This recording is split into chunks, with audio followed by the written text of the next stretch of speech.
Good afternoon, everyone. Denny has given us the thumbs up upstairs. So welcome to the City of Mason and our September 13th, 4:15 meeting, 4 o'clock meeting. It's time to call this meeting to order with a roll call. Lisa? Councilmember Nelson? Here. Councilmember Chance? Councilmember Bradburn? Present. Councilmember Stricula? Vice Mayor Gilb? Here. Councilmember Hunterlaw? Here.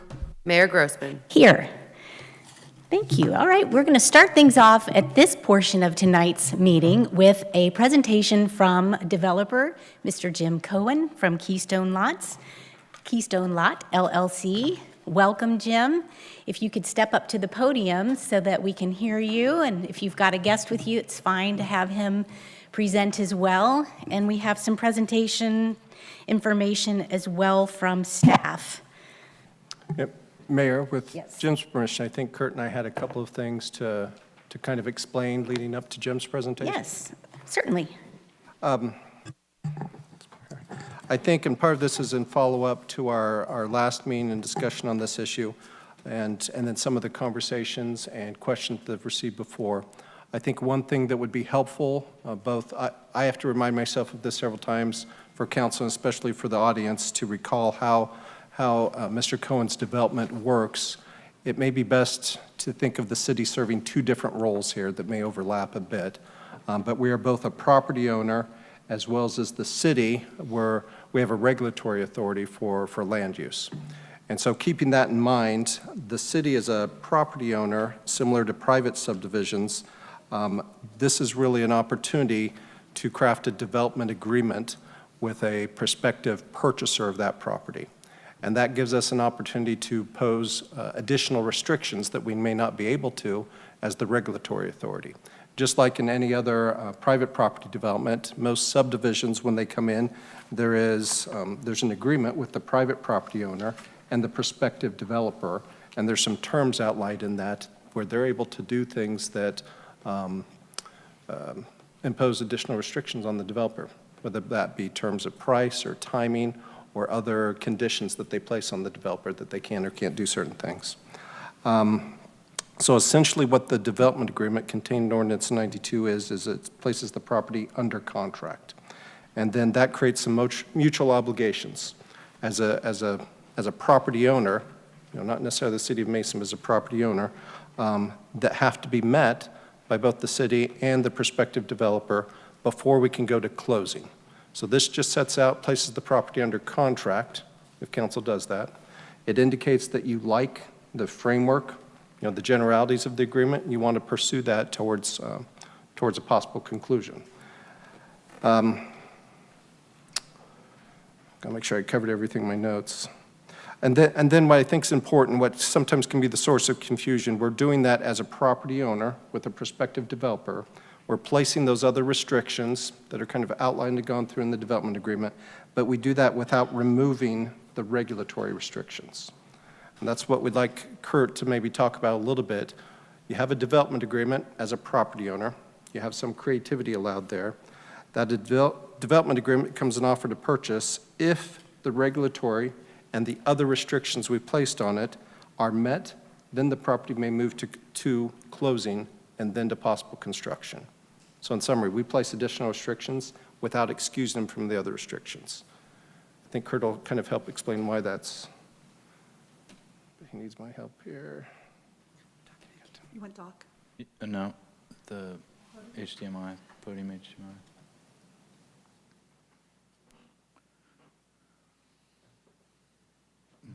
I went to sleep.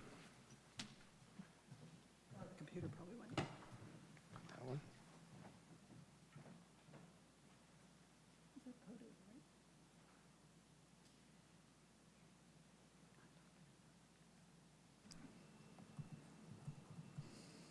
Kind of set it up for Kurt. Yeah. What Kurt's going to walk through here is an example of how a development runs through the regulatory process. So this could be, it will be, if accepted, it will be Mr. Cohen's proposal, but it would also be most any subdivision or development that occurs in the city. All right, thanks, Eric. Sorry about that. So I just wanted to run through the regulatory piece. This property would require rezoning, so this is kind of an outline of the concept PUD stage of the rezoning. On the left side there, in summary, this is what's required in an application. So location of the project, names of property owners within 200 feet would be shown on the map, existing features, general locations of the proposed land use, setbacks that are proposed, density. The open space, PUDs require 20% open space, generally speaking. Conceptual circulation, both roadway and pedestrian networks, and then any floodplain areas and adjacent zonings. That gets submitted to us as staff, and there's a preliminary public hearing at Planning Commission. We do a legal notice to every property owner within 300 feet of the property boundary that's being rezoned.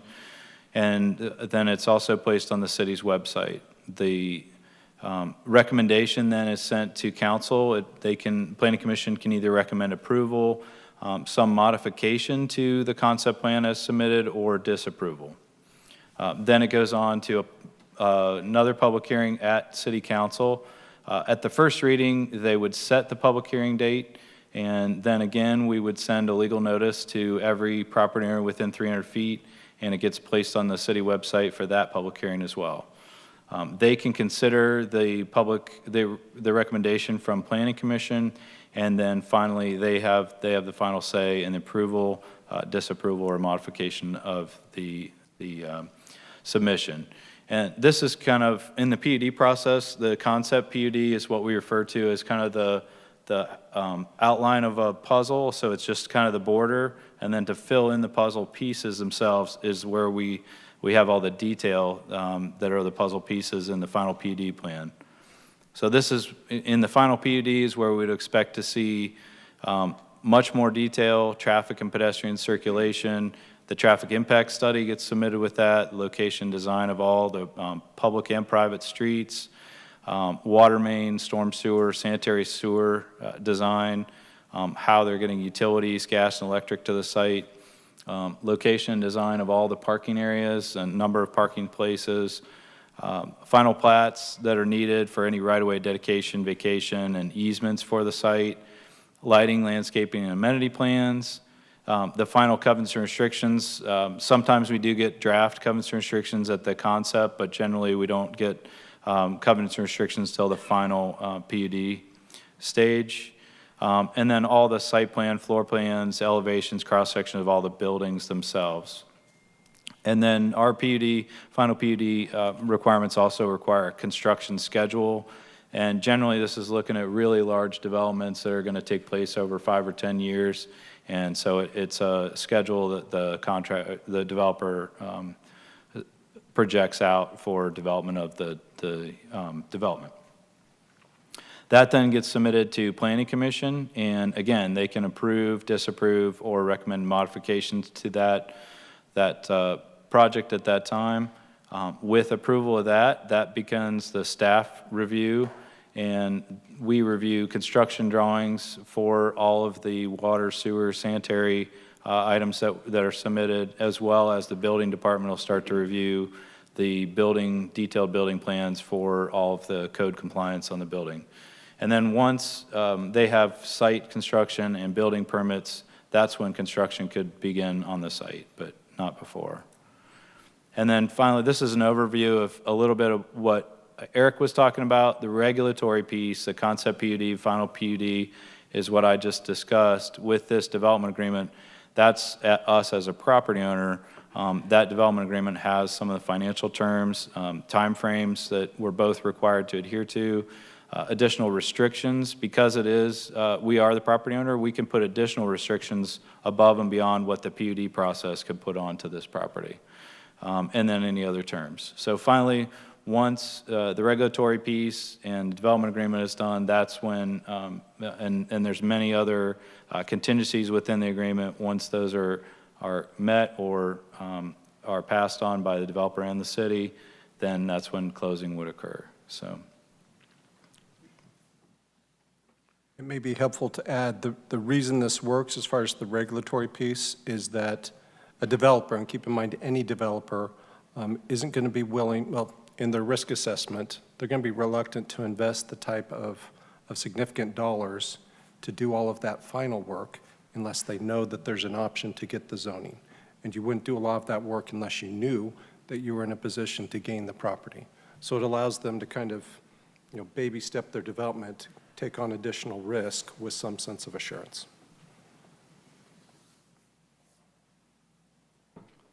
That was all I had. Okay.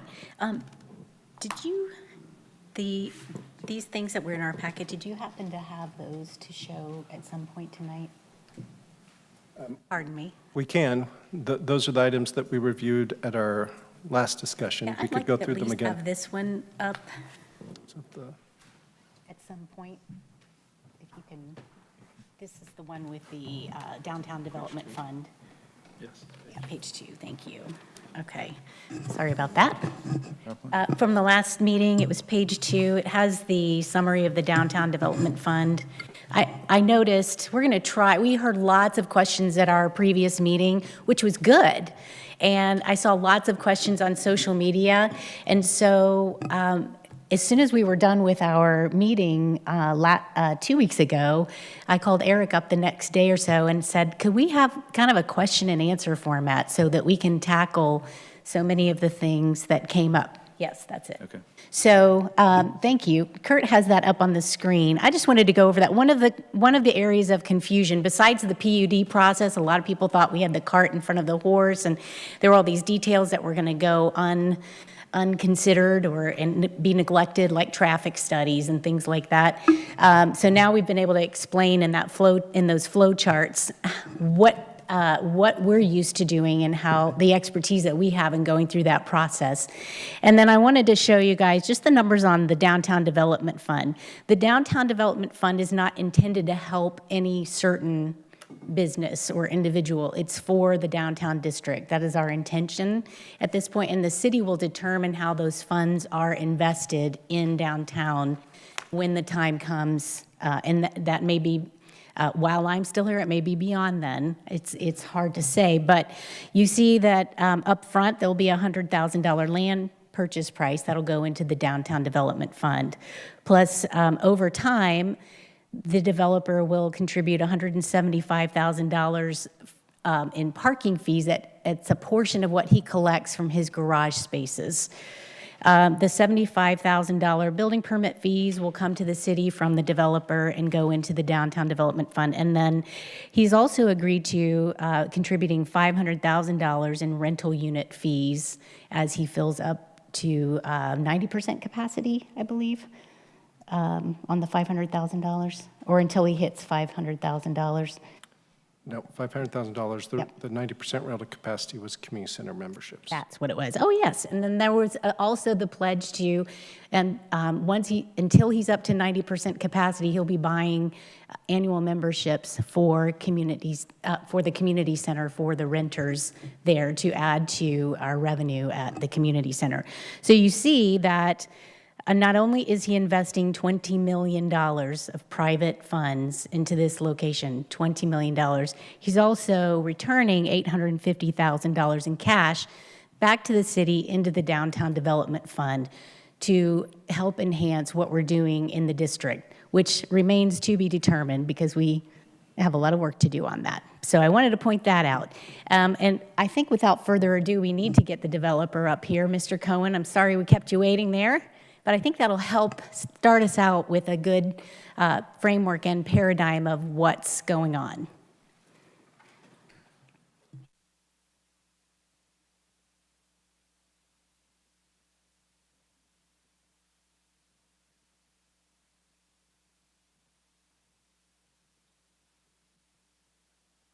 Well, I'd like to start by thanking Eric and his staff for suggesting and setting up the meet and greet session that preceded this meeting.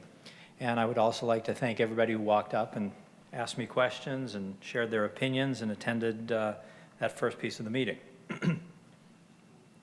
At the first reading a couple of weeks ago, Jenny Jackson tongue-in-cheek characterized me as the big conglomerate dude. Now, maybe in this scenario, the image seems appropriate, but let me try to set the record straight by describing exactly who I am and what I'm trying to do. First of all, I live in Blue Ash and have offices just a couple miles from here on Cedar Village Drive with a company headquarters on Reed Hartman Highway. My company has built a handful of similar downtown revitalization projects to what we're proposing here in the communities of Milford, Loveland, Hamilton, and Lebanon. We are by no means a conglomerate. We employ about 100 people company-wide. Now, while we're not huge, for the past 6 years, we've been consistently ranked as a top 100 places to work in Cincinnati. Our employees are outstanding, and our corporate culture, ironically, revolves around open and honest communication. We won the Better Business Bureau's International Torch Award for Marketplace Ethics, not just the local Torch Award that you may have read about in the Enquirer, but the international competition, which recognizes 4 companies each year in various size groups who epitomize the Better Business Bureau's values of honesty and integrity. And while I'm talking about CMC properties and ethics, I'd like to clear up some confusion that was raised at the previous meeting regarding who signed the city's conflict of interest disclosure form. I signed 2 of these forms. The first one in April 2019, which was signed by me as the president of CMC Properties. That was at the very beginning of this project. More recently, just a couple months ago, I signed a second one as a member of Keystone Lot LLC, which is an entity owned entirely by me and my wife, Allie, and owns the building on Church Street. That entity is also the party of the development agreement that is being voted on tonight. CMC Properties itself owns no real estate at all, which is typical. Every property is held in a separate corporation. Both disclosure forms have been reviewed by Mason City Attorney and have been determined to have been filled out accurately.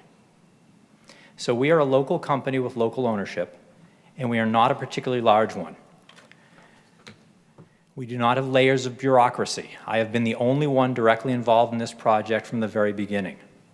If anyone has questions not satisfactorily answered here tonight, here is a stack of my business cards. There's a bunch of them sitting on the table over there, and I encourage anybody to feel free to pick one up. My personal cell phone number and my email address is on it. I am approachable. I am happy to answer anybody's questions at any time. As your city staff has already done, if anyone asks the city manager of Milford or Loveland or Hamilton or Lebanon about me, they will say that I do what I say I will do and that I do it well. Now, I'd like to emphasize what Eric and Kurt just did a good job of explaining earlier, but it is important enough to repeat. The development agreement that is being voted on tonight is just the first step in a long and very expensive process, which is why at this stage of the game, every single specific design and engineering question cannot be fully answered. In every other downtown development project that I have been involved in, the development agreement was signed in a matter of months, not years. What is happening here in Mason, I assure you, is highly unusual. But politicians come and go. Your city staff is the best. The commitments that I make tonight are memorialized in the development agreement that will be voted on, and the city staff will protect the interests of the citizens just like they have done in every other area of this great city. But I want to explain what the process will look like after tonight. Nothing will happen immediately. Everyone can take a breath and relax. The first thing I will do is interview and hire an architectural and design firm. I have never used the same architect twice. In Milford, I used McGill Smith Punchin and Cornet Violetta Associates. In Loveland, I used ResTark Design Group. In Hamilton, M&A. And in Lebanon, Tony Ravignani and Associates. I do not want an architect with a preconceived notion of what I want. Every community needs to be looked at and studied, and a vision evolves. The images on display here tonight are placeholders, not final designs. Very early, we will schedule open houses for community input with a design charrette where the architects will engage the community. At that time, we will prepare revised concept drawings based upon what we have heard, the community feedback, and the city codes and regulations. We were obligated to submit something with the development agreement, but again, this is a concept drawing, and it is not what the final drawing will be. We want to hear what the community has to say. We want to get their input. We invite them. Everybody here will be invited to come to these charrettes.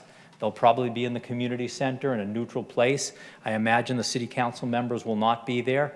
And our architects will stand before you, listen to what you say, sketch some ideas on a paper, on a board, and gain community impact and community feedback.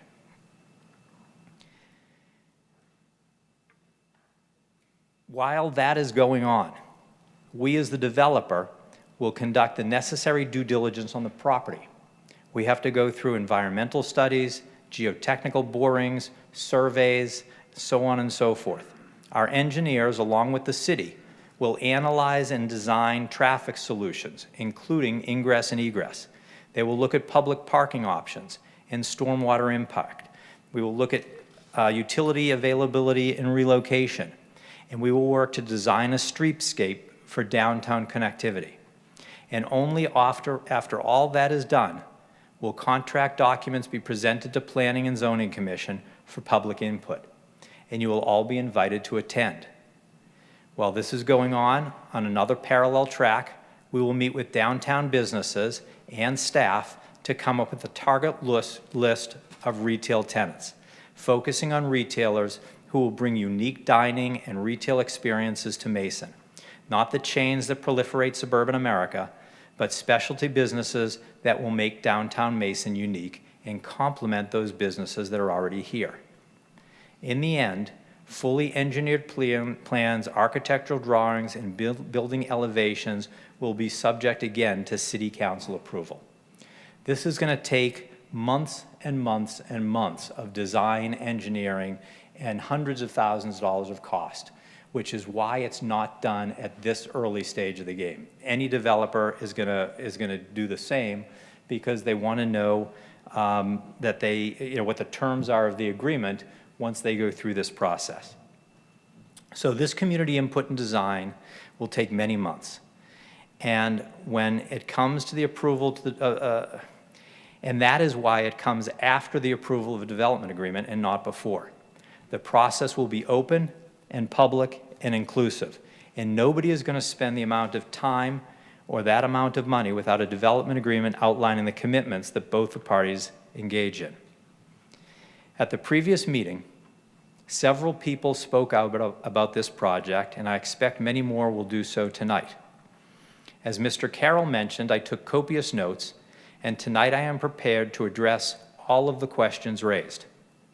I created a spreadsheet which identified the frequent community comments that included the following: size of the project, parking, traffic, costs, stormwater management, community input, timing, and competition. Community input by far was mentioned more than anything else, which goes back to what Eric and I explained about the process. This development agreement mandates community input. It requires an open and inclusive process. On top of that is the standard planning and zoning process legislated for every project in the city. So this development agreement requires more of the developer than would otherwise be required. Any downtown development planning is not new to this city. The current comprehensive plan, which guides council's strategic direction, took 2 years of planning and involved input from hundreds of Mason residents. Revitalizing downtown was raised more frequently than anything else during those public meetings. Mason residents are described in the study as frustrated over downtown's progress relative to the rest of the community. The study goes on to say Mason's image is tarnished by downtown's current underutilized states. Now, these aren't my words. These are words that came out of a comprehensive plan paid for by the city and participated in by hundreds and hundreds of residents. So we have had lots of community input up until now, and we'll have plenty more going forward. Traffic and parking were both mentioned over and over again, and understandably so. But one of the most compelling benefits of this project is that it will finally put downtown traffic and parking at the forefront of the city's attention. My engineers have already presented well-thought-out solutions to traffic and parking to city staff and city council, and those options will now get the attention they deserve. Ms. Heim, Mr. Wright, Ms. Gakey, Mr. Spade, Mr. Cowan, and Mr. Circum are all correct that downtown traffic is a nightmare and has been long before this project. Except this project will actually make it better, not worse, by participating in the cost of, and requiring the necessary traffic and parking improvements before we agree to move forward. We will address the foot traffic and ingress and egress on both East North Street and Main Streets. I will not invest tens of millions of dollars in a downtown where people cannot get home at the end of the day or safely take the kids to school in the morning. And that is a big motivator for the city as well. Now, the costs of all this is a concern to many. But there are some obvious misunderstandings based upon some of the questions that were raised last month. First of all, the city purchased the land that is included in this development for $1.2 million, not the $2 million figure that many had mentioned. However, that cost included the purchase of 7 different single-family homes plus a duplex, all purchased somewhere between 15 and 20 years ago for a road widening project that included the addition of the bike lane along Mason Montgomery Road. So that $1.2 million value is not for the raw land that you see sitting there today. It was for 8 different homes and buildings that no longer exist.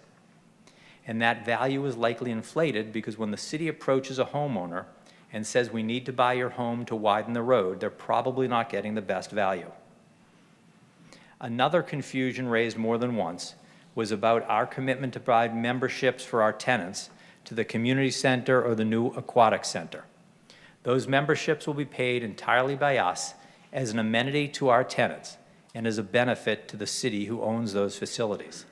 It will not cost the city anything. The downtown development funds are funds that we contribute to the city, are used for downtown improvements exclusively, but they do not go towards any of the improvements on our property. Streetscapes, parking, and tenant recruitment, yes, but nothing comes back to us directly. While the investment that the city is making is largely roadway improvements and parking, their return on investment as far as the quality of life for their residents will be immeasurable.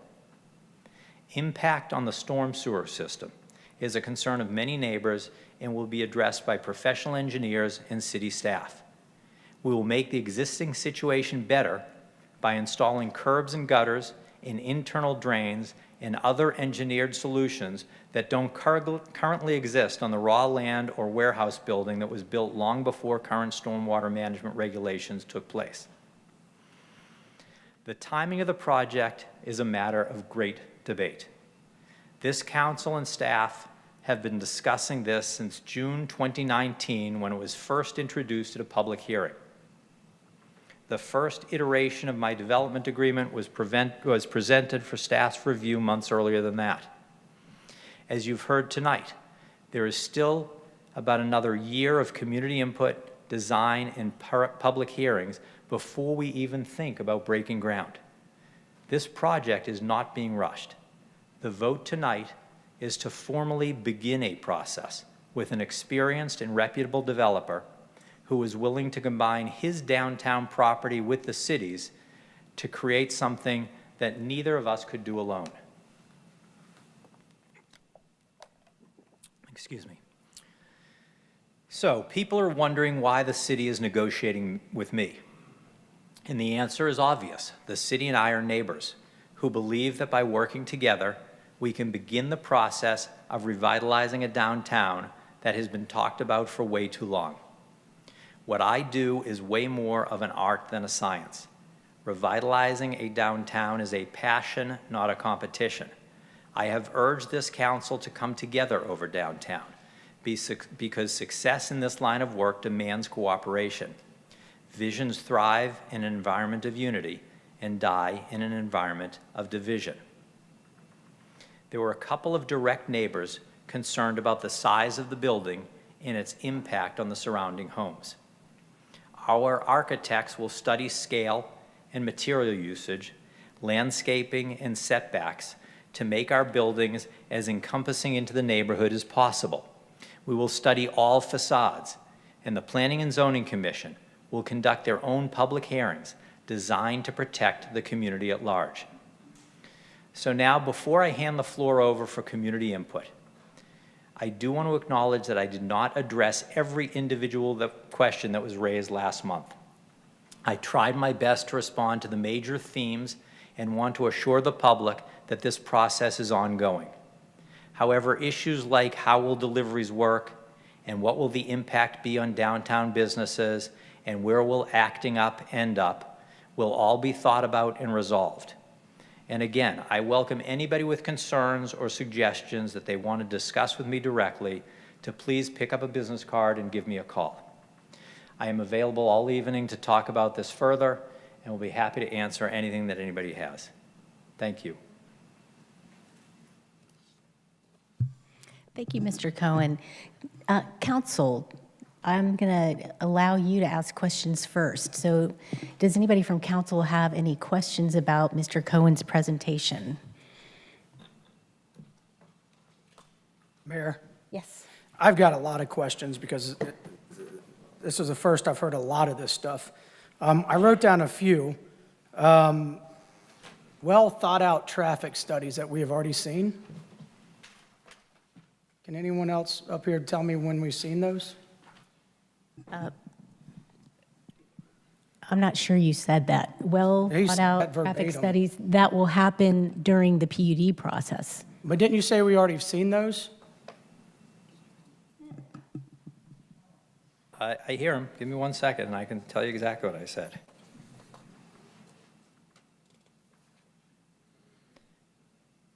Traffic and parking were both mentioned over and over again, and understandably so.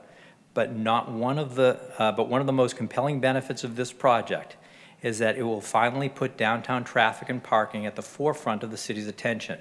My engineers have already presented well-thought-out solutions to traffic and parking to city staff and city council, and those options will now get the attention they deserve. Again, I have not seen one, I haven't seen that once. So that's, and a lot of stuff in there. Okay, so what I said is my Well, no, engineers... just answer my question. When did we see those? Can someone? That's not what he said. That's part of No, let the me- PUD process that is going to occur. I did say that my engineers have already presented well-thought-out traffic solutions, not studies, Sure. solutions to traffic and parking to city staff and city councils, and those options will now get the attention they deserve. And they were presented to city staff and city council in a closed session, and I don't know the date. But I'm sure some other members here remember it, and I'm sure staff has record of it. I remember the So date. it's in closed session. That's the answer. Okay. No, I got a ton of questions, but there's a lot of stuff. Like I said, this is the first I'm hearing of it, but. Mayor, could I, Yes, go ahead. so you had mentioned that the first presentation of this development was June of 2019, That's correct. but I recall when I came on this council in 2017 that we were debating the issue of acquiring this lot that is now the Keystone lot, and you were part of the discussion in the wake of all that, at least the development of this property and where it was going to go if the city did acquire it. So I'm questioning, are you saying your involvement with Mason has only been since June of 19? or My have been- involvement with this project in particular, obviously I own other buildings in Mason, but my involvement with this project started in February of 2019, not before. Okay, all right. Vice Mayor Guild, perhaps I can help with that. In 2017, we were discussing whether or not to buy that property in question that is now owned by Keystone Lot. I don't think anybody knew of Jim Cohen then. That was never discussed in executive session, but there were other usages suggested during our deliberations in executive session. And Mayor, I recall in kind of the mix of all that, taking a trip as council to Loveland. That was June of 2019. That was. Yes. Okay, all right, very good. Thank you. Good questions. Did you have some more questions, Mr. Chance?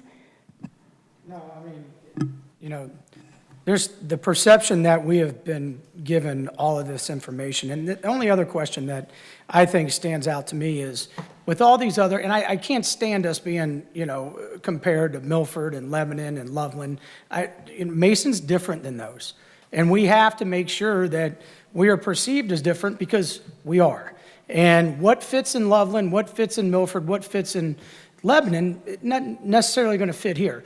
But with everything that I saw in regard to those communities, was there a master plan in place prior to you coming in? Not in Milford, not in Loveland, not in Hamilton. Now, is there a master plan for all four of those municipalities for downtown development master plan? Say that one more time. Was there a master No, plan? no. Well, In the first three, there were not. I have all master plans that I presented to council, and I think I can go back and show those again. So what I'm saying is, I think what you heard, and I appreciate you getting up and explaining some of this, but what you heard was the process. And the process has been, and I think we'll hear that again coming up at 5 o'clock in the public hearing side of things, but the process is what everybody is up in arms about. And in these other, and we've had this discussion, that in these other municipalities, there was public input. All the stakeholders were talked to. You talk about 84, I forget the number, how many meetings you had with this, 75 of them prior with our city manager and law director. None of them with the public. And I saw you walking down Main Street for the first time in front of my office, and I said, this is what Main Street looks like. You haven't been down there, Mr. Cohen, and that is where we are upset about this. It's like, I think this engagement, and I agree, I would never ask you to spend up-teen amount of money or whatever the amount of money is in regards to putting the cart before the horse and the development and the planning commission and getting all that stuff done. But I think public input's free. I think public input's free. And I think, you know, I understand these are renderings and these are concept plans, but that's what they all look like in these other developments that you mentioned. So why would we expect anything different? So all I'm saying is I think it would have been, we wouldn't have been sitting here in the event that we did get with the public and we did invite community in and we did look for other partners that have been doing a lot of work inside of this realm. I mean, when we were doing when in 2018, we passed issue 4 with I think it was 80 to 20. Mrs. Taylor's in the audience. I'm sure she could tell us what that was. But what happened there is we had to address density for projects like this. So we did address it. And we went and we knocked on every single stakeholder door in downtown Mason, the residents, the business owners, and everyone else, but we never did this prior to getting where we are today. And I think you did a great job selling the project and everything that has to happen, but that's the part where I'm sitting here going, why didn't we do this prior? And we wouldn't be sitting here. I'm going to address it this way, because while I can sit down with a neighborhood group, I'm not an architect and I'm not a designer and I'm not a planner. Okay, I have met with a handful of downtown business owners. I've met with the Chamber of Commerce. I met with the Downtown Committee. And as far as the architecture, I haven't used the same architect because I want every city to look unique. I want a project that fits in with that city. And the same will happen with Mason. We will get community input, but we'll get community input when an architect and designers all come together and get community input and make the proper notes and can turn that community input into a drawing that suits Mason. It happens as a process. We talk about process. The process is the development agreement goes first, and then all that money gets spent so we can design something that suits the city, that suits this city. It will happen. I've outlined it tonight, and it's outlined in the development agreement. What will happen? These community meetings. It is in the development agreement. It is required. It's not required in typical planning and zoning. That's why Eric said earlier that development agreement holds a developer to a higher standard than typical planning and zoning. And I encourage it. I'm happy to do it, and I do it. But prior to, let me ask you, With the other municipalities, you did that after the development agreement? That was is signed? correct, in every single Ah, case. okay, well- And I will also tell you that Lebanon had a downtown master plan prior. None of the others did prior to my doing my project. It doesn't mean they don't have one today, because some of those were many, many years ago. But our project was done prior to the downtown master plans. Mr. Cohen, what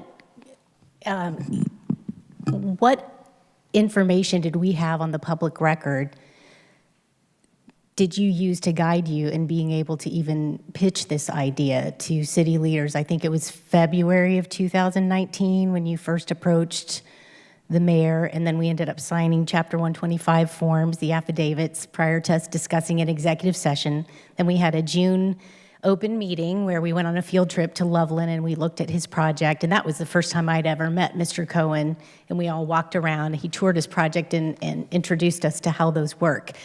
But what did you know from the information Mason already had on the public record so that you could figure out that this may work in downtown Mason?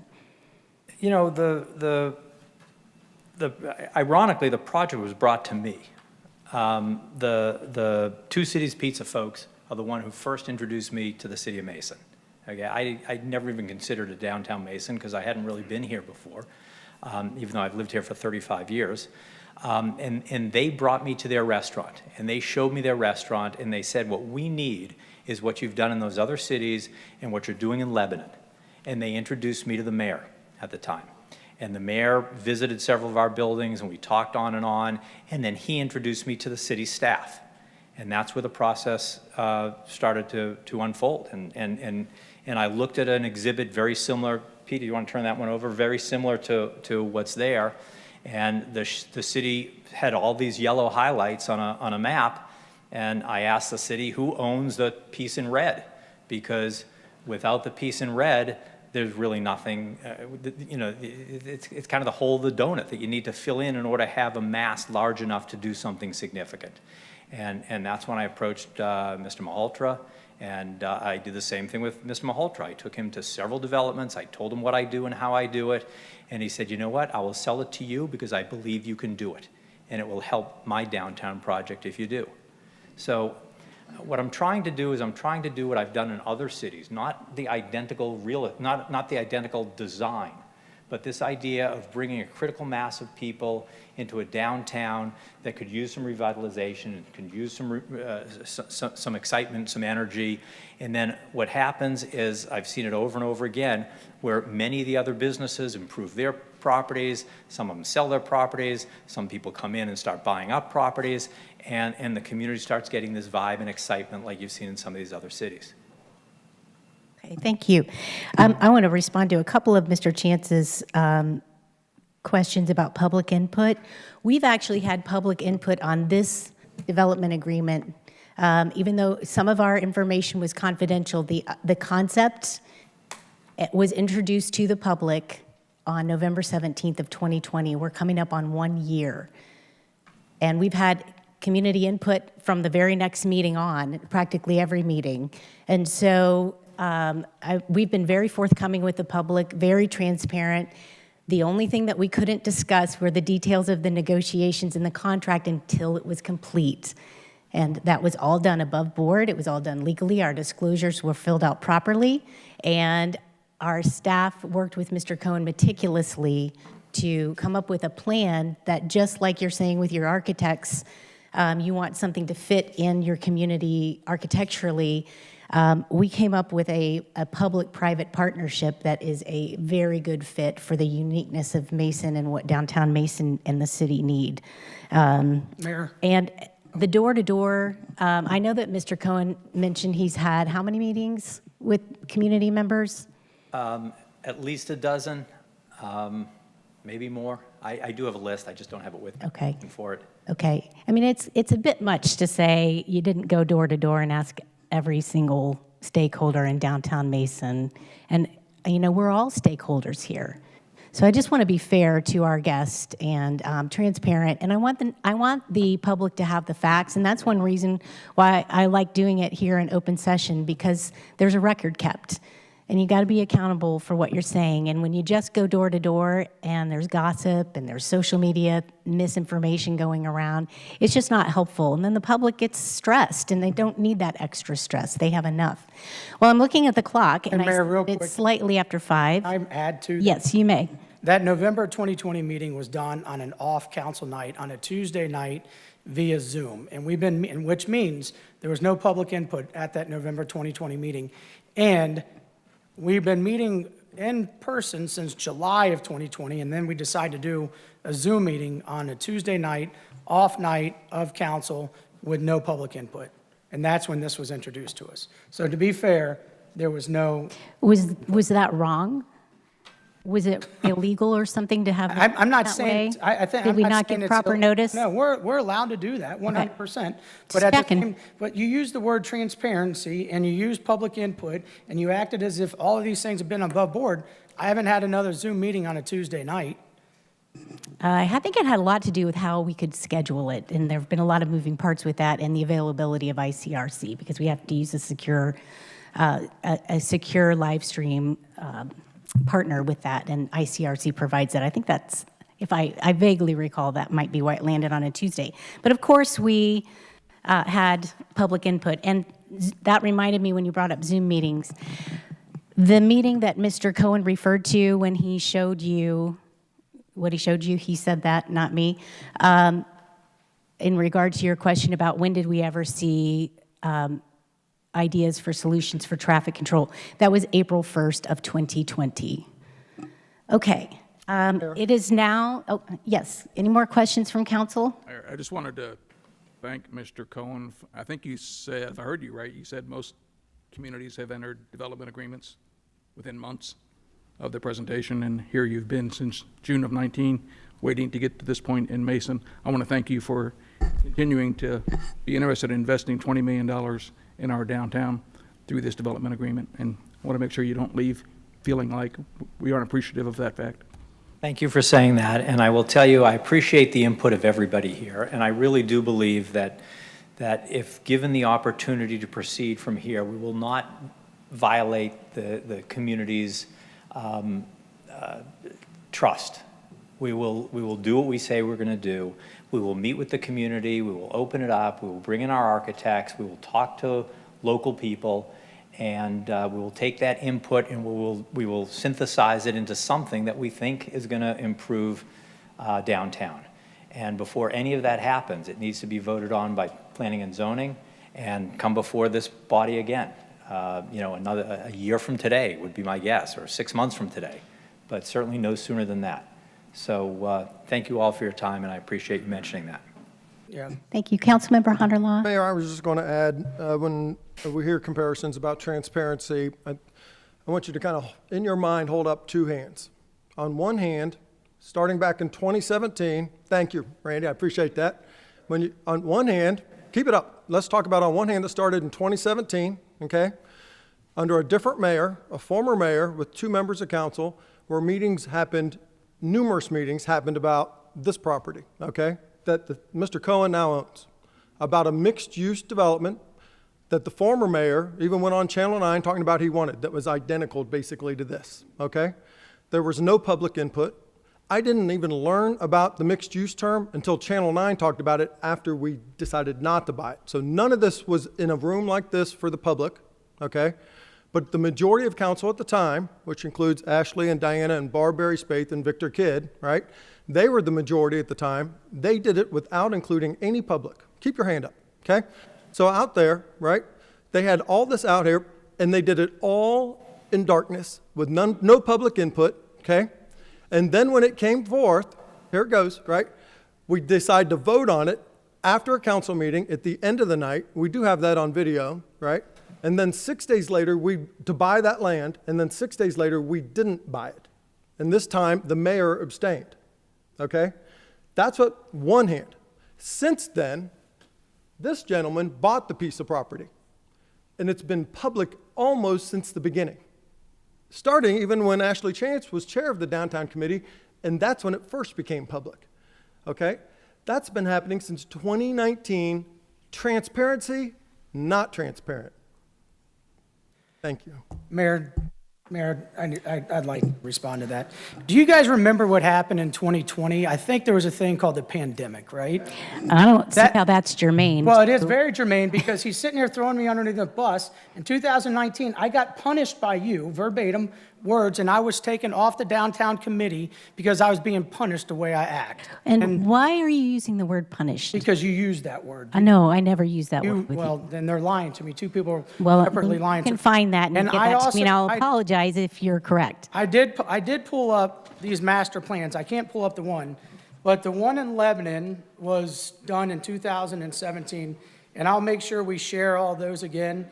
The one in Hamilton was done in 2007, and the one, so Lebanon's 2017, Hamilton was 2007, and I think you mentioned that one.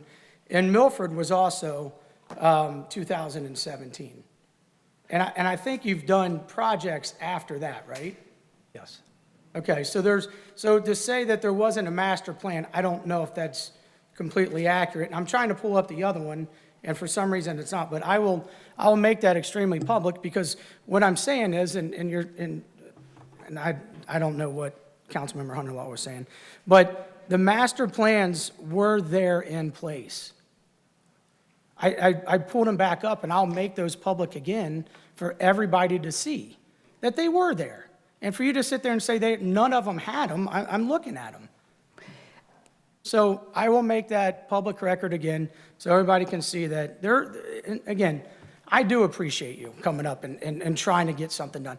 I think that's a consistent theme amongst everybody. We want to see something done. We do. And I referenced a phone conversation you and I had April 1st of 2020. And it threw me off because, like I said, the first time in history, the government says, hey, you guys are going to shut down your business. You're not going to work. Your employees we don't know what's going to happen to them. And here we are talking about this. Optics of it is just not good. And that's where we are, and that's where we sit today. And I'll go through details of, we talk about transparency and all that good stuff, and I'll hold up both my hands. But we'll go through all that, and I think there's something that we can discuss. Are you going to address Mr. Hunter-Law's statements? Well, I was waiting for you to do that. none of them were like germane whatsoever. Because Oh, well, what was germane was addressing the difference between the two transactions, transparency, no transparency. yeah, this is a political game. No, No, it's not a political game. This meeting I was needs to giving be you over opportunity. because we need to let Member the Nelson, public. please remember you must always be recognized by the chair before you speak. Mayor, can we please, You're still not recognized. I'm not going to put up with it tonight. Member Nelson, you were a big problem in our last meeting, and it really took up a lot of our time. no. And it made our it's meeting people's devolve time to talk, not yours. unprofessional. It's these people's time to talk. You wait. It's 7, You must 5, wait. 10. You must wait. We're going to wrap this up, and they're going to have plenty of time to talk. But your rude behavior was a big problem in our last meeting. No, it You really, must not Mayor, speak it wasn't. under or over the You don't have chair. the right to talk like that, Mayor. Yes, the chair must maintain order in the meeting, and you must follow the rules of decorum. Well, let's, Willful, persistent violations of the rules. That happened in our last meeting, and I don't want it to happen again tonight. Thank you. All right, I would like to entertain, let's see, I don't want to entertain a motion to adjourn because we're still open. We need to now enter our public hearing. That's item 5. Mr. Cohen, don't get too comfortable in case someone has a question. You may need to pop back up there. That's fine with me if you wish, if someone needs you to respond to anything specific. So let's open up the public hearing time at 5:10 p.m. And I have a list of folks who have signed up to speak, and we'll start by going down that list. And when we get through the list, if anyone has not had an opportunity to sign up, I'll open up the floor to that. All right, first speaker is Mr. David Meyer, followed by Mr. Randy Stagbauer, and then David Williams. Mayor, while they're getting ready, Yes. can I make one comment for the audience's sake, and we'll revisit this after the break. We're asking everyone to make sure that you have a seat, that no one is standing. We have a certain capacity, and I've been taken to task on that for some of our past meetings. So how we're addressing that is everyone has a seat then we won't exceed capacity. Once all the seats are filled, then we'll have overflow areas available. So I just want to make sure everyone was aware of how we're addressing that. Mr. Meyer, please state your name and address for the record, please. Thank you, Council Mayor. My name is David Meyer. I live at 7821 Clearwater Court in Mason, Ohio. Mayor Grossman, I want to start by thanking you for your proposed amendment to the Mason Charter in regards to conflict of interest. Between your amendment proposal and your quote from 2018 in regards to councilman's possible conflict of interest, and I quote you in that article, quote, "If your seller owes a substantial amount of money to one of the members on council who is negotiating this deal, I believe that's a conflict of interest," unquote. And I appreciate you for looking out for the possible conflict of interest amongst council members in our community and being transparent in those endeavors, as this gives the voting public confidence in your members. Madam Mayor, I've noticed Jim Seitz has been very vocal at Mason Council meetings in support of the proposed development by CMC Properties, or in this case now Keystone Lot, and Jim Cohen in downtown Mason. I'm a bit confused as to why Mr. Seitz feels it's so important that, as he resides in Deerfield Township, and his offices are also located in Deerfield Township. Jim Seitz and Chad Seitz both own John Handel Homes and Artisan Estates, both located in Deerfield Township at 7556 Central Park Boulevard, and provide residential construction, not retail construction. I've also noted, Mayor, that both Jim Seitz and Chad Seitz donated $1,000 each to your most recent campaign war chest on October 30th, 2019, just 4 short months after this proposal was brought before council. In looking into Central Park Boulevard property owner, I find it's owned by none other than CMC Properties, Mr. Jim Cohen. Mayor, you speak about conflict of interest. However, you fail to note that someone donates a substantial amount of money to your campaign who also rents from CMC Properties, the company proposing to council to purchase the land and build a retail center in downtown Mason. This, Mayor, looks like conflict of interest to the eyes of your electorate. It does not show transparency that you are so proudly spoken of in 2018. Therefore, I ask you, Mayor Grossman, given this conflict of interest, regarding the proposed development approval, will you recuse yourself from voting on this proposal by CMC Properties? No, I will not. There is no conflict of interest, sir. You're just correct. Will you personally uphold your same moral convictions today as you did in 2018 with Victor Kidd? Absolutely. You said tonight, we, council, need to be accountable. So will you be accountable? Absolutely. Thank you. And there's nothing that is a problem with accountability. And it's Mr. Rick Seitz, who's a conservative and has donated to many conservative candidates in Warren County. And it is okay if he's a tenant in the CMC building. Is there any conflict of interest that you detected as you listened to those comments? I'm not really, I don't really understand all the facts that were just brought up there. But I can tell you that we went through the Chapter 125 conflict disclosures, and I can only go by what was all the council members provided on the responses, that there were no conflicts, no business dealings or other property dealings with the developer. Okay, thank you. And what Mr. Meyer is also referring to is Mr. Seitz and his brother sometimes do come to council meetings from time to time, and they have been recognized as visitors on many topics. And if they're not involved in this project in any way, I'm sorry, sir, there may be some coincidences or there may be some connection there that they may or may not, because I haven't had a chance to check your facts. But there's no conflict and there's no even appearance of a conflict. Thank you. Mr. Stegbauer. Hello, I'm Randy Stegbauer, 5358 Hidden Creek Circle.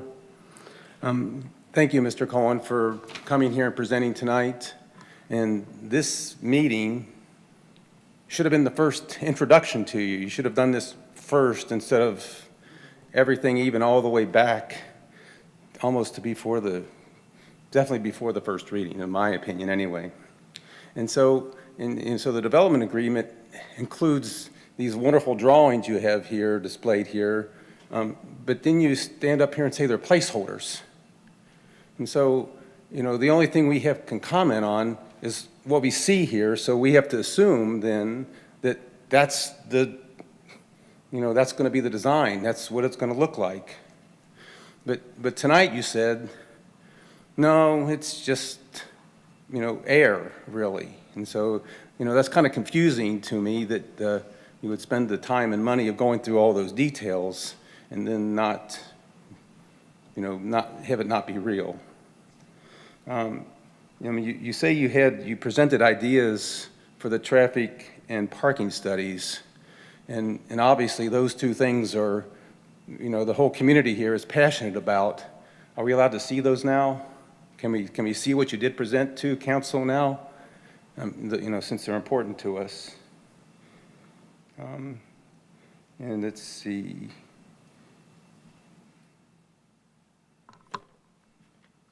Yeah, twice now, both you and the mayor mentioned that you know what Mason wants to see, and this is it.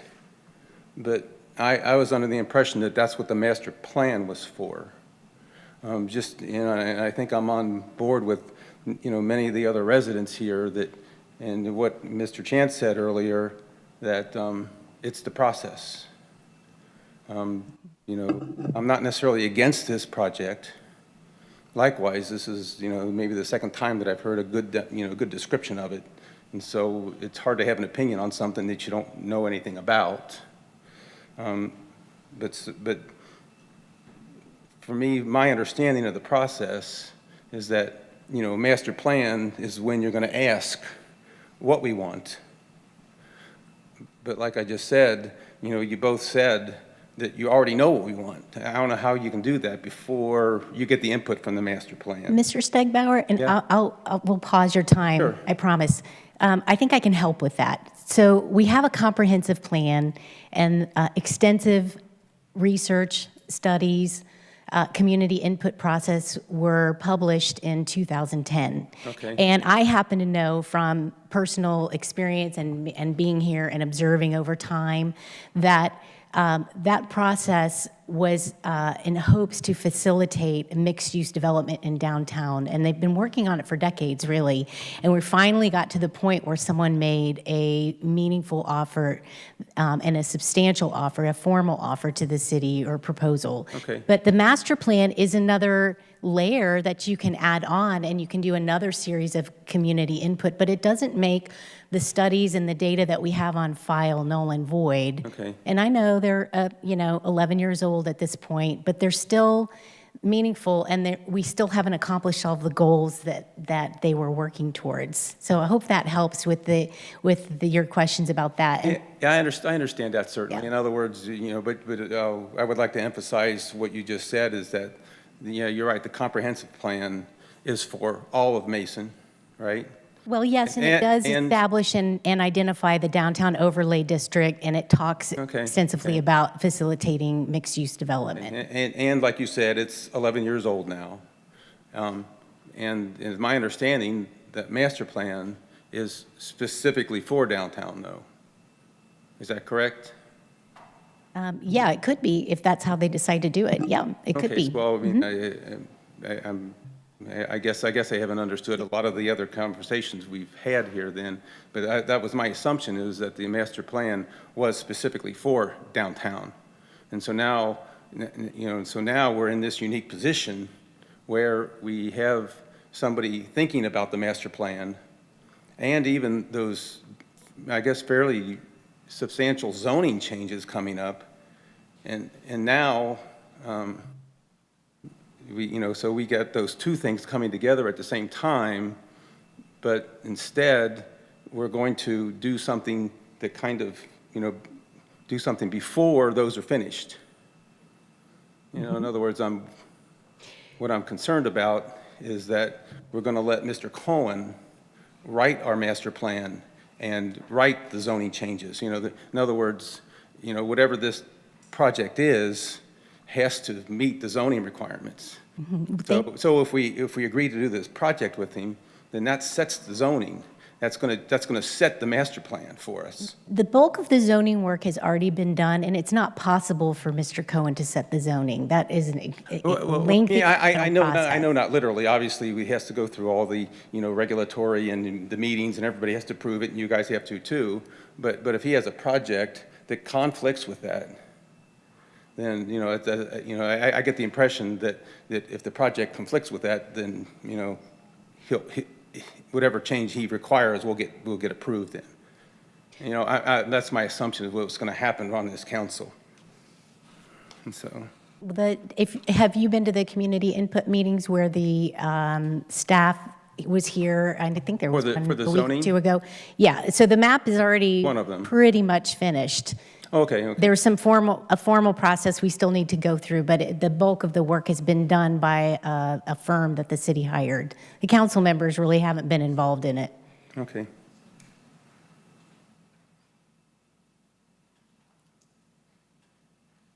Okay, thank you. Thank you, Mr. Stegbauer. Thanks for sharing your concerns. Okay, we've got David Williams, Sherry Federley, and, okay, Shar.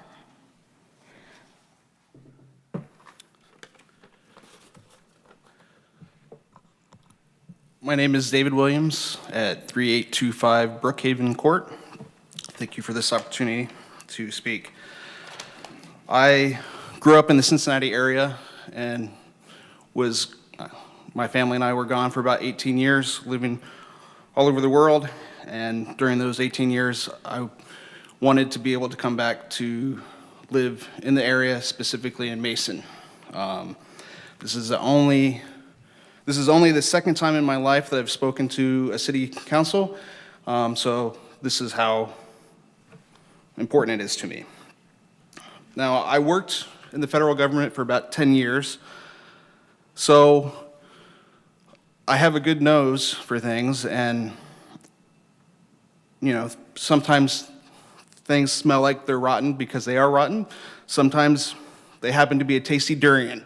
So I recognize that just because it smells rotten doesn't mean it is, but some of the red flags to me were, number one, the timing of this meeting. As I said, I live and work in Mason. I would rather be at work at 4 o'clock helping to grow the community by building the business for which I work. So having it at 4 o'clock, which greatly limits the community's ability to come and present their points of view, is never a good thing in my mind. Secondly, we heard that $850,000 would be given back to the community. However, it seems like selling the property at less than market value, if you sold it at market value, you could make up for that $850,000 and plus some. This isn't Detroit, no offense to anybody who's from Detroit, but this isn't a community that needs to give so many incentives for developers. Developers, I would think, would be knocking on the door to develop things in this city, so why give away so much? It doesn't make sense to me. Again, it makes it smell rotten. Some of the other things, the proposed developer, he said benefits will be immeasurable. That's a red flag too. You better be able to measure the benefits, or, that's just fluff. If we can't measure the benefits, that doesn't give a good feeling to the community. So another thing is about the city shall not legally restrict the tenants developer may rent to in this commercial space. I would think there'd be some restrictions. Could they put an adult bookstore in? I would hope not. Actually, I'll answer that really quick because we have very specific zoning rules around sexually oriented businesses, and it would not fit there in our zoning. Well, that's code. good. So there are restrictions, and Yeah. the way it's written, it says you can't restrict. So I'm not a lawyer, so I'll defer to those. But when it's so open-ended, saying that the city can't restrict, that causes concern. The other issue, let's see. So what about the restrictions on occupancy? What are the restrictions for how many people can live in a residence, and how will that be governed? I lived many years in Northern Virginia and saw many properties that had many people living in the residence, and that was definitely not good for the community. So what are the restrictions, and how is that policed, so to speak? I'm under the impression that they're all two-bedroom apartments. Would that be correct? It hasn't been, but are there single bedrooms, or are they all two-bedroom apartments? Yeah, so we don't know if there's going to be a mixture of single bedroom and two bedroom, or if they'll all be one or the other. I'm sure they're two bedrooms, but the plan or the buildings that I saw were two bedrooms. But I don't know how the developer works with tenants to restrict number of people in his unit. So does the city not, sorry to interrupt, but the city doesn't restrict that? Yeah. Maybe I could help on this with where we spoke at the very beginning. There's two roles the city plays here, as a property owner and as a regulatory. There are regulatory, and the mayor mentioned one as far as sexually oriented businesses, our building code. Those are over here and apply to this development like they would to any other. We did not place any additional restrictions as the property owner on those. Okay, fair enough. The developer mentioned critical mass. Critical mass is not always a good thing. I've lived in Washington, D.C., I've lived in Hong Kong, I've lived in Singapore. The reason I wanted to live in Mason was because it doesn't have that, quote, critical mass. So obviously, I'm biased based on that, but I'm not against development. I want to see development, and I'm okay with that development being not what I want. However, again, it just goes back to the fact that the way the process has gone, it just leaves a bad taste in my mouth. Now, I'm glad I did come tonight, because these definitely will be issues that will affect my voting and how I support those on the council. I've made check marks and negative marks by names, and Mr. Williams, I apologize for the interruption, but you've come to the end of the 5 minutes allotted by council, All right, thank you. council rules. Sorry. Thank you, sir. All right, Sherry Federle. Mayor, can I mention something real quick? Yes. In regards to the $850,000, that is over the course of 10 years, too. That's not a lump sum that we're getting like right now. So that's over 10 years. So I just wanted to make sure everybody was under the same impression of where the $850,000, it looked like it was given to us right now. It's over 10 years, maybe even more. Okay, thank you. Mrs. Federle. Hi, I'm Sherry Federle. I live at 967 Locust Court in Mason. Excuse me. I've lived here almost my whole life.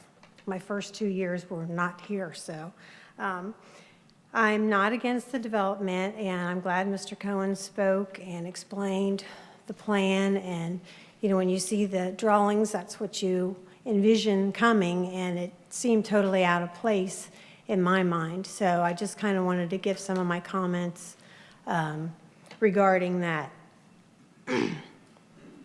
And I love that there's a lot of restaurants, businesses downtown that we are able to patronize. That hasn't always been like that. So it's very nice to have that, and it's nice to welcome new businesses and new development. But I also want to be sensitive to current downtown, uptown residents, people that have lived around town for many years. A building such as the 4-story building seems totally out of place when you've got residential houses right backing up to them, and that's part of what bothers me.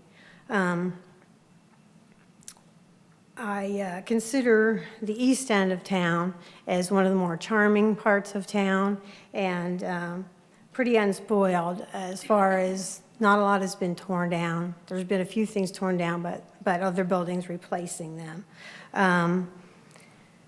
There's most everything down at that end of town has been there for close to 100 years or more. And anything newer than that would have been after the 1930 fire or the 1974 tornado. In 2015, to celebrate Mason's bicentennial, I co-authored a photographic history of Mason with Sally Sherman Cadell. And on the last page of that publication, there was a photo. 2 weeks ago, the owner of the Pleasure Inn was here, and he mentioned his home was right there at the alley. And there was a photo of that house. And it's in the last page of the book. And it may not look like much, to you or I as far as aesthetics, but it's definitely historically significant to me and maybe a lot of other people that live downtown. And then the other issues that everybody's talked about, parking. I feel like the downtown businesses have 20 spaces now behind the Mason Grill. I think there's probably more of a need, so I want to make sure that parking is addressed. And I just don't want to see anything else torn down. I don't know if that's in the plans with the egress and getting in and out of the roads and out of this complex. But I would like to see it considered maybe no more than 2 stories, something that fits in with the rest of the buildings. And it sounds like that's all supposed to be in the plan as far as what Mr. Cohen said. It's all going to be discussed publicly. So the water runoff is a big concern. I feel like according to the plan, that's a lot of land taken up where there's, grass now that there won't be, and it's all running downhill to those houses again on Northeast Street. So that's pretty much what I want to say. I just hope that the council, I feel like council is here to represent the citizens, and I hope that's what is taken into consideration by everybody. So thank you. Thank you so much. Did you bring your book with you tonight? I did. Could we see the photograph that you were speaking of? We can put it on the projector if somebody could help her with that. And while that is happening, on the sign-up sheet is a statement by proxy from former Mayor Shar Pelfrey, who is highly involved in downtown development planning and process for many years. So we have a presenter for that. But yeah, we'd love to see your photo. Thank you, Kurt.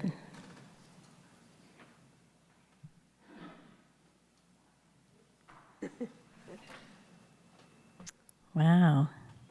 I think this would be a wonderful book for Mr. Cohen and me. I'd love to read it. Wow. So this building right there is that little blue house. So over the years, as we all do, we remodel or we refresh our house and that. And so that's from the 1930s, that picture. Wow. So what looks like, just an ordinary house has been here for a long time. Yeah. So, yeah. And just want to keep the integrity. Thank you. Thank you so much for sharing that. Mayor, Thank you. Yes. I just wanted Councilmember. to be able to reassure you, there are no plans of tearing down any buildings for this development. That's my hope. In that alley next to the Pleasure Inn, that guy Yeah. was misled to believe that, and we were able to assure him that's not the case. So there's no buildings. And then the other thing that's taken place is Please? Oh, the Well, warehouse. the building yeah. that Mr. Cohen owns will get tore down, right? That's we're acting up is now, that block Yeah. building, right? Yeah. But it's not, Well, I wouldn't call that a historical It's building. not necessarily historic to me, but yeah. Right. Mayor. And then the other thing I'd want to say, if I can have a minute, the elevation of the ground does go down, and so I think that's why it was going to be higher as the elevation went down versus up front. But like I said, that's still all something that's currently be worked out by all of us, I guess. So, and then I think you heard both the developer and the city talk about the water runoff. Maybe not, maybe they didn't, but I know as being on the planning commission, all the different projects that come before us, one, they all follow the schedule that the city manager just laid out, that he started out with the flow chart, right? When it's the city doesn't own property, everything goes that direction. This project's no different from that. And then it also, when we talk about, I think the EPA guarantees that the water cannot affect the neighbors. And there was a project that came, the Ainsley project, where a lot of the residents were concerned and they showed up. Yeah, I mean, and that's what we spent our time reassuring people. That's not ever a concern because it's a legal, how would you say that, Eric? There's a legal requirement to make sure that water does not become worse. If anything, it improves the situation. Well, I hope so. In my neighborhood, we have a creek that runs right behind my house. And when we built our house, it was before the part that's next to us, Lexington Park, was built.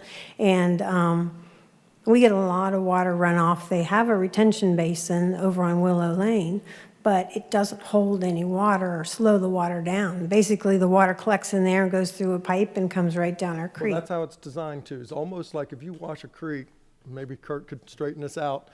You watch water in a creek, it almost pools and then it overflows and pools, and so we kind of designed from that.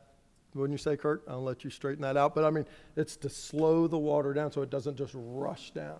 But it doesn't slow the water down is what I'm saying. In my opinion, I'm not an engineer, but I can tell you I get a lot of water. When we first built our house, the creek would go dry in the summer. And it was probably 4 feet wide and a couple feet deep, and now it's probably 10 feet wide and 6 feet deep. So it's something that's a concern to me, and I really feel like these people on Northeast Street are going to be the ones that bear the brunt of it if it's not done correctly. So that's only my 2 cents. Thanks. And I think all that'll be engineered underground. Are you finished, Mr. Hunterlow? Okay, Member Chance has. Yeah, I think this part of the issue I keep having is it's almost a foregone conclusion that this is done. Because we're talking about when this is done, when this is done, when this is done, when this is done. I thought this was a concept plan, but we sit up here, some of us, and act as if this is stamped and ready to go. So I think we need to be careful. I think you're mischaracterizing that. No, I'm not. We've gone over it I've heard carefully. There's a big process we have to go through. But I've heard Big that process. several times, and I think just to the public opinion, that is probably fueling the fire a little bit to act as if this thing is stamped and ready to go, because that's what I keep hearing. Well, we are trying to address the concerns that are being raised so that we can vet all of this out. That's part of the concerns. Really. We're trying to address it. Mayor, if I could address that. So that's kind of what I addressed at the last meeting. I appreciate you bringing that up because I said we're here kind of visioneering about what downtown Mason can be. And this is a concept, and this development agreement is the first step to say, can we do something to spark growth and vibrancy in downtown Mason? And I believe this project can do that. So, but I appreciate you bringing that up, that this isn't the end of the process, this is the beginning. And we are just saying, yes, we want to see a vibrant, healthy, growing downtown Mason. Well, you actually are next on the list. So we have a representative for former Mayor Sharp Helfrey. Vice Mayor Gilb is going to fill in. Yes, I'm not here. It's not me. I am Sharp Helfrey, and I asked her to keep this short, so I think it's within the 5-minute time limit. But this is from Sharp Helfrey. It says, greetings, Mayor Grossman, Vice Mayor Gilb, members of council, City Manager Hanson, and city staff. Due to a family issue regarding me to travel out of town, it's with sincere regret that I submit this statement as opposed to attending tonight's meeting in person. I've asked Vice Mayor Gilb to read my position. Thank you, council, for tonight's public hearing regarding Ordinance 2021-92, Mason's proposed downtown development. As the former mayor of Mason and the chair of council's downtown committee for 16 years, I've hosted and attended many meetings of this nature regarding Mason's downtown. My campaign platform for all 4 of my elections had downtown improvement as one of my top priorities. I fought hard to persuade and promote what could be a vibrant, thriving, fun centerpiece for Mason that would match the appearance and integrity of the rest of our beautiful city. Sadly, for the past 21 years that I've personally been involved, opportunity after opportunity has been oddly shut down while neighboring downtown communities have rebranded and prospered. It's been confusing, it's been frustrating, even anguishing at times to watch this happen again and again. Our intersections, our downtown plaza, streetscape, downtown parking, both on-street and off-street, traffic flow could have all looked very different. The mixed-use downtown overlay district was created to enhance property values and augment business profits, but it has fallen way short of its projected potential, and other communities around us have greatly benefited from our continuous pattern of inactivity. We've had thorough professional studies done regarding our downtown several times over the years, all independently concurring that the right thing for Mason moving forward in a highly competitive region is mixed use, a premier residential district supporting local businesses and encouraging a walkable, flourishing downtown at all times of the day and evening. Through those studies, we've also learned that the city owns enough undeveloped parcels downtown, some fairly large, that would alleviate parking issues and further enhance downtown businesses. You, as our elected officials and fellow residents, are responsible for Mason's downtown progression. The City of Mason has a large and extremely talented staff who specialize in all aspects of economic development, small and large, capable and extremely eager to move Mason's interests forward. You, as council and our staff, should be the drivers in Mason's potential revitalization. It's prudent for council members who own businesses and/or property downtown to disclose themselves to the public and voluntarily recuse themselves from any discussion as a conflict of interest. This would protect council members who own property, as well as the reputation of council at large. Once again, you have an opportunity to move Mason forward, this time to the tune of a $20 million independent investment into our downtown. You hold within your grasp the ability to provide us, the 33,000 plus residents you've been elected to represent, our local businesses, and our visiting patrons, the downtown Mason that we've wanted and know has been within our grasp for many years. Please support Ordinance 2021-92. Most sincerely, Sharp Helfrey. And I'll deliver this written statement into the record. Thank you. You were an excellent body double. All right. Minda Bauer-Cornett, Gail Roberts, Mark Campbell. Welcome, Mrs. Bauer-Cornett. Thank you. I had some prepared notes that I had written at home, but they were forgotten in my handbag when I had to leave it in my car. Who came up with that? That's new. I've never heard that before. Somebody afraid of getting hurt? I don't get it.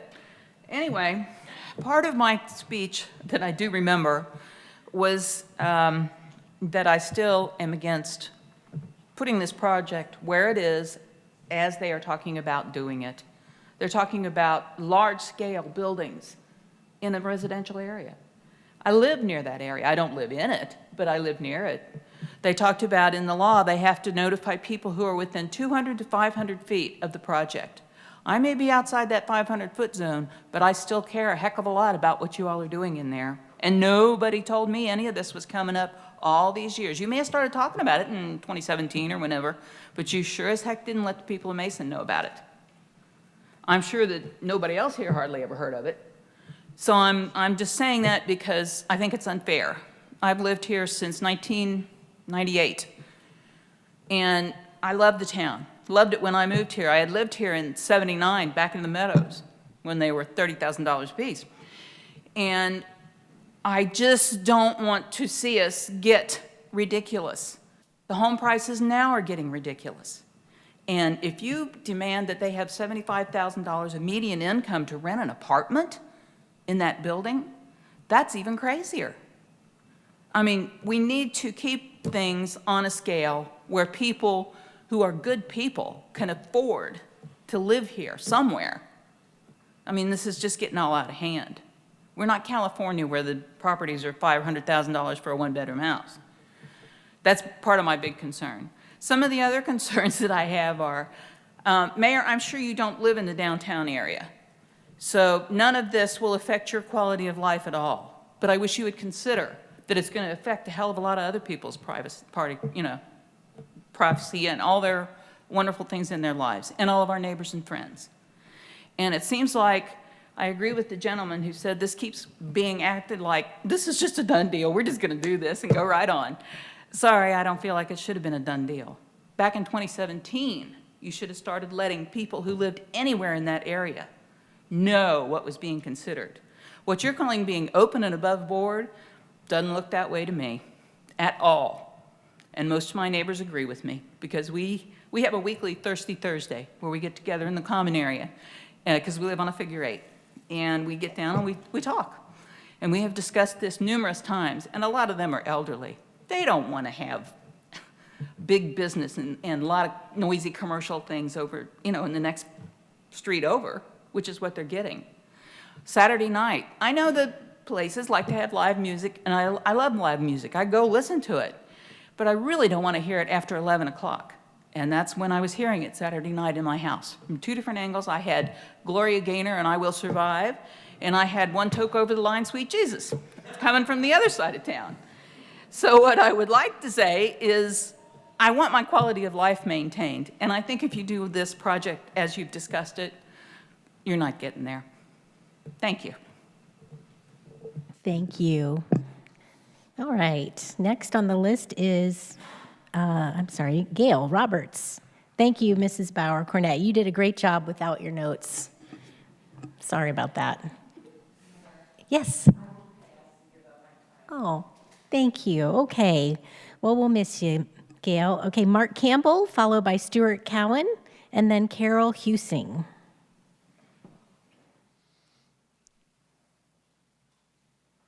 Welcome.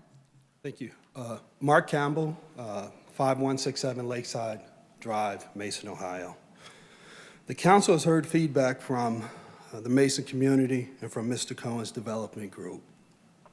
The council has not developed a master plan for downtown and is willing to give away $2 million in property that we, the people, paid for pennies on the dollar. The community has asked for a pause, a slowdown, competing plans to determine what is best for the community. If there's more congestion in the area, it may impact police and fire services, which are essential to keeping our community safe. And for the record, the police and the fire services do an excellent job of protecting our community. Instead of going with the proposal that many Mason residents have concerns about, the focus should not be on a developer, a specific vision, but creating a master plan and looking at the various options that bring that plan to life. What is the real harm in listening to the community and taking a pause? What is the real harm in putting a current traffic study first, creating a master plan second, or concurrently determining which businesses will revitalize downtown next, and then selecting a developer to bring that first phase of that vision to life? Will you listen to the voice of the people and pause and change the approach, or listen to Mr. Cohen and his development? Let Mr. Cohen and his group submit options for developing his property without giving away our property. Putting a stake in the ground with the first developer is failing to do what is right for the community. You are blocking better options, or even not confirming that this is the best option. I think we need to take a pause and take a step back. Proverbs 21:5 says this: "The plans of the diligent lead to profit as surely as haste leads to poverty." Be diligent in planning the future of downtown. Giving away property at 5% of the value seems inappropriate, and I wonder if Mr. Cohen and his investors would jump at a chance to give their property away for development to the Mason community at 5%. Thank you. Thank you, Mr. Campbell. Mr. Campbell came in a little bit later, but we did address some of that, some of your concerns that you raised about the value of the property, and I can follow up with you later on that if you'd like. Mr. Cowan, welcome. Afternoon, everybody. Thank you, Mrs. Mayor, and all council and everybody here. My name is Stuart Cowan. I live at 104 East North Street, and I will be directly in the flow of what's going on this piece of property.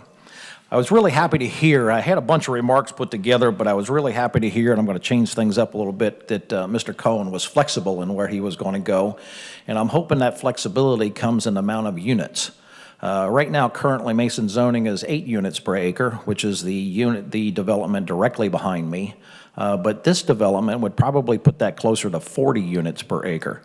So that's a substantial jump in units per acre. Now, I understand that in a smaller piece of property, you're going to have to go up in order to get where you're going to go to get some units in. However, what I'd like council to consider and actually work through this plan is the building directly to the north, which abuts East North Street, I think would be more suited for a 2-story building similar to what is behind me as opposed to a 4-story building. So I think that would help blend the 4-story units, which are directly adjacent to the commercial downtown area, and help blend in with the residential units that are to the north and to the east and to the west. So I think the overall units, I don't know how many units Mr. Cohen had planned in a particular building, how many per floor, but if he lost 20 units or whatever, that would be a blessing, I would believe, to the city as well, because you're still going to have the same amount of parking spaces. Maybe this parking area could be used for city residents or commercial development residents, and et cetera, as they come through. Somebody's going to have to place to park. I remember the last meeting, there was only supposed to be like 15 or maybe I heard wrong, 20 spaces for all of the commercial development for 20,000 square feet. That doesn't seem like a lot.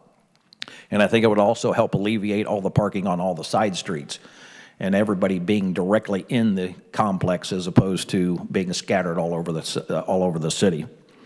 And even at that, in writing some of my notes and some of my figures and stuff, I think that the giveaways, if you will, I calculated the tap fees based on the last tap fee I paid for the city of Mason, and I calculated about $1.4 million worth of free tap fees for water and sewer. So at 120 units. So, I mean, if there are less units than that, then maybe I'm wrong, and it may be different for apartments. I'm going based off of single-family residential units, so that's where I'm at. I think we can address that. I just qualified that. The water taps are not negotiated through the city. If you were to have any tap fee reduction, that would be through Greater Cincinnati Water Works. Okay, so that's half of that. Yes. Okay. So, I mean, and we all know that Mason's water taps and or sewer taps are probably the highest in the area.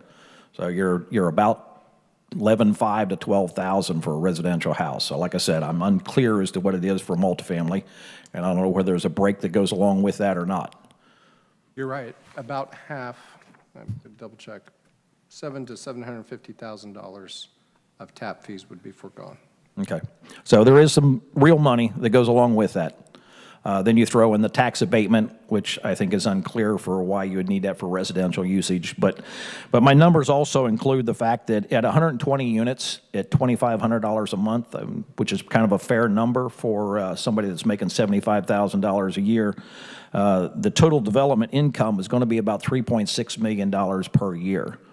If you take his $20 million at his word and take and divide it by $3.6 million, that's a payback of 5.5 years, not including interest and some other expenditures. But I've been in the business a long time. I know there's other people in the room that know these numbers as well as I do. But most of the time when you're talking about apartment rentals and commercial spaces and stuff like that, you're talking about 10 to 15 years worth of payback in order to get your money, not 5 or 6. And even if we want to give them a grace period of 6 or 7, you're still well within making the money. So I'm just considering why we would give them an extra $1 million or a couple $1 million worth of stuff, freer property or less money, et cetera. So I just want council to realize where we're at with that as one end of the development, but then the other end of the development is actually softening this blow for all the ranch houses and residential development that has currently been in Mason and has currently been in this area for a long time. As a matter of fact, my father put in that subdivision on East North Street in 1955. So I can tell you some of the logistics that were on that about making sure that you had to hook up to the telephone and to the utilities as it went along, written into the language. But, you know, that's a whole nother story. So anyway, thank you for your time, council.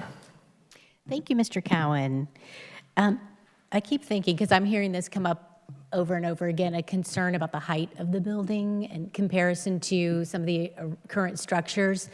I happened to be on North Broadway last week in Lebanon, and I'm seeing some of your project it's partially done, but it's framed, and I don't know if any of it was under roof, but some of the facades were on, and it worked, and it was, you have to go down a street of Cape Cods. There's a school behind it, and he did a good job of making it seem like it belonged there. And I know their project is a little bit different, but it's very similar also. It's the same mixed use. I was surprised at how well it fit in. Let's just put it that way. So if you have time and you can head up to Lebanon, you can take a look at how it can work. Okay, next on the list is Carol Husing, Jack Husing, John Weedlin. The Husings are passing. Okay, thank you. And then John, I'm sorry, Weidlet. Okay, come on up. And then we've got Gail Sinclair, and then we also have a body double for Jim Fox, so he'll be after that. I'm not sure who his body double is, but we have a statement from him as well. Welcome, sir, and can you give me that name one more time, please? Sure, I'll be glad to. I'm John Weidlich. I live at 5178 Concord Crossing. I really appreciate you letting me speak tonight. I'm got to tell you, I'm a little nervous. I'd much rather be sitting at one of those nice establishments downtown than being here. And I wanted to start by thanking all of you. You know, you're here, you're involved in public service. It's hard for me to imagine what it takes to be a public servant. You know, the idea that you campaign, that you listen to people like us. You know, I'm part of the public. I know we're a cranky bunch. So, you know, the fact that you're here, that you're serving the community by doing the work on council, I really appreciate that. And I also appreciate the people who are here in the audience because they're here because they love Mason as well. I think all of us are here for the same reasons, because we want a great city, we want a vibrant city, we want a beautiful city. Vibrant is a word that keeps coming up over and over. And I've been so pleased, I was here at the earlier session, I was so pleased to hear you acknowledge that there are potential issues in this project. Stormwater issues, traffic, parking, all of that. And you said yourself, Madam Mayor, that there's a lot of work left to be done. So I appreciate that, and I suspect that a lot of the what you're hearing, a lot of the frustration you're hearing is that I think some of us feel like Mason as a city, that we haven't really gotten our house in order yet. You know, there's this development coming, and I think some of us feel that there are issues that have been hanging on that haven't been addressed yet over the years, at least not fully in terms of traffic and parking and all the other issues that have been mentioned. You know, we're all kind of remembered by what we leave behind. And so we're really working through this. And I came from a city in the Midwest to here, and many years ago, the city council in that city was presented with the opportunity to build a mall. For a variety of reasons, they declined, and so that mall was built just across the city boundaries in the neighboring town. The city that I live in, of course, we all went across city boundaries to the shopping mall that was there.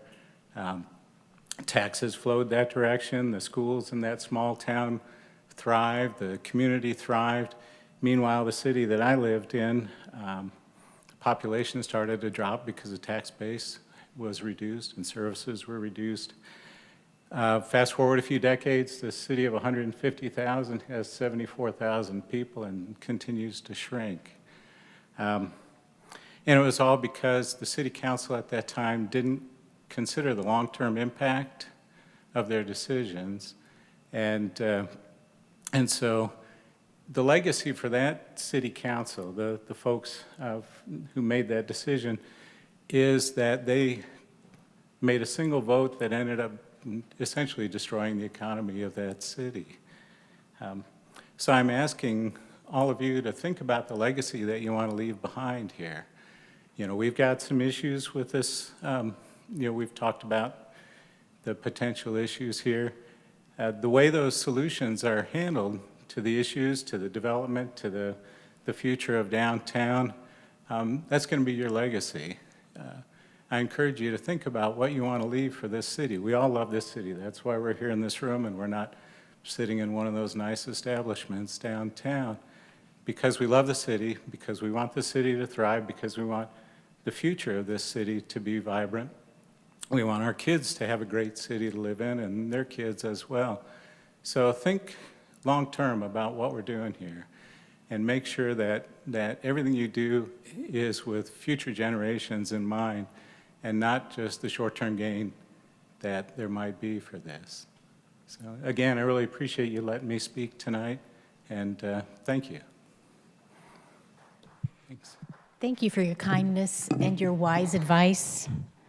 And I know that thinking about that long-term future, and when you mentioned schools, a lot of what weighed into my decision is the future.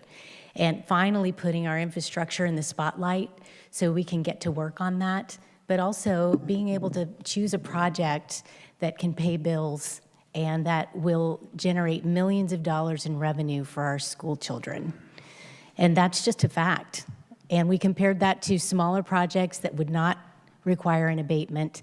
And what we learned was when we compared a $20 million project with a $4 million project with no abatement, just the pilot payments alone to the schools eclipsed what the $4 million project could generate in a 15-year abatement period. But when you look at the time of the abatement period expiring, the first 3 years eclipses all of the revenue collected altogether from the $4 million project. And we had statistics to go from in the current Mason Oaks development, and that developer actually proposed doing another townhome development at this location. So that comparison really convicted me that this is an opportunity for us to raise millions for our schools, and maybe we can't accommodate such high-intensity projects in other spaces in downtown Mason, but we can certainly be looking at the entire district as a whole. And believe me, I've been begging my colleagues to do that the entire time I've been mayor. It's been hard. But I'm very optimistic that we're going to be able to make this work. Okay. We have next on our list Gail Sinclair and then Mr. Fox. And we also have two down at the bottom that signed down at the bottom because I'm curious. Mr. Looker, did you want to talk about this today or a different topic? No, this. Okay, great. All right, so after Mr. Fox, okay, I'll tell you, oh, you want to be last? Oh, okay, sure. So we've got Sandy Moore and John Looker and then I'll open up the floor to other people. All right, thank you so much for your patience, Ms. Sinclair. State your name and address for the record. I'm Gail Sinclair, and I own East Main Salon and Spa on 110 East Main Street. My main concern here is, I think it's a done deal already also, but that traffic is going to be horrendous. It already is horrendous where we are. My parking lot, I do have parking behind my salon. So it takes a lot to keep a lot of people out of my parking lot. So this worries me. Also, the zoning kind of worries me too with what you're doing. You have a couple historic homes on, my house is historic also, on Church Street. And what if a developer comes along and wants to buy 2 or 3 ranches or 4 plots there? How high can they build, or can they put a big apartment building there? As far as zoning goes, it kind of sounds like they can. So those were my concerns. Okay, thank you very much. All right. Mr. Fox? And then Sandy Moore. I'm going to be the body double for Mr. Fox. I wish I had his hair, but he's got great hair. And this is from Jim and Helen Fox. Member Chance, you need to read it from the podium. Oh, okay. Thank you. You're welcome. Since you're a body double.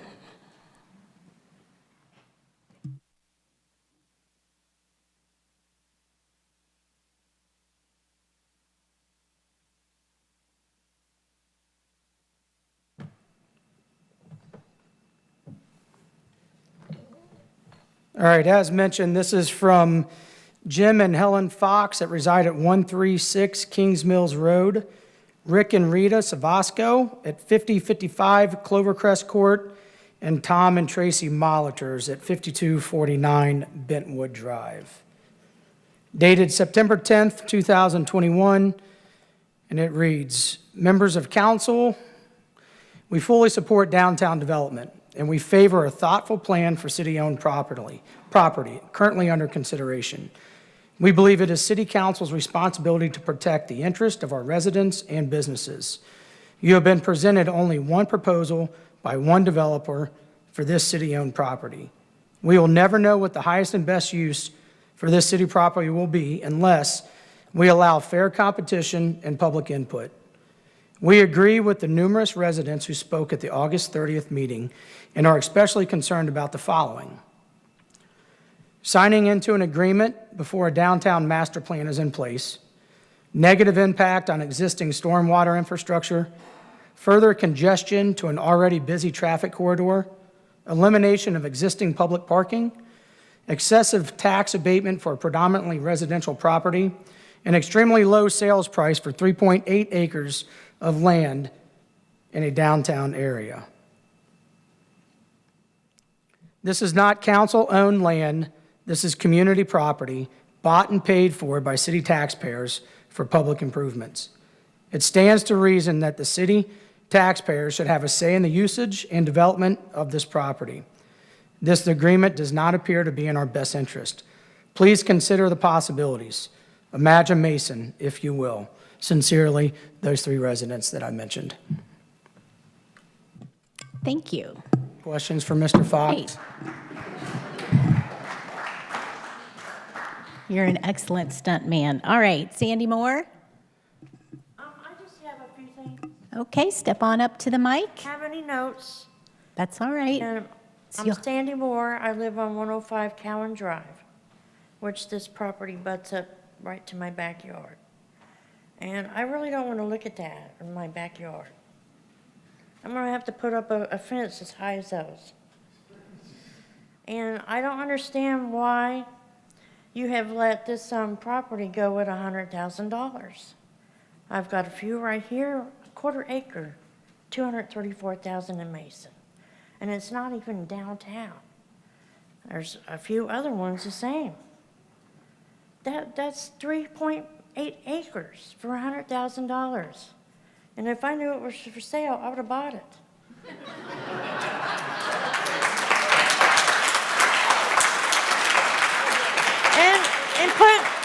And put parking for this side of the downtown area in it, a dog park, and place for people to hang out. That's what I would have done with it. Okay, I'm sorry. Look at this eyesore. Okay. Thank you. I think I heard everything you said. It was hard with the audience. You prefer a dog? I'm sorry. You suggested a different usage, like a park? Yeah, a park Okay. for people to bring their dogs, hang out and eat Yeah. the food that the restaurants around there. Yeah. I don't mind to be put in some commercial retailing for restaurants, but more parking and for people to enjoy the last green space in downtown. Okay, yeah, thank you for your comments. During the PUD process, there'll be open meetings with Planning Commission, and they'll talk about screening and that kind of thing around the border of the property. But I do have something to say about the dog park idea, because it's a really good idea. And I think I want Member Bradburn to tell you. Would that be okay? Well, why not? Just real quick. And we'll come back around to it. Turn on your mic. Sorry. Wellness Committee met, issues of a dog park. It's actually in the budget. Staff has gone out and given back to the committee a recommendation of the lower level of the Mason Sports Park to become a dog park for the city of Mason, along with water. And I see, yep. Yeah, okay. And I'm a dog lover. I've got a dog. And I think we will probably have one of the best dog parks in Mason. It's not going to happen overnight in the sense that money has been appropriated this year. The staff has made the recommendation of this location. It wasn't my idea. There's about 4 acres of ground there. And it should be enjoyable for everybody to enjoy, and actually it was going to be my announcement for the concert thing. We're all going to have little announcements for the concert coming up, and I can tell you that a dog park is a great place to meet dogs and people, and most of the people I meet at the dog park are a lot nicer than some of the people up here I have to deal with. Thank you, Councilmember Bradburn. I'm sorry I let the cat out of the bag a little early, but I wanted to give you that good news, and thank you for your comments. It is very meaningful to us, and we'll be very circumspect. All right, Mr. Looker, I have you last as a sign-up, and then I'll open the floor to anyone who wishes to speak who didn't have a chance to sign up.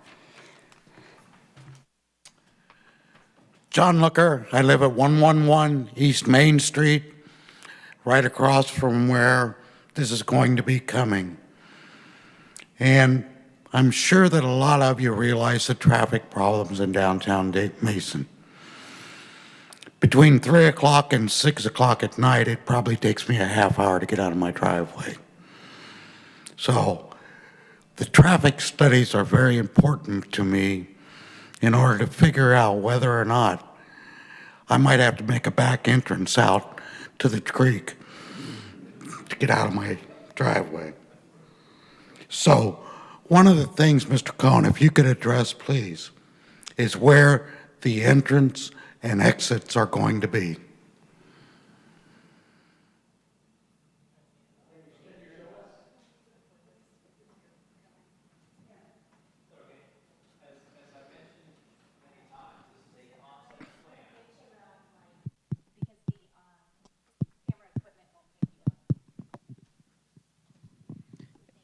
As I've mentioned many times, this is a concept plan, and it shows an entrance and exit on East North Street and one off of Church Street. That doesn't mean that's going to be where it is at the end of the day, but as we go through our engineering, we're going to identify the best locations for it to be. Well, Mr. Hunterlaw said that the house next door to the Pleasure Inn was not going to be torn down. Is that correct? And I think when I talked to you last week, you indicated that same point. Because you were going to meet with Jeff the next morning at Odessa, and Jeff forgot about it. Correct? Yes, Jeff forgot about it. There's no plans to tear down his building. No plans. House. Absolutely none. And he can't tear down something that doesn't belong to him. I understand that, but public domain can take it over.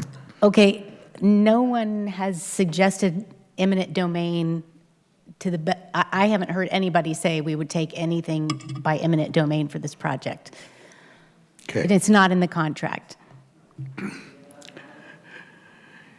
And I would like to thank the City of Mason for the Purple Heart banner that goes across Main Street as you come in and out. I've done 20 more Purple Heart cities, and none of them compare to what we've done here in Mason. Thank you. Thank you, Mr. Licker. One last question. Okay. I look over this audience, and I don't believe I see any criminals out here. But we have 5 police officers sitting outside council. Can you explain to me why? We have a campus safety program, and before every meeting, and we kind of evaluate any information we've heard.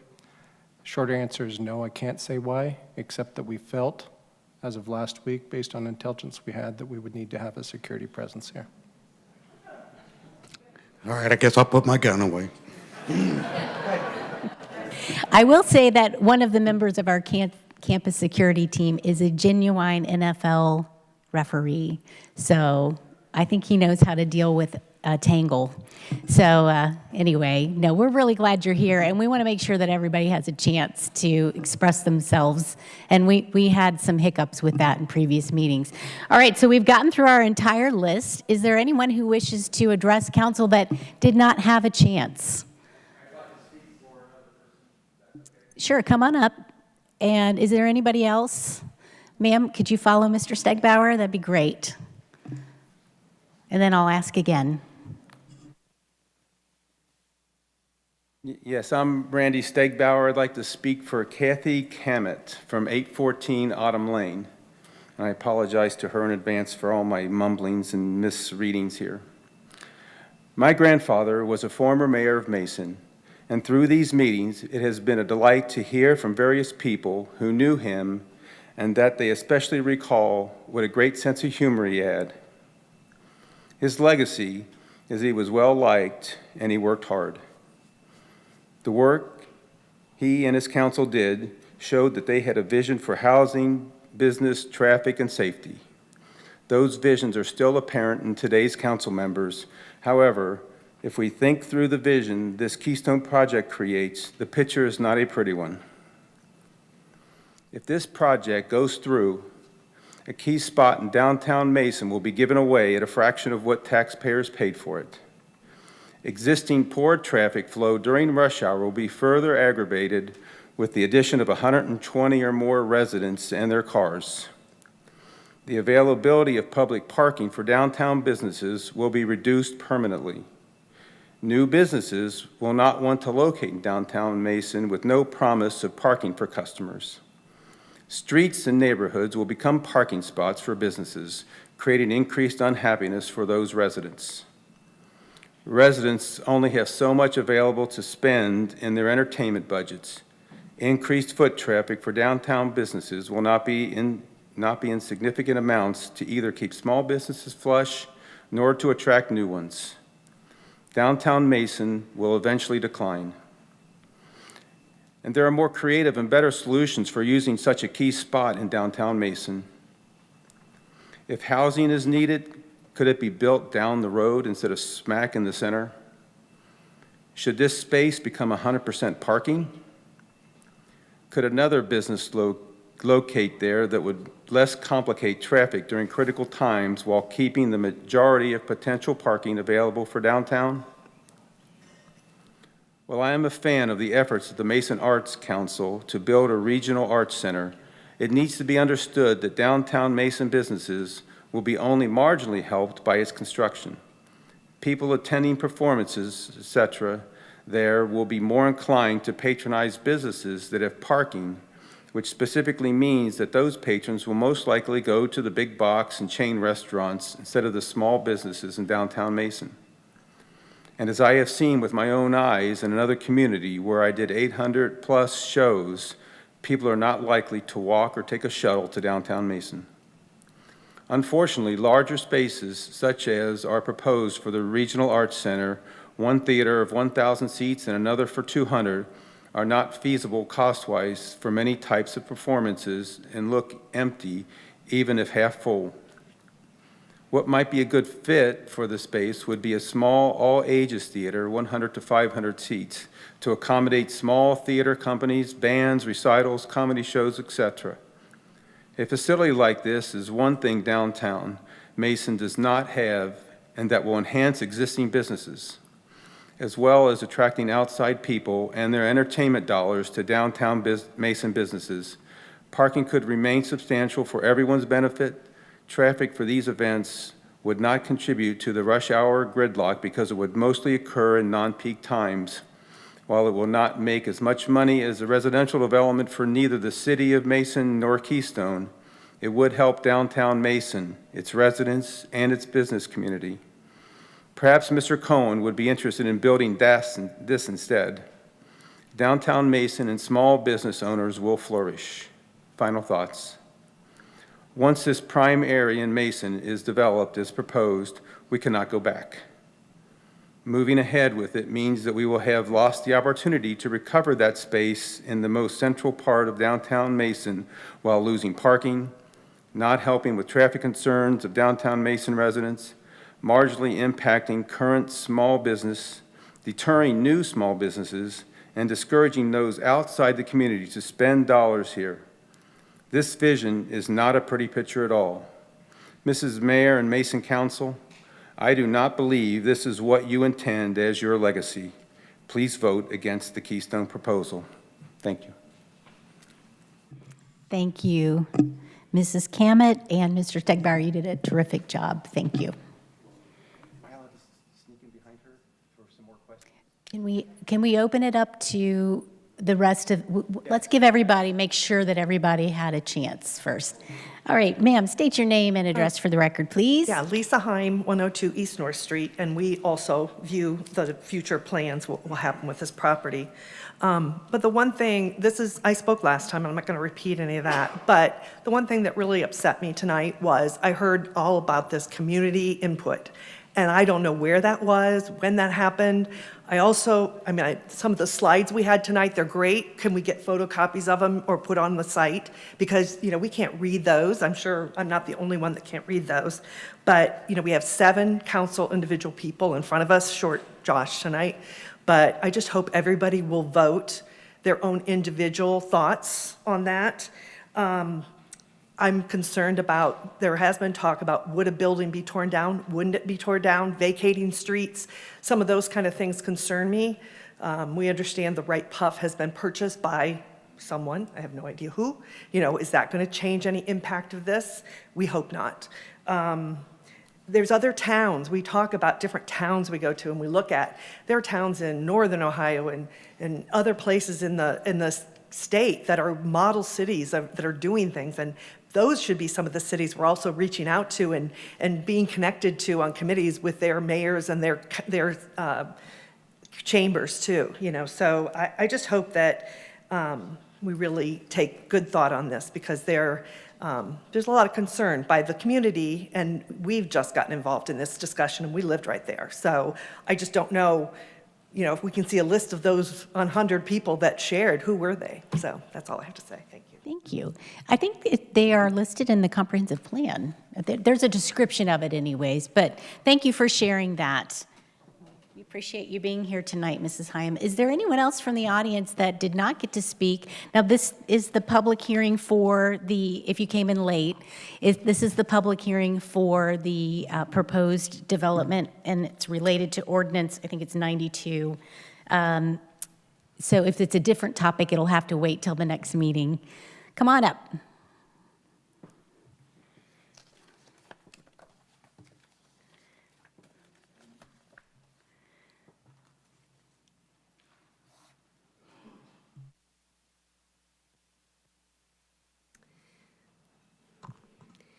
I'm Kathy Elliott, 5322 Crestwood Drive. It's Kathy Elliott, for anyone who's taken notes. First, allow me to add my voice to the chorus of those who have been objecting to the lack of a competitive bid process. But if you are really committed to moving ahead to build this new apartments in the center of downtown, what are going to be the attractions for all these new residents? Where are they going to spend that income that they will be bringing? We have a handful of interesting and attractive small businesses downtown, but honestly, it's not a vibrant scene down there. Common Beer is a great hang, but when they wanted to expand, you did not support them, you shot their plans down. And if these new residences lead to the traffic congestion and the lack of parking that has been suggested by many, how are you going to keep existing residents interested in driving into downtown to spend their money and to spend their time? There just does not seem to be a plan to address what happens next after the residences are built. I'm suggesting that perhaps there would be less outcry and objections if you had an overall cohesive plan to show us of what happens next. This seems rather cart before the horse. So I'm just saying, can we maybe pause?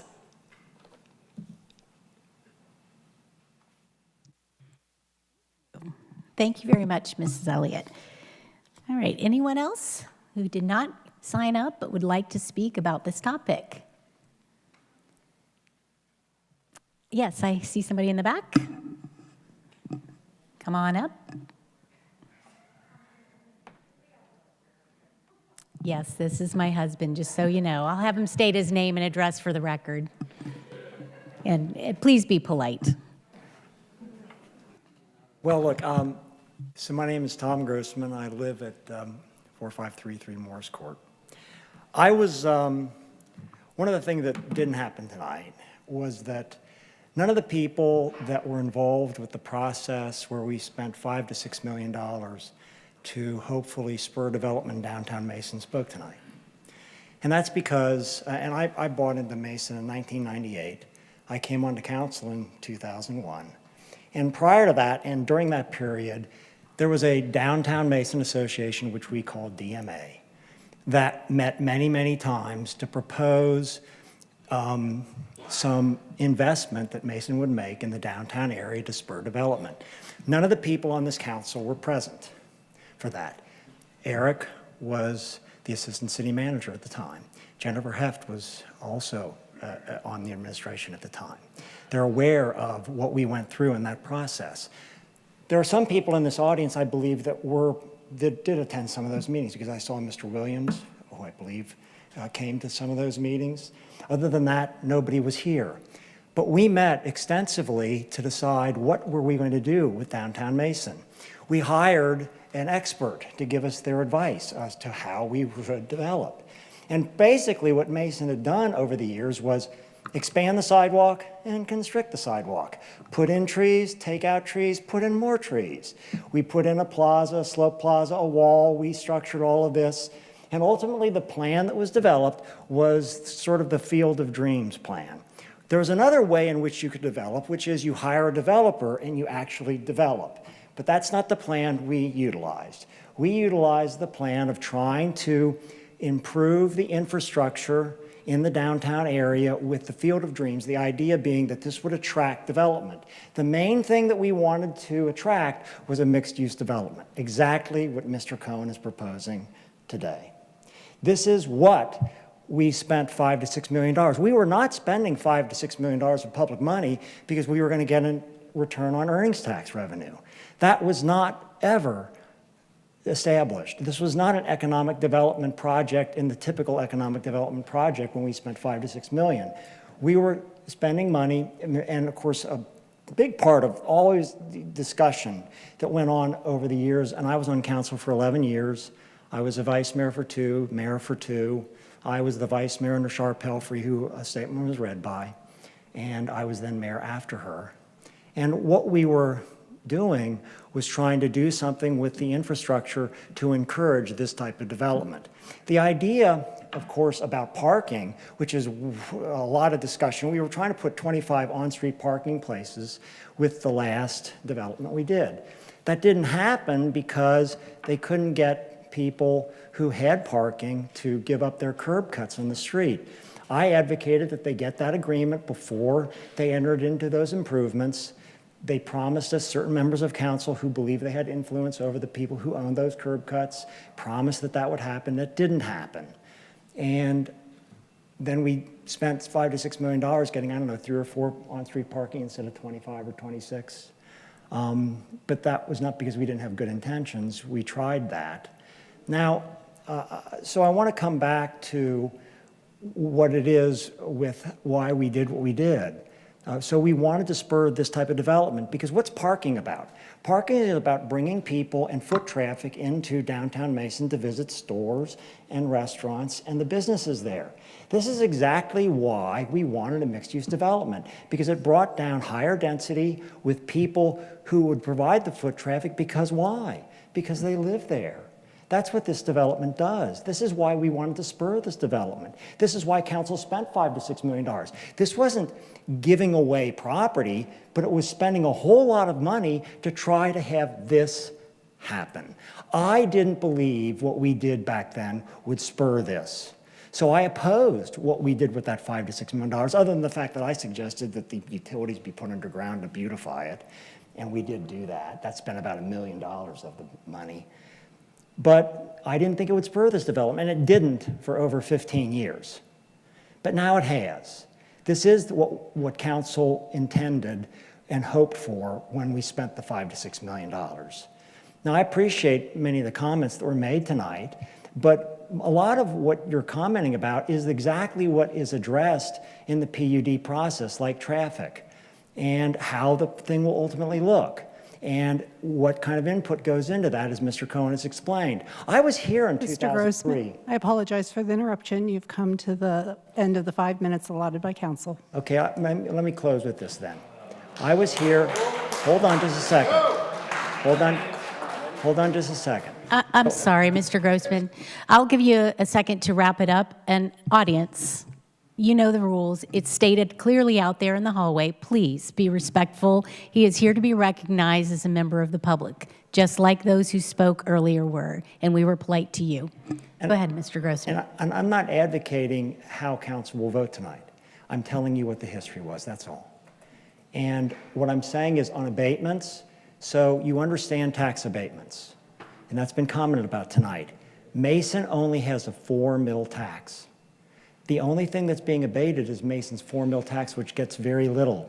The main tax that gets abated is the school tax. That's 70% of your tax. But they're going to enter into a pilot program where they pay the school tax during the abatement period. That's what they're doing, so that's not really getting abated at all. They're going to pay basically what they're going to be paying for. So I want you to understand that. And when we bought the property, we bought it in 2 stages, but the second part of the property was only, what, 1.2? Mr. Grossman, we gotta. Okay. Okay. So if anybody wants to talk to me about the history, I know the history. Okay, thank you. Thank you very much. Mr. Stegbauer, you said you had some follow-up questions. Is there anybody from the audience that wishes to speak that didn't?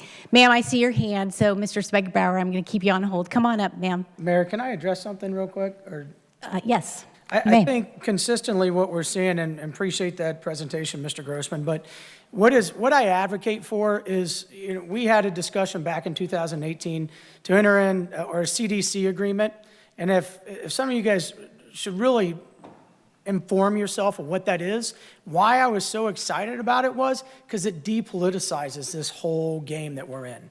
And I'm all about getting the government out of the way, and I think that's why we've had major issues over the last 15, 20 years of doing this, because it always starts up here, and we know everything. I don't know how to do development downtown, but guess who does? A CDC and professionals. And I think that's where we need to, and again, I've heard that from a lot of people. The second largest owner of land in downtown Mason it was always driven by the city. We need to get out of the way. And I think we have proven that we're still getting in the way. Could I ask you a follow-up question? Did we enter some kind of agreement or contract with the CDC? No, we didn't, because they were thrown underneath the bus. No, that's not an answer to my question, did we? It's a yes or no, but then what was the agreement? I don't even know what you're talking about. No, it was proposed, and literally it was shot down, and you know very well. I mean, Are you talking about the grant that they asked for, or are you talking about something else? no, we had a great presentation from the CDC, and if you guys ever want to hear it again, what it does, what the form and function of a CDC does, is exactly what we need in the city right now. Because if not, politicians get into play here, and personal interest and everything else gets into play, opposed to doing what's right. Mr. Bradburn, audience, please. Audience, please. I'm sorry to keep you waiting, ma'am. Tony, did you have a question? I'll save it for later. Okay. Thank you. Ma'am, please state your name and address for the record. Thank you for your patience. Sure. My name is Christine Yockey. I go by Nicole, and my address is 211 Washington Way. I've lived in Mason for nearly 15 years. My kids go to school here. I'm pretty vested in the community and in what we've been discussing tonight with the development. I'd kind of want to just start by just quoting Vice Mayor Gilb, and I apologize, I'm not used to speaking to a lot of people. In the March 22nd meeting minutes, you said, "Let us be better listeners." I think that's extremely appropriate tonight. The message has been very consistent from the community and their feedback on the development, what their concerns are, that it may not be a good idea for the community, for the residents, for the neighbors of that area, for everyone that lives in Mason that visits that area. Some of the numbers that were put up on the screen earlier, I don't know that there was a lot of context put around them, but I think there should be some more information given surrounding those numbers. I know that several people have mentioned the purchase price of $100,000, and in the contract it states the current tax valuation of that property is $400,560. The sewer fees in the contract are contracted at $75,000. The valuation is $800,000.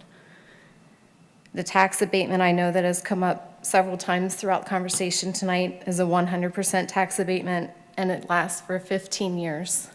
I don't know how many of you have read the contract, but I would highly encourage you to do so. There's a lot of really important details that you need to be aware of. As far as the money that is being given into the downtown, I forget what you called it, the Downtown Development Plan Group, or what was it? Downtown Development Fund. Thank you. In the contract, that's referred to as the residential contribution. It's $50,000 a year over 10 years. That money comes out of the rent that they're paying. So, in essence, that money is coming from the residents going directly into that fund, not necessarily directly from the developer. It's kind of passes through. The developer seeking a tax abatement from the Mason City School Board, that's also in the contract under Section 6B.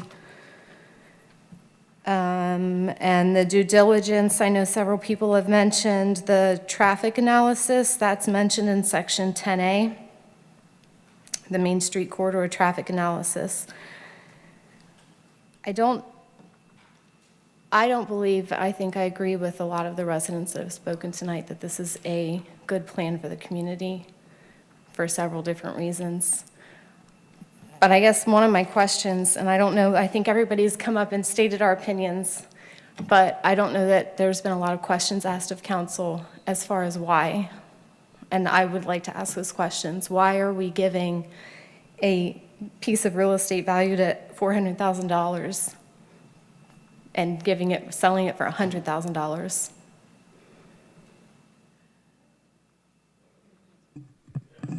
Okay, well, that is what was negotiated between city staff and the developer. Many of the communities that he has developed in have gifted the property to him without any compensation and have given many more concessions, including the 15-year abatement. We did things differently here in Mason. I think for me, the why, if you look at the history and how long it's taken to get a a significant offer of this magnitude, a $20 million private investment proposed in downtown Mason. I don't think anything of this magnitude can occur without abatements and CRAs, they're called Community Reinvestment Area or abatements, and incentives being offered, and other downtown districts do that. That is something that we didn't invent. It happens all around us. Blue Ash does things, Cincinnati, of course. So that would be the reason behind the incentives to help in this partnership. But there's a give and take. And I hope that answered your question. Is there something you want to add to that, City Manager?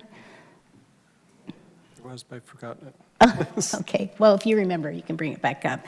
Thanks for asking that question. It's a good question. Oh, you do remember. It's probably fair to state, and I think council understands this, the city doesn't, typically when we purchase property, it's not to get a return on the market. We don't hold it to then resell it to enjoy that gain that we may realize on the, the inflated price. Typically, the city buys property for future investment. And typically, that's either economic development in some instances, and this was actually the nexus of this instance was for road improvements. We ended up purchasing this property because at the time we were widening Mason Montgomery. What was the purchase price? At the time with the buildings on it, and Kurt's going to have to refresh my memory, there's some adjustments that ought to be made to it because some of what was purchased is now roadway and bike path.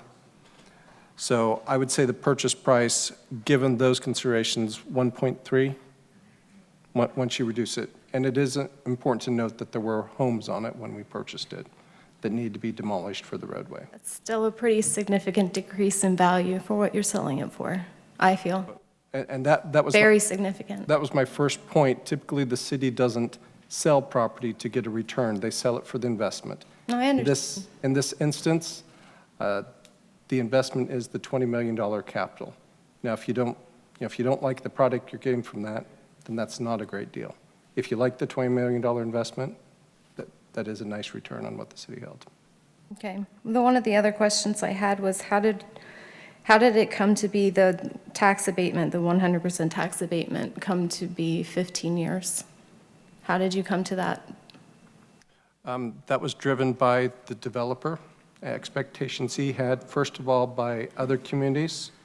Keep in mind the abatement, and someone did reference this, is primarily the schools. The burden obligation here is on the developer to negotiate with the schools what that pilot, it's called payment in lieu of the taxes would be. And that's included in the development agreement. That will determine actually what the payout is from the taxpayers as well as from the schools. So I don't know the answer to that yet because those negotiations haven't occurred, and the city is not obligating ourselves to make those payments. Okay. There's just some questions I thought that people probably would want answers to, and I know I wanted answers to. And the other thing, I know that you will be voting on this tonight. You say that it isn't a done deal. Are you taking into consideration all the feedback that you've received tonight from everyone here? That's all I have. Thank you. Thank you. Okay. Sir in the back. We've got about 14 minutes left.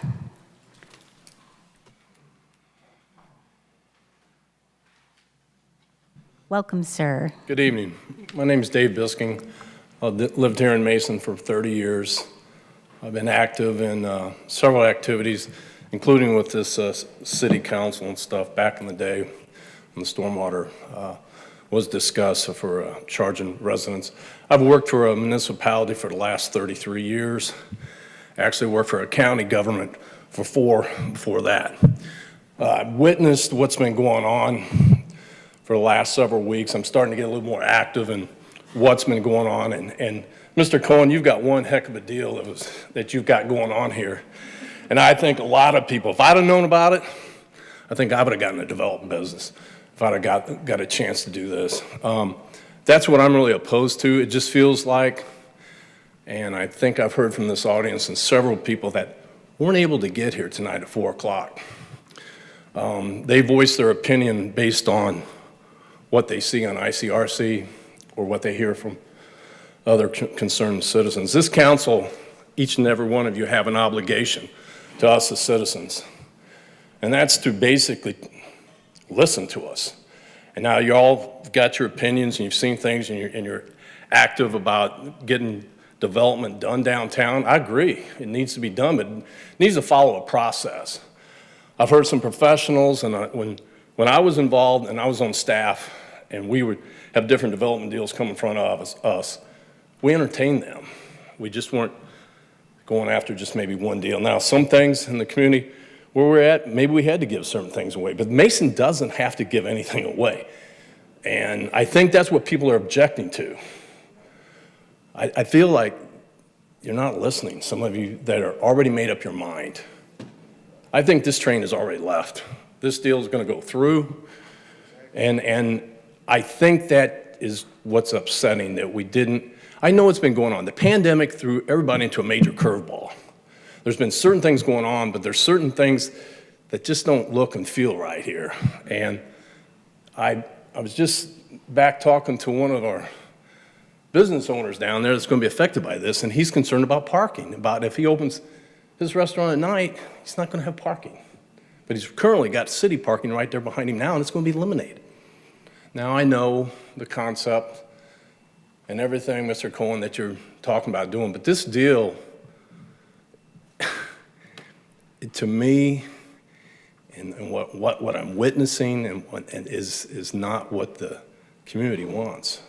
They want development, but they want to follow what professionals have told. I've witnessed, I was just here a couple weeks ago and watched a presentation done, and the presentation was about how development and master plans are done.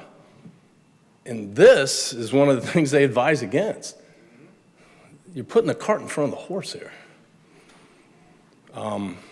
But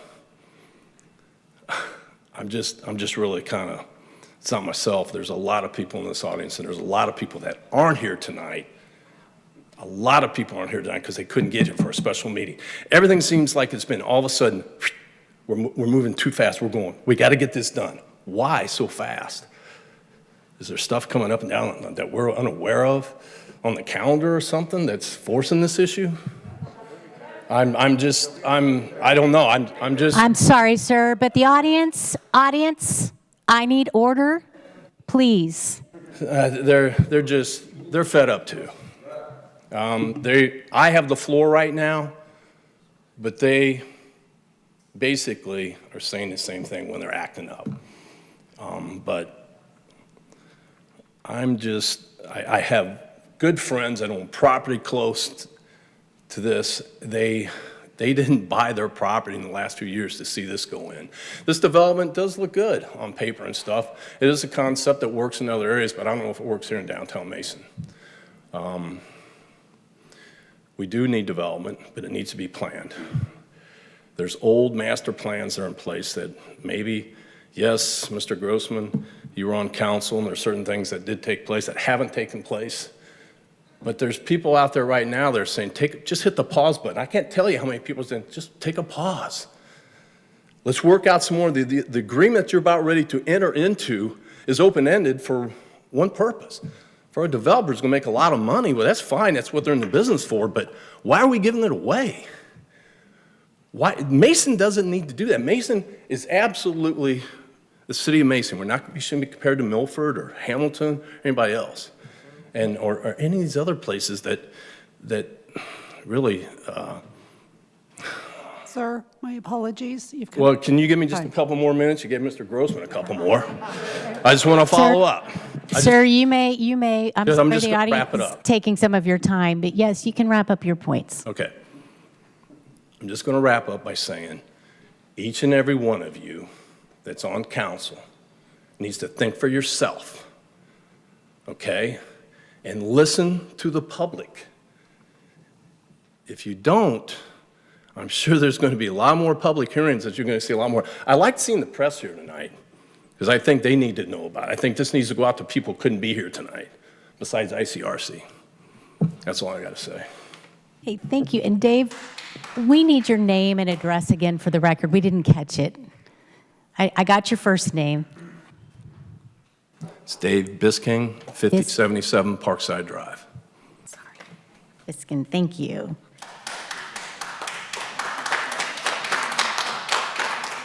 All right, anyone else wish to address council that has not had an opportunity yet? Come on up, ma'am. Thank you. We have about 7 minutes left.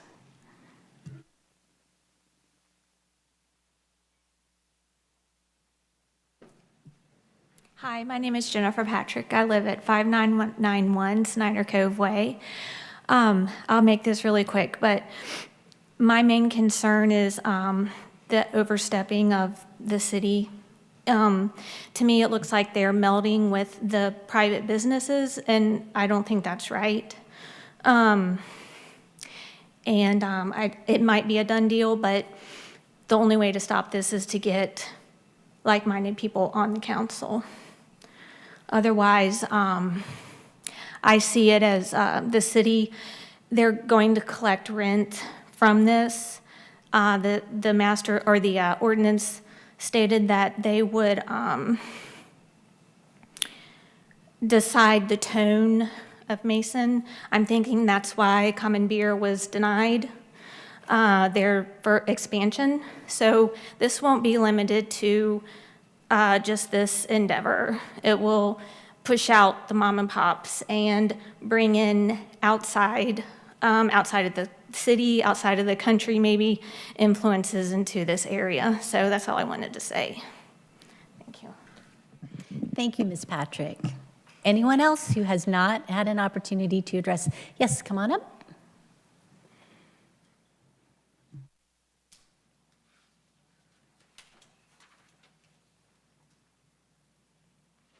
Thank you. Thank you, Mayor, Council, and staff. I'm Barbara Hogan. I'm a Mason resident, 5572 Crestwood Drive, Mason, Ohio. I just wanted to clarify a few things with Mr. Cohen. I hear everybody's thoughts, and it's concerning when you hear, the traffic and parking and everything that you're concerned about. And then at the same time, when I hear Mr. Cohen speaking and the process that this has gone through, I'm just curious. It sounds like if this were accepted and voted on as a yes, as a development, then the next day there would be no building, no shovel to the ground, no erection of a new 4-story building. Is that correct? It would just move to the next part of the process. And the next part of the process, which I really commend city manager and engineer for going through the stuff that you did initially, like what's the next part of this? But the next part of the process then, and if I'm wrong, just chime in and tell me, but if the next part of the process is then public meetings, like talking to all of you and saying, what do you want? What don't you want? This is a concept, but really finding out where you're at on this, and getting your input. The other thing I've heard, because this was a concern of mine after the meeting from the last time, was what about the traffic? I was like, it's a valid point, But from what I understand from what the city manager and the engineer said tonight, is that if it's approved, then those research, the studies can be done, correct? Meaning there's not going to be a building put out there until there's a traffic study done, until you figure out what's best to do downtown? Is that correct? Yeah, it may be helpful to break this into two parts. The developer, and it kind of goes back to my initial analogy, like any development, needs to do a traffic impact analysis, which will measure what that development by itself, what impact it's doing, and then how they mitigate that. In our development agreement, so that's an obligation on that regulatory side. Yep. The further restriction we put on the developer in the development piece, or that he may be putting on us, is we'll do a downtown corridor analysis. So that's not necessarily to deal with the impacts of his development as much as how can and what are the best ways within downtown to improve traffic overall. So there's two pieces there. There's some sharing of data, some sharing of information there that he's obligated to the city on, but the result of that larger corridor analysis will then be up to council to determine what option, can we afford it, what's the time frame. Okay, all right, awesome. So it sounds like, and Mr. Cohen was saying there's three pieces there in parallel, and you're saying the traffic piece, actually, he's doing an analysis for that property, which will feed into a larger corridor analysis by the city. But there won't be anything built before that's determined and figuring out. So what I took away from that was then, let's say all that comes together, all these meetings happen, people have gotten to voice, it's like he changes the look. I don't know if it changes the stories to, stays 4, I have no idea. But let's say all that happens and the traffic analysis is done and we come together, then Mr. Cohen's people have to come before the Planning Commission, somewhat. Basically, can I say that? Eric, you're looking like, I just want to jump in and correct one thing. The traffic impact analysis, so the impacts he has on traffic from his development alone? Yeah. That would occur before construction and development. That's what I'm looking for. Corridor analysis, that could be a much longer proposition. Okay, thank you. Thank you for bringing that up. Okay, so he's doing an analysis, but when Mr. Cohen gets all his stuff done, then he's got to bring all his architects, planning, designs, analysis, everything, and he's going to bring it before the city, the Planning Commission, we'll say. I've been through the ZBA, I can tell you that's not easy. So he's got to bring that all to the city and have them review it, and whether he gets through a yes or a no with the Planning Commission, then it goes to Kurt, City Engineer's office, basically? Staff. I thought it was staff and then City Council. No? Okay. All right, so. Staff, then Planning Commission, then Council. Thank you. Okay, so I just had it backwards. Thank you. I appreciate the patience. Okay, so he gets all this stuff together, goes to staff, then Planning Commission. Could be a yes or a no. They're tough to get through, no doubt. And then it comes to council. So whether it's yes or no, it could be. But for Mr. Cohen, he's going to be spending, I've heard, hundreds of thousands of dollars getting this plan together, listening to you, redoing, getting your input, because it's going to be better if the public wants and is happy about what's going in. I'm speaking for Mr. Cohen, but I would do that. So if he's doing all this and spending all that money, and let's say it doesn't go through, let's say the Planning Commission says no and the City Council says no, what happens then? In those instances, the developer has a contingency, which would allow him to withdraw from the agreement. Okay. The city also has some contingencies that if he doesn't accomplish things, then we can withdraw from the agreement. Okay, so the fact that we're talking about this, if it were to get voted through, it doesn't mean this is going to happen. What it means is then the discussions can happen, the analysis can happen, it can go through the city, get approved, voted down, get the engineering input, but more importantly, getting all of your input, right? And if it still doesn't go through and it's staff, working with Mr. Cohen, then City Council, if it doesn't go through, it doesn't get approved, even if it got approved tonight, it could still not happen, right? There's time to do other things. Okay, I just wanted to make sure I understood. Thank you. Thank you for the education and for the time tonight.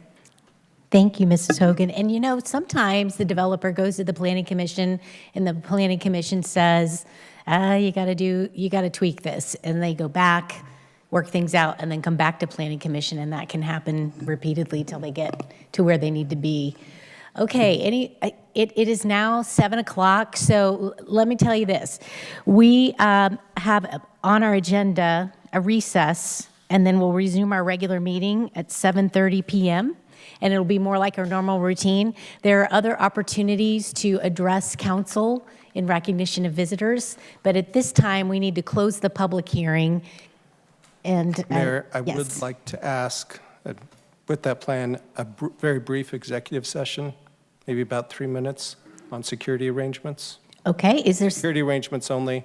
We would then need to come back in here to come out of executive session, and then go into recess. Okay, all right, so I need a motion from council to enter executive session for security arrangements.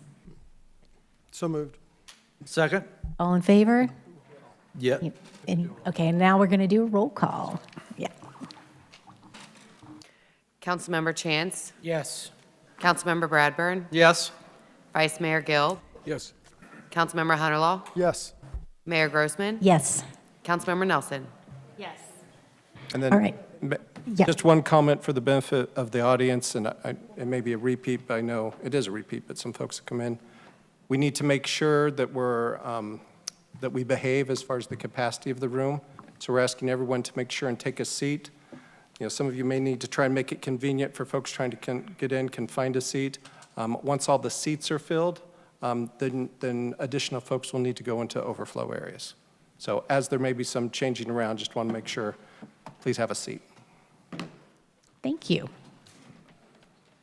All right, we'll be back.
until 7:30. So enjoy your time out here. We're going to go in the back. Thank you.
Good evening, everyone, and welcome back.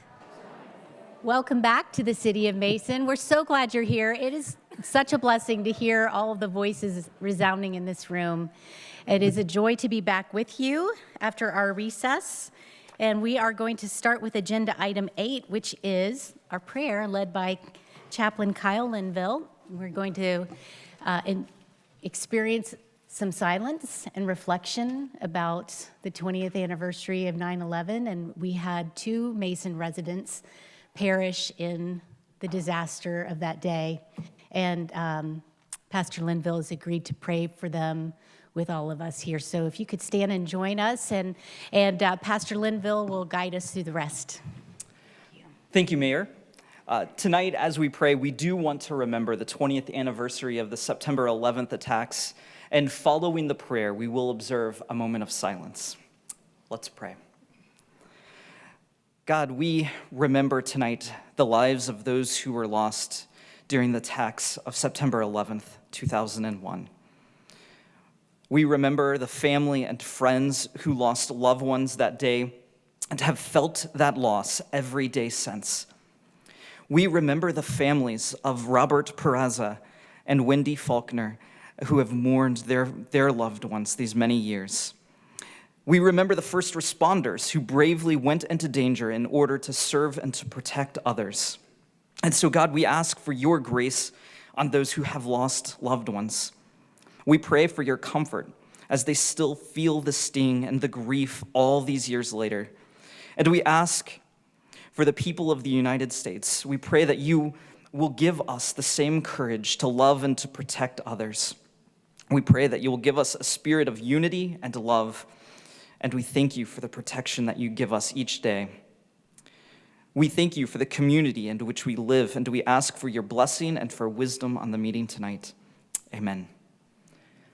So please remain standing for a moment of silent reflection and respect for the men, women, and children who lost their lives on the airplanes, at the World Trade Center, and at the Pentagon on September 11th.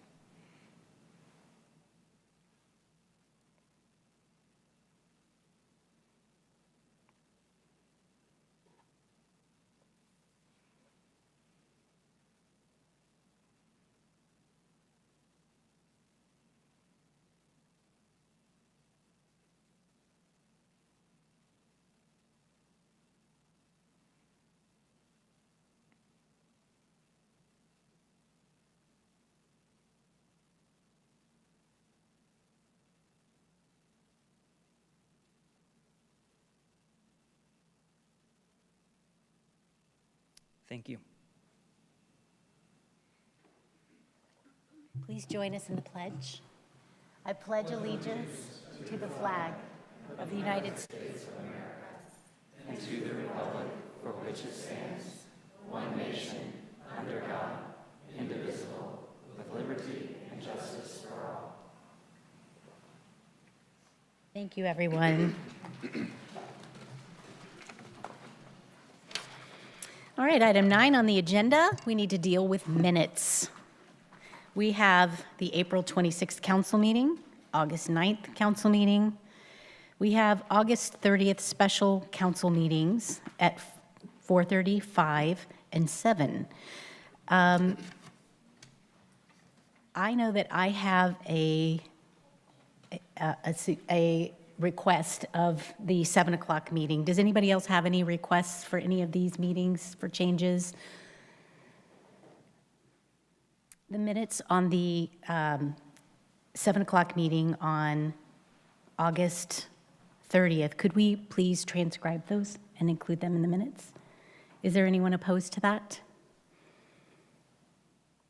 Okay, so I need a motion to approve the minutes then from April 26th council meeting, August 9th council meeting, and August 30th special council meetings at 4:30, 5 p.m., and 7 p.m. I'll make the motion. Mayor, I have a question. If we're going to be, shouldn't we wait to approve the 7 o'clock until we have them transcribed and we read them? You could, but a transcription is just verbatim. We can do that if you want to table the 7 o'clock. I mean, that's fine. I just didn't, It's not adding any content, it's simply a transcript. So I think we're okay. Are we okay, parliamentarian? All right, so we have a motion. Is there a second? I'll second that. All in favor? Yes. Any opposed? All right. Item 10 on the agenda is the city manager's report. Sorry, Mayor. I need a moment to.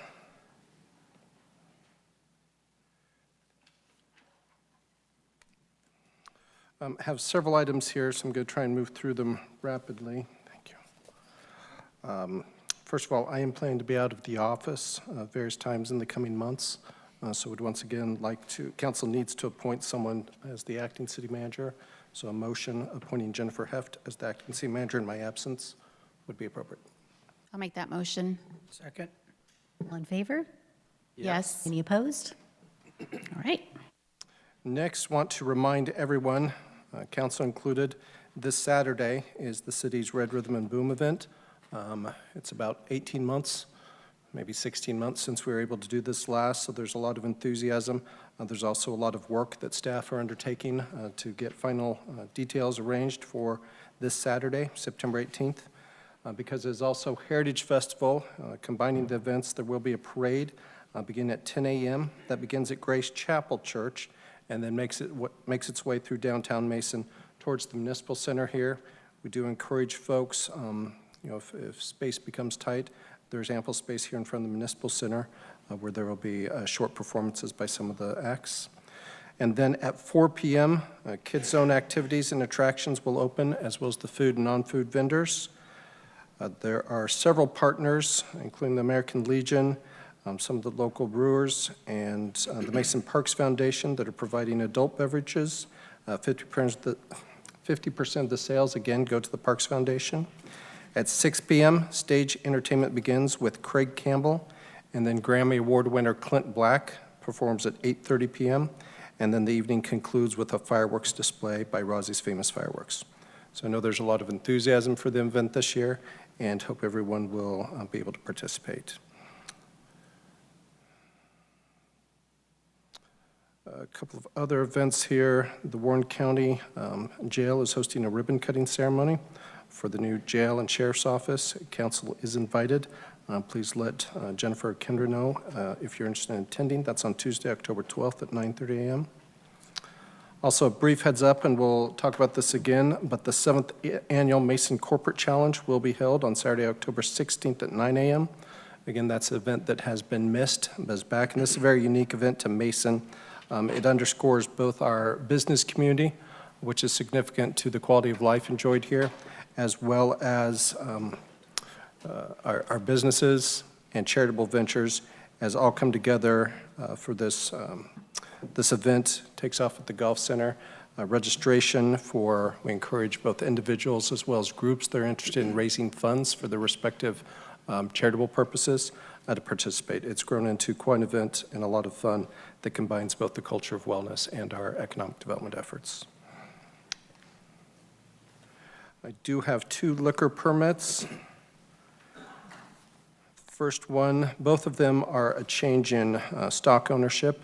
First is Donvie Enterprises, LLC, and it is for a C1, C2, D6, which is beer only in original sealed containers for carryout only until 1 a.m., wine and certain prepackaged mixed drinks in sealed containers for carryout only until 1 a.m., and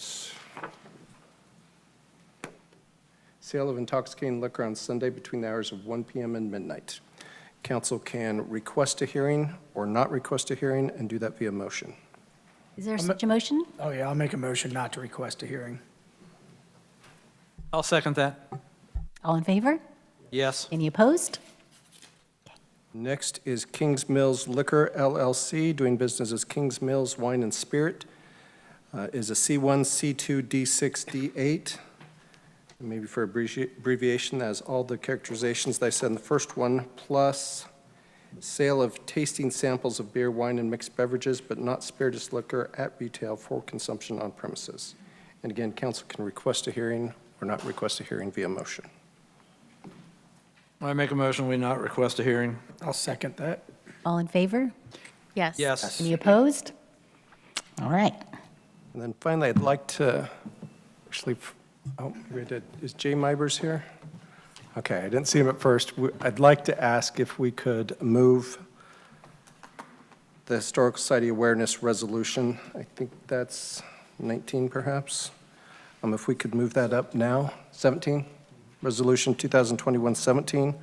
I want to underscore our partnership, longstanding partnership now with the Historical Society.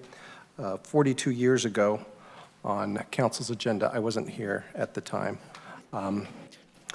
almost, but council first declared September's Historical Awareness Month, and to celebrate Mason's history dating back now to 1815, as well as to express gratitude to the Historical Society, would like to consider that resolution. Jay Mibers, who is the president of the Historical Society, I think has a few things to show us and talk to us about. Welcome.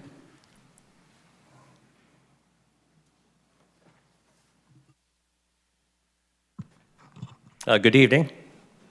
Jay Mibers, president of the Mason Historical Society, as Eric mentioned, and I want to thank you for including the Historical Society as part of the resolution recognizing September's Mason Historical Awareness Month. This makes perfect sense with Heritage Days being celebrated this weekend, so it's a great timing. I would also like to thank you for supporting and partnering with the Mason Historical Society over the past many years, and we look forward to the partnership for many years to come. The Mason Historical Society has been in existence since 1979, when approximately 30 Mason citizens and families took the first steps in ensuring we have an organization in place with the mission to preserve and provide education on Mason's vast history.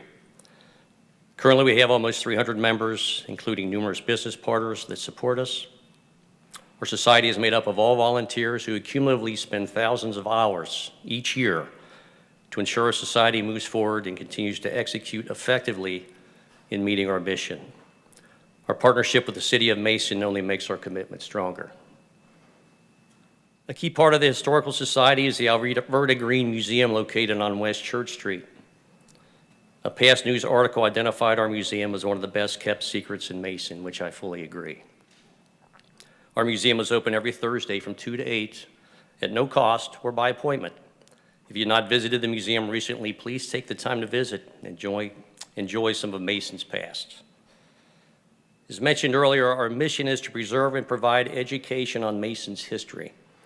We have two great examples actually occurring this week. This Wednesday at the Mason Intermediate School, we have a special program on the fatal flight of crash that happened in 1950 near State Route 741 with numerous fatalities.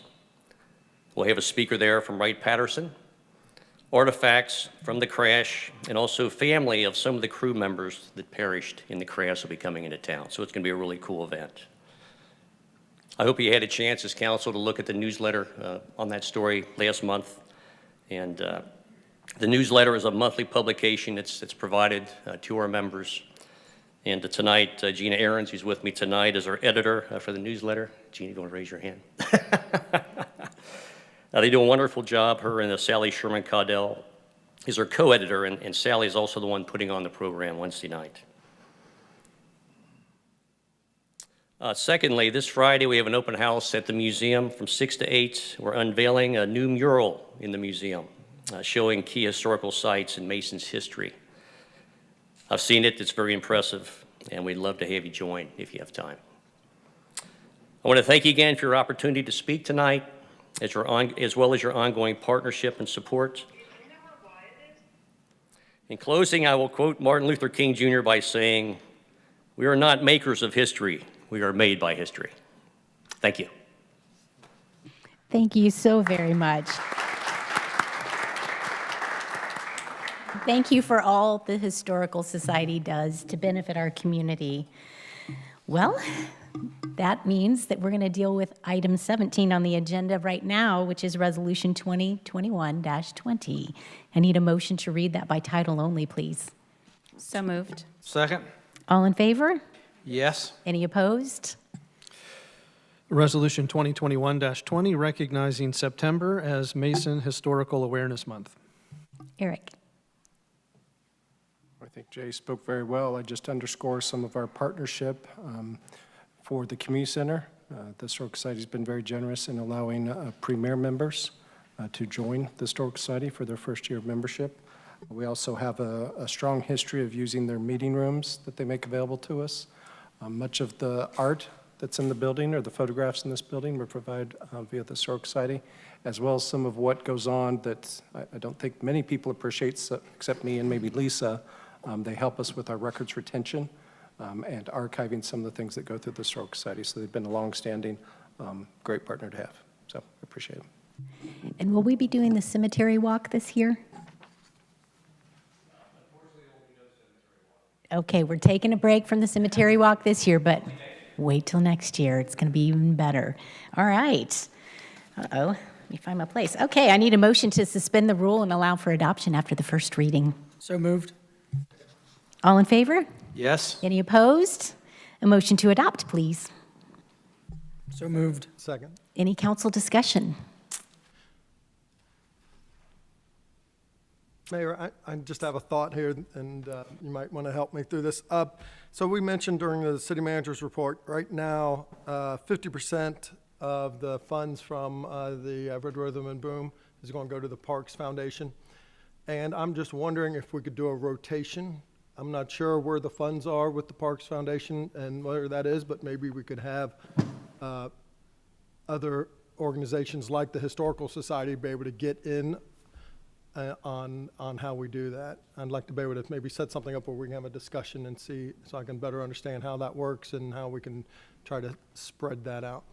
Okay, we'll make a note to do that, or you could bring it up in old and new business if you want to talk about it tonight, or we can work on it later for next year, or however it works out. Anyone else? All right, let's call the roll. Councilmember Bradburn. Yes? Vice Mayor Gill. Yes. Councilmember Hunterlaw. Yes. Mayor Grossman. Yes. Councilmember Nelson. Yes. Councilmember Chance. Yes. All right, item 11, we're going to talk about meeting rules. So I'm going to hand that over to our law director. Thank you, Mayor. Actually, we're really just repeating what's been mentioned a few times during the course of the evening. Just as a reminder, I don't see any issues, but due to fire code regulations and occupancy regulations, we are going to remind people that you have to be in a seat. That's the only way we can have an accurate count of how many people are in the room. Other meeting rules are printed on the back of the agenda, and again, we would just ask for an orderly meeting and for everyone to be considerate of others and remind people that at the appropriate time of the 5-minute time limit when you address council. Thank you very much.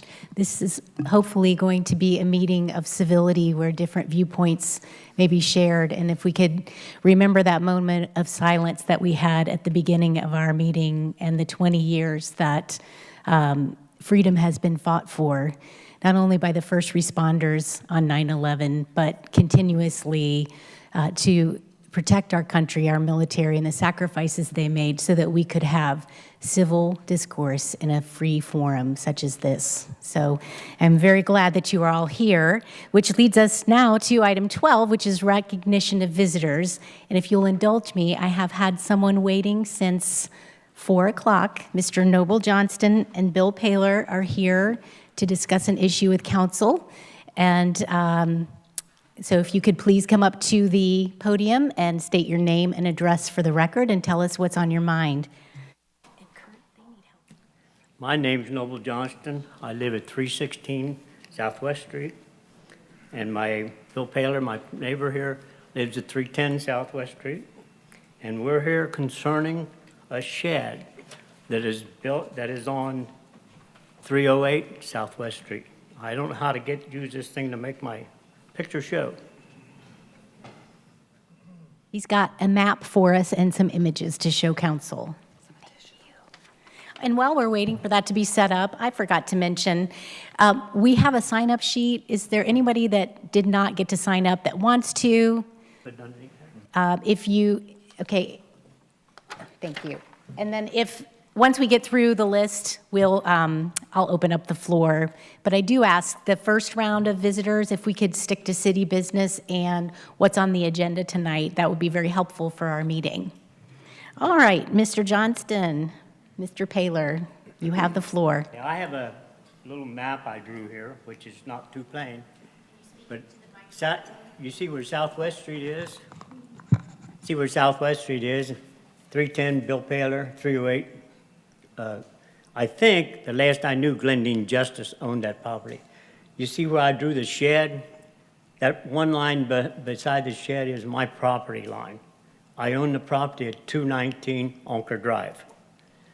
That shed, the corner of that shed is approximately 15 to 18 inches from my property line. Okay? Now here's a picture of the shed at one time before they started working on it. How many people on council would like to have that in front of their door all the time? I don't see any hands raised. Thank you. Okay. Here's a picture of it also from the west side. Yeah, the west side. From Bill Paler's. Can see this all the time. The shed no longer is there. They are tearing it down. Here's a picture now that I took yesterday. They've tore the shed down, a lot of it, laid it there in a pile, and they got a dumpster there full. That dumpster was filled 9 o'clock Friday night, last Friday night. How many people know it was dark at 9 o'clock? Quite a few of us. Okay. I got another picture I want to show. This one represents my property line. The stake you see at the bottom right there, that's the property line of my property, Bill's property, and the property on the corner, 308, 310, and 219. The line all the way down through there is my property line. It runs in back of 308 and 310, both. I have to, when I was mowing my property at 219 Onker Drive, I had to move that stuff off of my property so I could mow.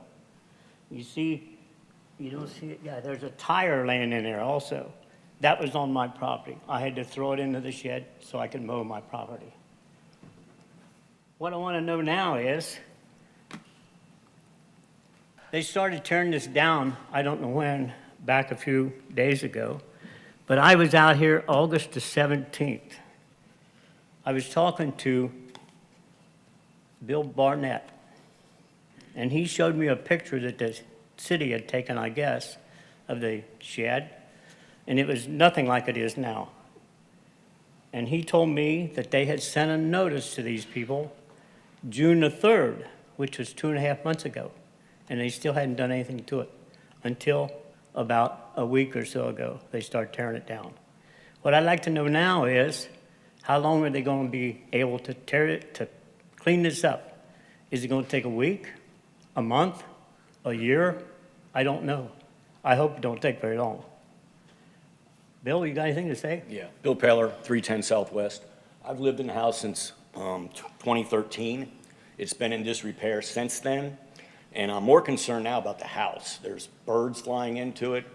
The bay window appears to be falling out, and the gutters have got weeds overgrown in them, and it's just really bringing down property values.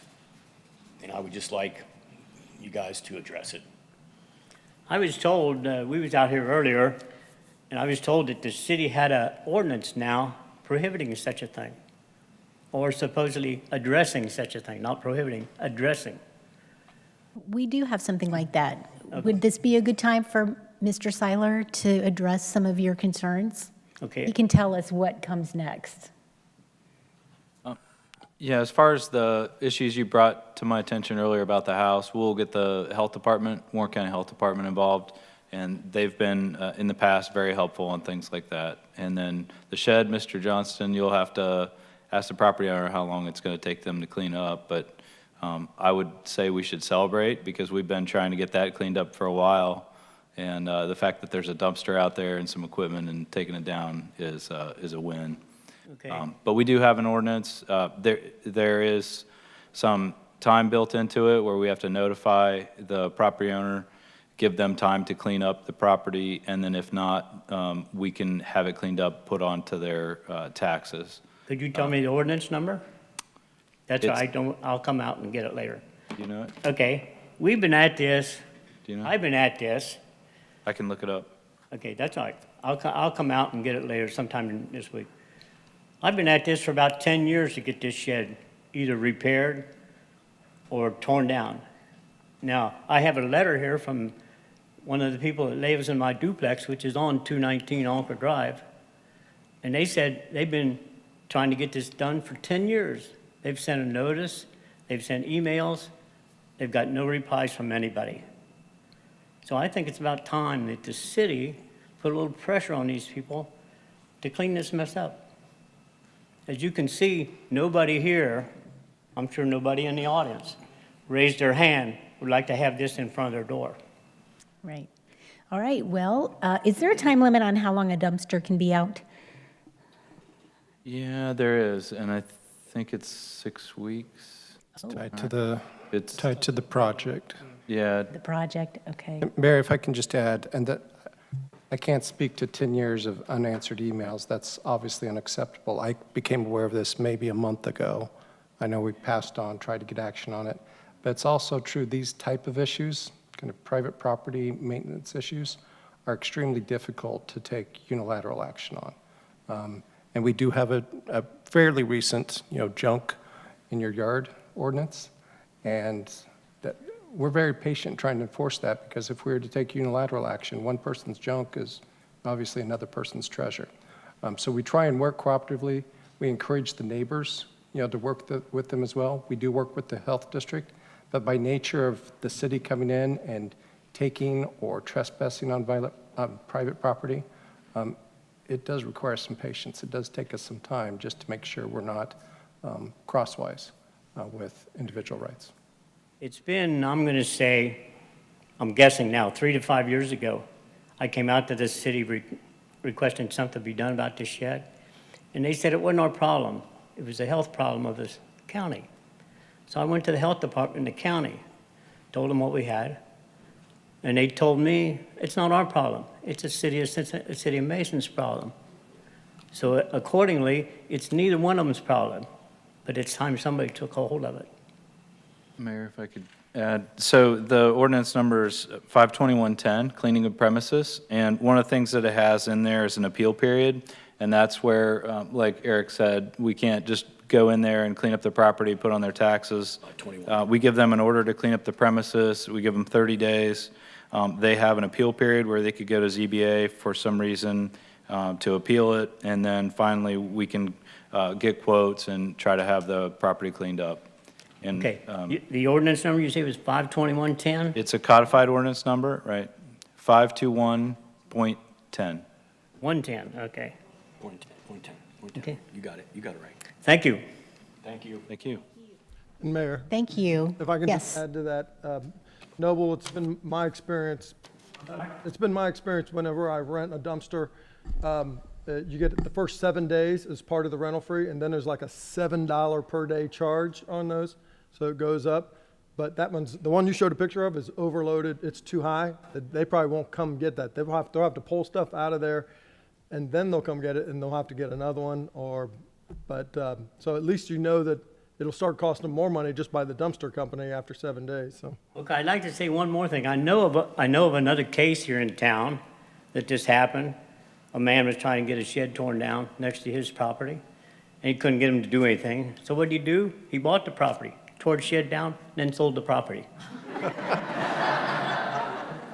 That's a great idea. Wow. Thank you. It was nice to meet you today. All right, recognition of visitors. Are there visitors? Let's sort it out this way just real quick. Are there any visitors that wish to speak to ordinance 2021-92 about the development agreement, which is tonight? We had a public hearing from 5 to 7. Not sure everybody could be there for that. So if there's anybody in the audience that wishes to be recognized that we didn't get to hear from before, could you let me know? Okay, Mr. Stegbauer, you were recognized before. Mr. Hackey, why don't you go first? And Mr. Stegbauer, we'll pick you up if we've got time. Good evening, Mayor, members of Good council. evening. Mark Hackey, 3620 Dunlop Court. I just have two quick questions. Once this passes tonight, how long until this property gets transferred to Mr. Cohen? Could you repeat the question? I didn't catch it. How long until the property gets transferred to Mr. Cohen? When will that take place? When will he own the property? I'll allow you guys to. I can tell you that if the ordinance is adopted, it doesn't go into effect for 30 days, so no one can even sign the agreement for 30 days. And then I can't tell you when the property would be transferred. There are a series of contingencies that have to be satisfied, due diligence period, inspections. I think what I heard Mr. Cohen say earlier is, I mean, it will be months, I would assume, before the property is actually transferred. Okay, so the setback or the clawback provision would take place, if that does take effect, would be prior to any transfer of ownership, if either side elects to invoke that. No. No, the purpose of the clawback is a way for the city to get the property back after it's already been transferred. That's okay, so the ownership could transfer to Mr. Cohen, but the property, the development could not take place, and he would still have the property. That's what I'm trying to get at. If the property, the way the development agreement works is that after the property is conveyed to the developer, there are still requirements that the developer has to meet. If the developer does not meet those requirements, there is a provision, there is a possibility that the city can acquire the property back. Okay, so. That's the clawback provision. Gotcha, okay. That's what I needed, thank you. That was a very good question. Thank you. All right. Anyone else that has not been recognized before council over this ordinance? All right, Mr. Stegbauer, you're up. I know he's been waiting. He had some follow-up questions. Hello, I'm Randy Stegbauer, 5358 Hidden Creek Circle. I know we talked about the layout as only, you know, I don't even know what to call it now. It's not really anything. It's so it's it's even though it looks very specific to me. And so I'm just going to talk about it a little bit here, and that's going to be, I don't like the layout at all. The layout is a few shops, residential units, parking packed in as tight as can be. New visitors driving into Mason from the north will see this huge four-story building towering over them right next to the road. I wonder what they're going to think. If you want to get an idea what it looks like, drive down Wilkins south of here in Deerfield, where there's another development, you know, similarly close to the road. That's not good either, but there the neighbors are a movie theater and a Walmart and not single-family homes. Additionally, I think Cohen's building will be closer to the road if he needs to be able to get 120 units in it like he needs to make it profitable for him. You know, that's what's driving, you know, all the parking that's there and you know, or the parking that's there on the site and the removal of the parking that's already available that we have now. And so, you know, so it seems to me that there's no way for the, you know, any additional green space with the public input that he gets. If they decide they need, you know, 30% green space, that's going to make it unviable for him. So he's, you know, probably going to, you know, use that contingency to back out. Mason was number 7, I believe anyway, on the best places to live list. And we want to accept this development that's going to be units, you know, apartment units and parking with a few shops down below it. You know, it's going to be 4 stories high. I believe that Mason can do better than that. You know, Mason deserves better than that. You know, tried to brainstorm a little bit. How about some rooftop dining, it's, for adventure, there could be some rappelling on it, all sorts of different things, If the slope is right, make a zip line, I think Indianapolis has something like that. Have a zip line that goes into Heritage Park or down into, do something with it, outdoor dining. But likewise, adding outdoor dining to that, it's going to take up space that Mr. Cohen wouldn't accept. And, and so it just doesn't seem right for a number 7 best places to live list to accept something that Lebanon, Milford, they didn't make that list, but we did. So let's make something that means something to the rest of the world, that shows us that we were number 7. And not to mention that this is prime real estate right in the heart of Mason. It's in downtown Mason. And this project is going to change forever the personality of downtown Mason. And all of that's going to happen before the master plan's done, before anybody knows what the public wants to do with that space. And tonight, Mr. Cohen, Mayor Grossman, and Mr. Gilb all said that you 3 know what we want, what we need, what Mason wants, what Mason needs. That's you said it tonight, and I don't know where you get that information from. What are you basing that on? It just doesn't. You can be using the comprehensive plan, but we're in the middle of creating Mason's downtown master plan. Just wait 2 weeks. Wait a month. I think somebody else said it earlier tonight. What's the rush? What fire is burning underneath you that requires that this development agreement gets approved tonight? Because I know for a fact, I don't know how much I'd be willing to bet, a nice dinner at some restaurant, that once the development agreement gets approved, all the rest is going to be just Mr. flow right. Stegbauer, I apologize for the interruption. You're at your 5 minutes. Thank you. Thank you, Mr. Stegbauer. Is there anyone else over this ordinance? 92. Yes, I saw your hand first, so how about you, sir, and then you can go after that.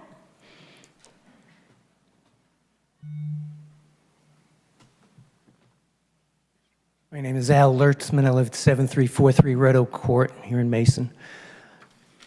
The thing that strikes me about this whole development is that land has been sitting there. And I guess it comes off of what was just said. What's the rush? Why not? You've got this, unless he's going to pull back, unless you say yes right away, why not hold off? Maybe invite other developers to give you some alternatives.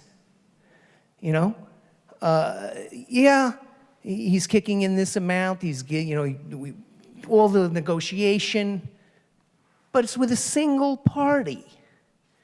Maybe if you've got another developer interested, maybe you get a better deal, maybe you get a better development. Unless there's an absolute drop dead, gotta get it done now, why? Why all of a sudden? Any of you have an answer to that? Sure. It's not all of a sudden. This actually has been this has been talked about and presented to council since April of 2019. I understand that, but the point I'm making is why proceed with a single one rather than inviting additional? This developer obtained an option to purchase the real estate and made the proposal to us in the keyhole piece or the keystone piece. So we could put out a request for proposals for competition with our acreage, but it doesn't have a whole lot of potential without that key. Maybe he's willing to sell it. Well, he told us he wasn't, and that's part of negotiation. Well. And so, we've been working on this, analyzing it very carefully, going through the details, And I know it's been characterized as rushed. I know there are people that are disappointed that we analyzed it prior to a creation of the master plan that the Maid Chamber CDC has been wanting to create. And some members of council want to do that as well, and I understand. The majority of council passed the motion for staff to negotiate with this developer to find out what we could accomplish and to determine the highest and best usage of this land. And that's our job as elected representatives. So we represent the entire community. We represent the people, and we're doing the best that we can with the information that we have. And we know that there are going to be people that are disappointed and don't like it. Having listened to the feedback from the community as represented by the people here. Absolutely, and it The has community is impacted not behind what you. we've done. And that's all I had to say. Okay, thank you. Anyone else? Sir in the front.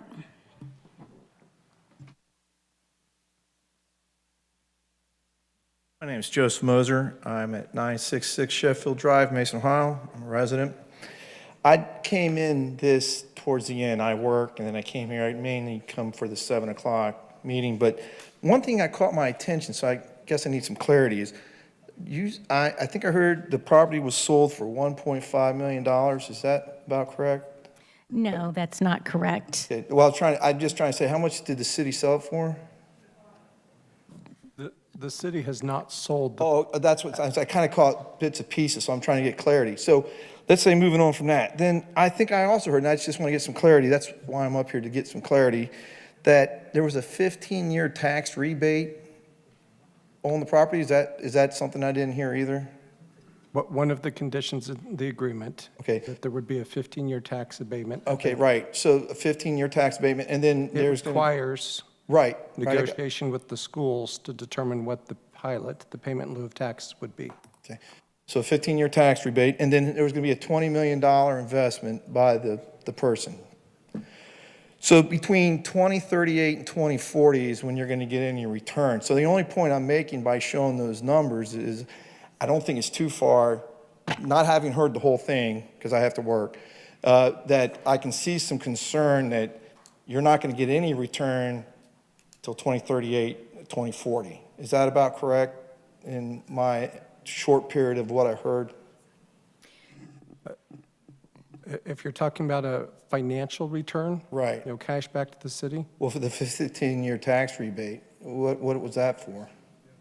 That's a property tax abatement, which would mean the improved value. So depending on the amount that the developer invests, there would be a certain length of time and maybe a certain percentage that those would be abated. Right, 15 years, right? Is that what I heard? Yes, but the majority of those property tax revenues go to the schools. Right, and that would be the county. So the property tax, is that, the county is where a lot of the, at least when I pay my property tax, a lot of it goes from.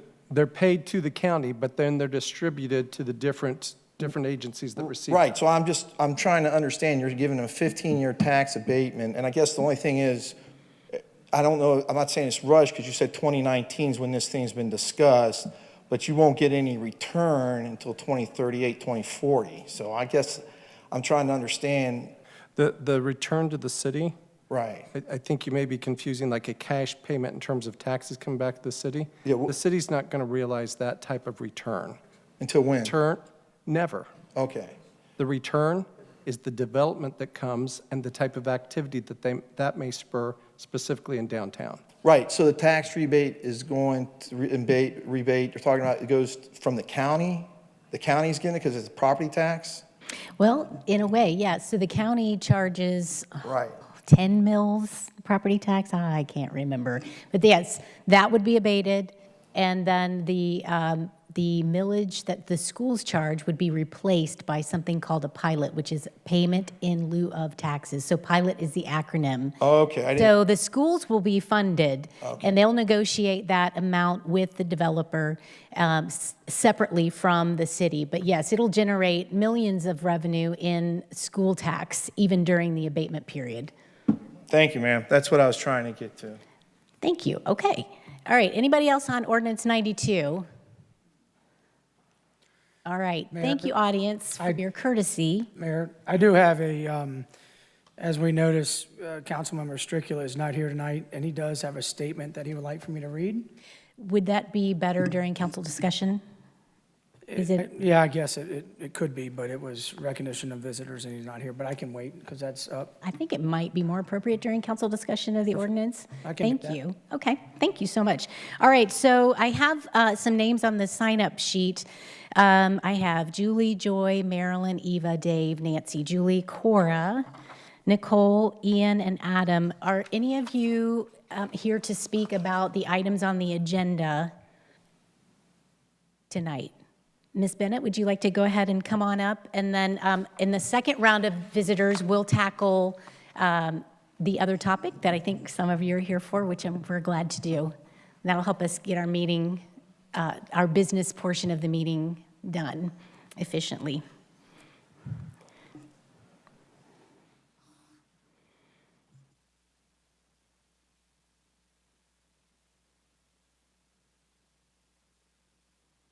I'm here to talk about the resolution on the agenda declaring the city, expressing your commitment to families. I wanted to share this photo. This is taken of my family in 2008. The little girl with the aqua shirt is my daughter Ellie. She was our first of 4. She passed away in 2008 in October. Ellie was born with 5 congenital heart defects. She underwent 4 open heart surgeries before she turned 4 years old.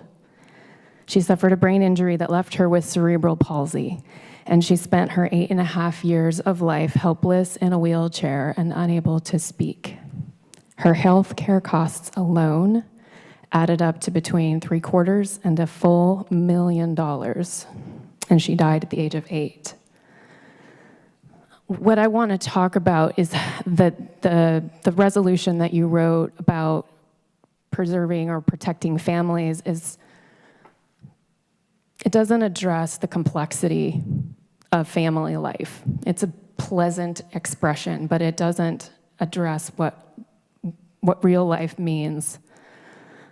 I had to quit my job to care for my daughter because the only other people qualified to were nurses, and we couldn't afford that.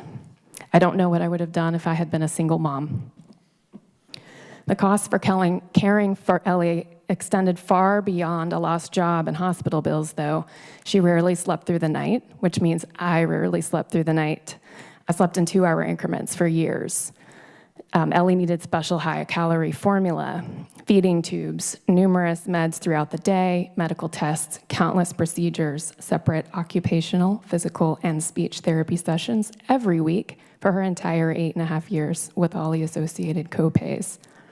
She needed wheelchairs, standers, walkers, leg braces, custom orthotics, and home and vehicle modifications, all of which cost hundreds and thousands of dollars. She required special education services from the school. I found myself mediating payments between our hospital and the insurance company because for some reason these two systems didn't talk to each other. I would call one, then the other, shampoo, rinse, repeat to finally get a bill paid. Ellie's care was all-consuming and relentless. I needed help with basics. When you sleep for 2-hour increments, you have a hard time remembering things. You need help with grocery shopping, cleaning your house, making meals, doing laundry, sleeping. So there's a lot that goes into caring for a child like this, let alone a healthy child.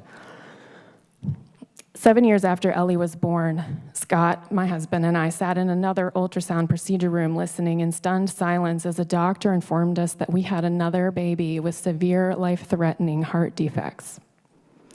The doctor told us we could expect this to be as complex as Ellie's situation.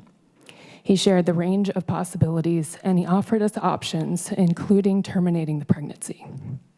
It is no small thing to say, yes, I will continue this pregnancy, deliver this child, raise them, and then watch them die. Not everyone can do it. I barely managed, and I have a college education, a husband, and he has a job at a Fortune 50 company.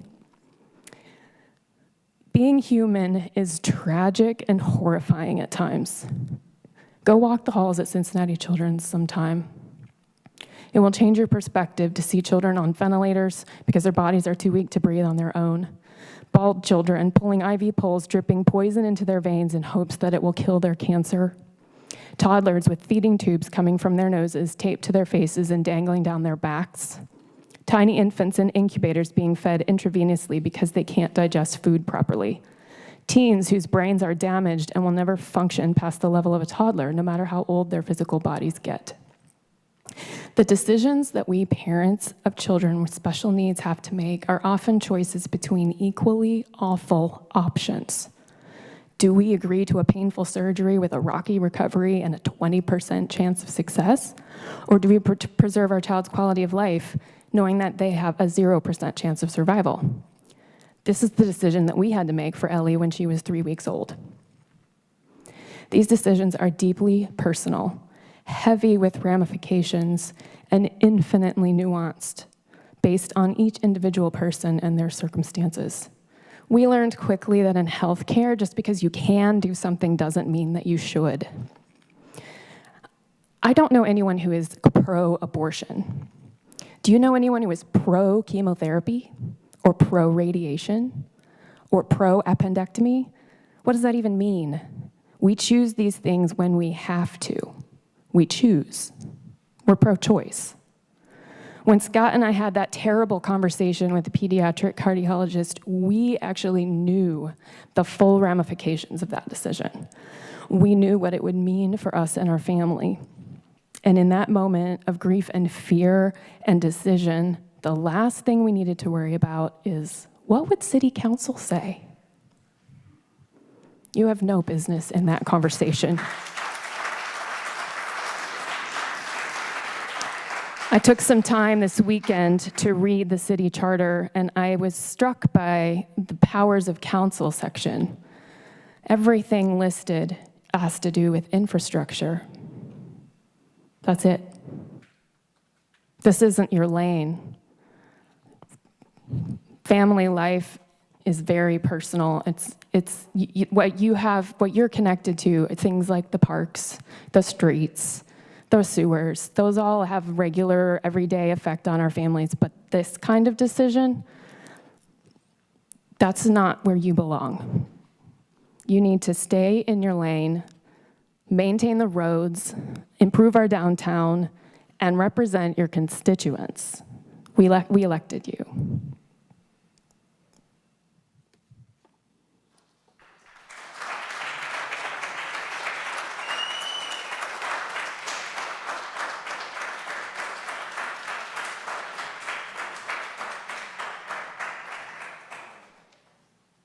Thank you, Ms. Bennett. All right, is there anyone else who wishes to be recognized? All right, is this about the agenda item tonight?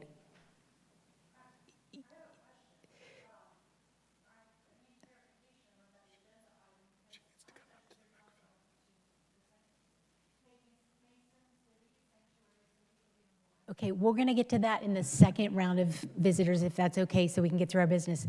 All right, let's go ahead and proceed then with our city business, our legislation. So that would be item 13, which is the ordinance 2021-71. That's the continuation of the public hearing. The application was withdrawn, but we have some protocol we have to go through. So item 14 would be ordinance 2021-71, the second reading. So, Well, you can read it by title first, right? Yeah, you can read it by title only. right, all right. So I need a motion to read that by title only, please. So moved. Second. All in favor? Yes. Any opposed? Jeff? Amending the zoning code and zoning map of the city of Mason, Ohio to provide for the rezoning of approximately 13.31 acres from R1 single-family residential to RPUD residential planned unit development with approval of the concept planned unit development plan located at 6369, 6429, and 6465 Mason Road, Ainsley, PUD. And now, all right, we're going to open the public hearing. It is now 8:27. And we're going to close the public hearing because the applicant has withdrawn his application. So we have to go through this, closing it at 8:27. And are we disposed of now? Well, now we need to do a motion to adopt. Oh, okay. Okay, so we do need to do a motion to adopt to go ahead and dispose of the ordinance. Is there a motion? So moved. Any council discussion? All right, let's call the roll, please. Vice Mayor Gilb, No. No. Councilmember Hunterlaw, No. Mayor Grossman, No. Councilmember Nelson, No. Councilmember Chance, I'm confused by a no and yes. I can explain. So at this point, the applicant has withdrawn the application. Right. So we're not going to do this rezoning, but because the ordinance is before council, the easiest way to dispose of it is to vote it down so that it cleans up. I thought we were voting for the withdrawal of it. No, So- you're voting, the vote is to adopt the ordinance, but No. because they've withdrawn their application, a no vote would be appropriate. All right, thank you. No. Councilmember Bradburn. No. Okay. Item 15, ordinance 2021-92. We have a second reading. I need a motion to read by title only, please. So moved. Second. All in favor? Yes. Any opposed? Jeff? Authorizing the city manager to enter into a development agreement with Keystone Lot LLC related to a downtown Mason development project. Eric? Thank you, Mayor. Thank you, Mayor. We've talked about this extensively today, so I'll try and be brief, just give an overview here. What Ordinance 2021-92 does is it authorizes a development agreement. And for those of you that were here early, I apologize if it's redundant, but what the development agreement basically is, it's an offer to purchase property, and it's the city's indication that we'll accept a contract to purchase. That isn't equivalent to a closing. It is a contract, but it creates some mutual obligations as well as contingencies that then require time, as well as the city's typical regulatory process. I think one thing maybe didn't emphasize earlier that merits some discussion, as part of that regulatory process, it comes back to the city as a land use issue. That means that it goes to Planning Commission, it goes to staff for review, goes to Planning Commission. Planning Commission has a public hearing, much like what was held earlier, and with their recommendation, it then would come to council. Council holds a public hearing, again, like what was held earlier, and then a second reading, not unlike what was just defeated, because that was withdrawn, and then it's again voted on. In the meantime, the developer, as well as the city, have an awful lot of work to do, both to get the details from the developer to present to the Planning Commission, to do some of the public engagement and input that the developer's committed to as part of the development agreement, and then to drive it to the point where he's met all of the obligations, is ready to construct it before the property is then turned over and a closing is held. Some of the, and I'll move through these quickly, some of the items in the agreement are that,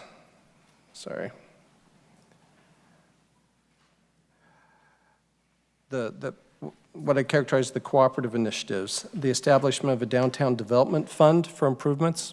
Some of the questions and discussion earlier were about how much is being paid for the property, amounts waived for things like permits. Most of those dollars, the developer probably would have liked those to be waived entirely to his benefit. In lieu of that, the city is redirecting those dollars, so they're not coming back to the city as a return, as we discussed earlier. It's going into a downtown development fund. The intent of that fund is to provide revenues for improvements in the downtown area generally, things like parking lots, things like the traffic analysis that was discussed. We talked about memberships for the Mason Community Center are part of the developer's commitment, paying for those to help the community center as well as the new residents have wellness space. There's an overhead utility relocation study. There's an obligation of the cities to pursue to investigate what the best efficiencies and cost would be on burying some of the utilities in the downtown, and then try and reach an agreement with the developer on how any of those costs might be shared. And then we discussed at some length and tried to distinguish there is a corridor traffic analysis that the city is agreeing to undertake. There's no obligation to which which option to choose or what time frame to choose on those. It's the city's commitment to study how, after the development, which should account for its own traffic, how traffic in the downtown can be improved generally. I do not know what would come of that study. It would likely require improvement projects that would need funded, phased, possibly grants. So no certain time frame on when that could be accomplished. This would move forward on finding what the best outcomes could be. And then, as we already mentioned, the developer leading outreach efforts to gain feedback on both the design of the project, so some of the images and some of the layouts, as well as the type of tenants, retail tenants that would be attracted. Already mentioned, the approval then just begins and kicks off both on the developer's side as well as the city's side an extensive amount of work to move forward on a multitude of steps to try and move the development forward to conclusion. That would include things like the developer-led public input, traffic impact study, a stormwater analysis, execution of the development agreement with Mason City Schools for what that payment in lieu of taxes may be, if anything, city authorization of the tax abatement, again, the primary beneficiary or primary dollars being the schools, contract for any overhead utility relocations, contract for the corridor traffic study, addressing the Port Authority, whether a sales tax exemption may be available, drafting the specific terms of the Downtown Development Fund, drafting specific terms of the clawback agreement, and then, as we discussed, submission by the developer to Planning Commission with a public hearing for rezoning and concept PUD approval, and then submission to council for the PUD rezoning and the public hearing. At that point, as if all those move forward, move through all of those items successfully, would then be in a position to be looking at the closing on the property and then commence of construction as approved through all that process. I'm sure I left out many things, but hopefully hit some of the big items that we've discussed. And maybe it's worth reviewing for some of the new people. The project itself consists of a mixed-use residential commercial project, 120 high-end custom residential units, between 15 and 20,000 square feet of commercial retail space, a total of 217 parking spaces to serve the development. 160 of those would be surface spaces, and then 57 of those would be garage spaces. I know we touched on this briefly earlier, but then just by way of review, through the negotiations, and there was never unanimity on the negotiations, but a majority of council did ask to see the project move forward. From the original draft proposal from the developer, some of the ways that added value was added to it were $100,000 for the purchase price. Again, those dollars would go into that downtown development fund, as well as $175,000, and these are to the city, to that development fund, that is generated from garage parking fees. So the fees that the developer is charging residents to access a garage, a portion of those would come back to the city. Again, that's over a 10-year time frame that these revenues would be achieved. $75,000 being paid towards building permit fees that would go to the Downtown Development Fund, and then $500,000 over 10 years, a portion of the rent that the developer is charging to his tenants would be remitted to the city for the Downtown Development Fund. I can try, with Kurt's help, to address any other questions, but I think those are the highlights of the project.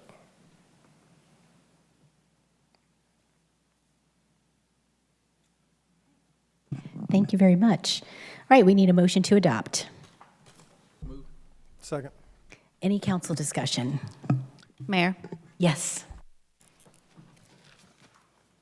First, I want to thank everyone for coming out tonight. I always love when the public gets involved and engaged. It's really important.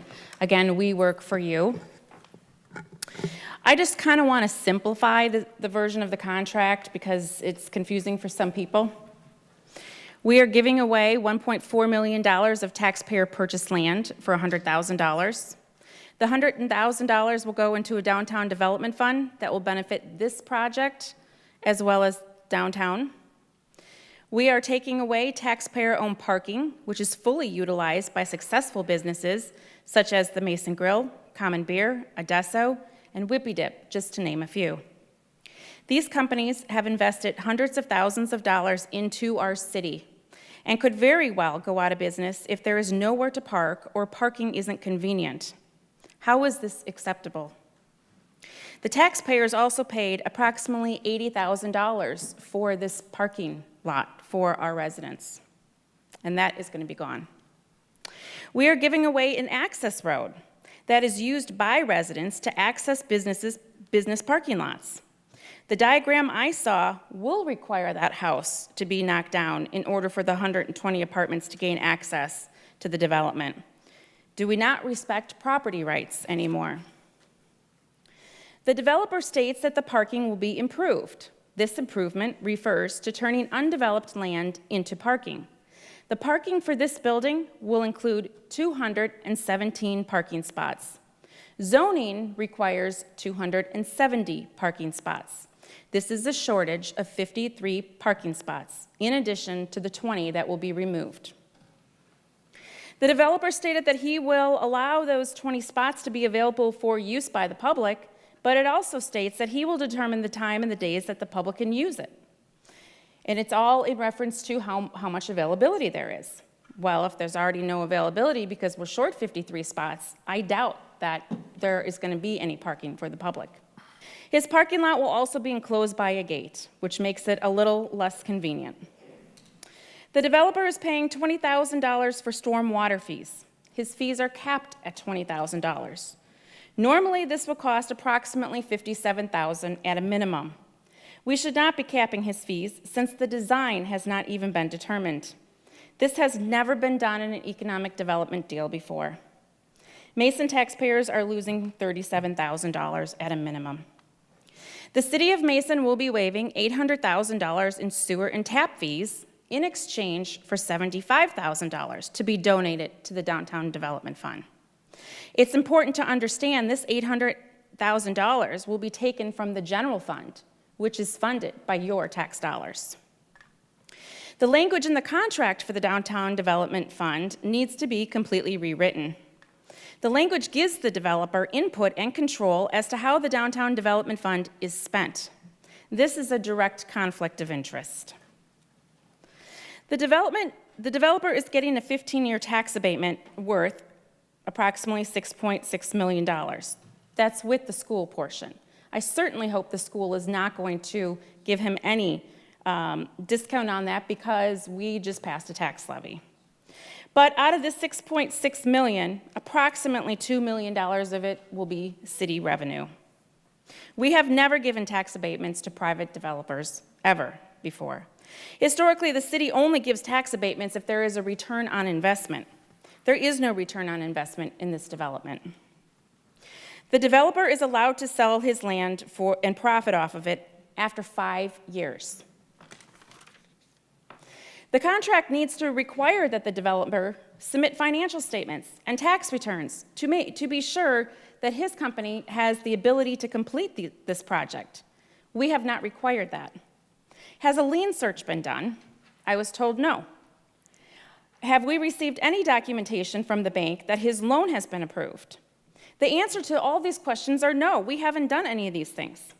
Our small businesses had to provide more information to obtain small business funding in Warren County than this developer has had to provide for a multi-million-dollar project.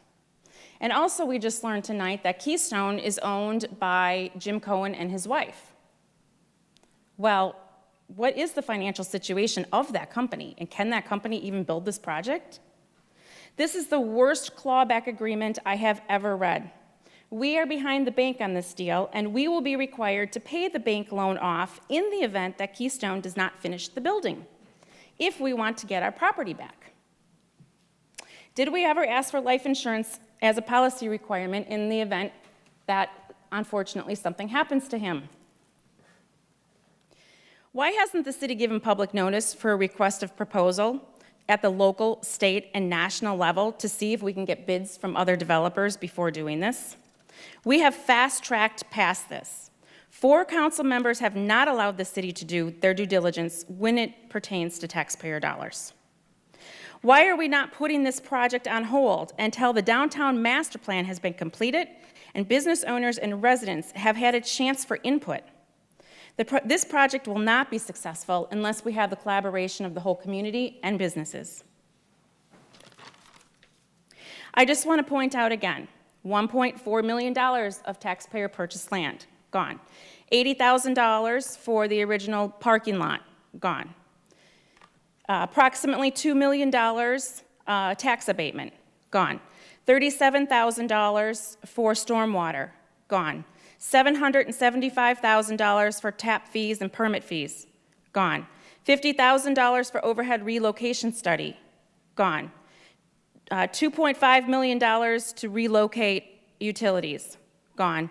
$50,000 for corridor analysis, gone. In my opinion, passing this ordinance would be a complete misuse of government funds. We have not done our due diligence to assure that the taxpayer dollars have been used to profit the city as a whole. Shame on the 4 council members that have not listened to our residents or our businesses. Please be assured that I have listened, and I will do everything in my power to represent each and every one of you.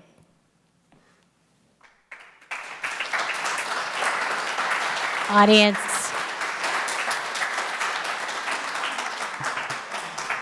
Audience, we've been over this. We need you to refrain from applauding. If we have to be able to conduct our council business, okay? And that sucks up a lot of time and volume, and it makes it difficult for us to hear up here. Okay, Councilmember Nelson, thank you for expressing your concerns. Some of the numbers I think were correct, and some of them were not correct. But I do have a question for you as a follow-up. Well, let me start with the utilities. We're simply getting estimates on what it would cost to do utilities. I thought that everyone in council agreed that it's time, way past time, that we bury utility lines in the rest of the district. Was I wrong about that? I don't know that the entire council has had conversations about that. It has been thrown out there. It's been talked about out here, and I had the feeling that the utilities committee had that interest, but we've got to explore the pricing. So there's no agreement that we're spending $2.5 million to bury Mr. Cohen's property or utility lines. And then the next follow-up question I have for you. Excuse me, let me. With any downtown development in the rest of the district, in the Mason Mile, so to speak, would you be willing to support any type of incentives for development, like tax abatements? I definitely do not support these for private development like this. I can't tell you if I'm going to support something. It needs to come in front of me so I can analyze it. And I've analyzed this. This is not a good deal for our community. Okay. What about tax abatements for future developments? Again, in the downtown overlay district. Again, I would need to see the contract and see what it entails. I can't just answer that. I think the problem is with the abatement. Is that motive? What are you saying? I'm just asking, would you, I think that's really relevant to looking at the master plan concept and the overall vision, or if we are to move forward and make plans for the rest of the district, would you support incentives? We've always supported certain incentives if there's a return on investment and it makes sense. Okay, but this is a does not make different sense. situation because it's the downtown overlay district. And nothing we haven't gotten a return on any of the investments Did you that we not made hear before. everything I said, or do you still have some more questions? I just wanted a yes or no. Would you support abatements on future projects? Because I think that really matters with It downtown does matter, development. Kathy, and I've already given you my answer. You have to analyze each situation separately. And I have voted for them in certain times when it made sense, and there's a return on investment. There is no return on investment on this. All right. All right. Member Chance, you said you had something to read from Member I do. Skilla? Yeah, I mean, Councilmember Nelson, I think everybody in this room probably understands where I sit on this ordinance. Not a fan of it, not in favor of it. Mrs. Yaki, if you're still here, I don't know if she is. Thank you. You said it pretty simply when you said we need to listen better.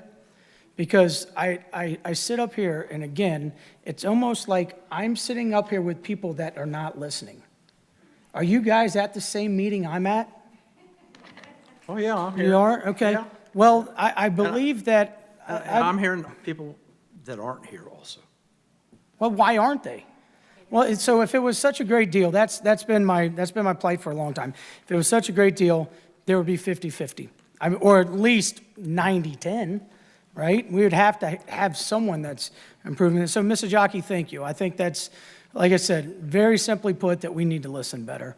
So that's, I'm not going to continue going down this path because we know where it's going and, you know, we'll have to address it at a later date. But yeah, Mr. Stricula asked me to read something for him. So can I do it here or do I need to go up there? The perfect time. Yep. Okay. Since it's council discussion and you're representing a council member, I think it's fine. Okay. Thanks. So he starts with, please accept my apologies for not being able to attend this evening. After multiple forced reschedules, we are away on a long-planned trip. I think this goes without saying, but to be clear, while Councilmember Chance is gracious enough to read this statement for me, it is my thoughts and my opinions alone. I am thankful for his willingness to share this while I cannot be there. I have been vocal about my disappointment in the process we have taken for this development agreement. There's been a lot of rhetoric and hyperbole used to describe it, but let's look at the facts. There have been only 3 public meetings for potentially the largest development our downtown has ever seen. A development that will completely change the look and feel of our downtown. The first was a downtown committee meeting in 2019. The second was a work session held via Zoom on a Tuesday, November 17th. The third was a special meeting on Monday, August 30th, just 2 weeks ago or whatever.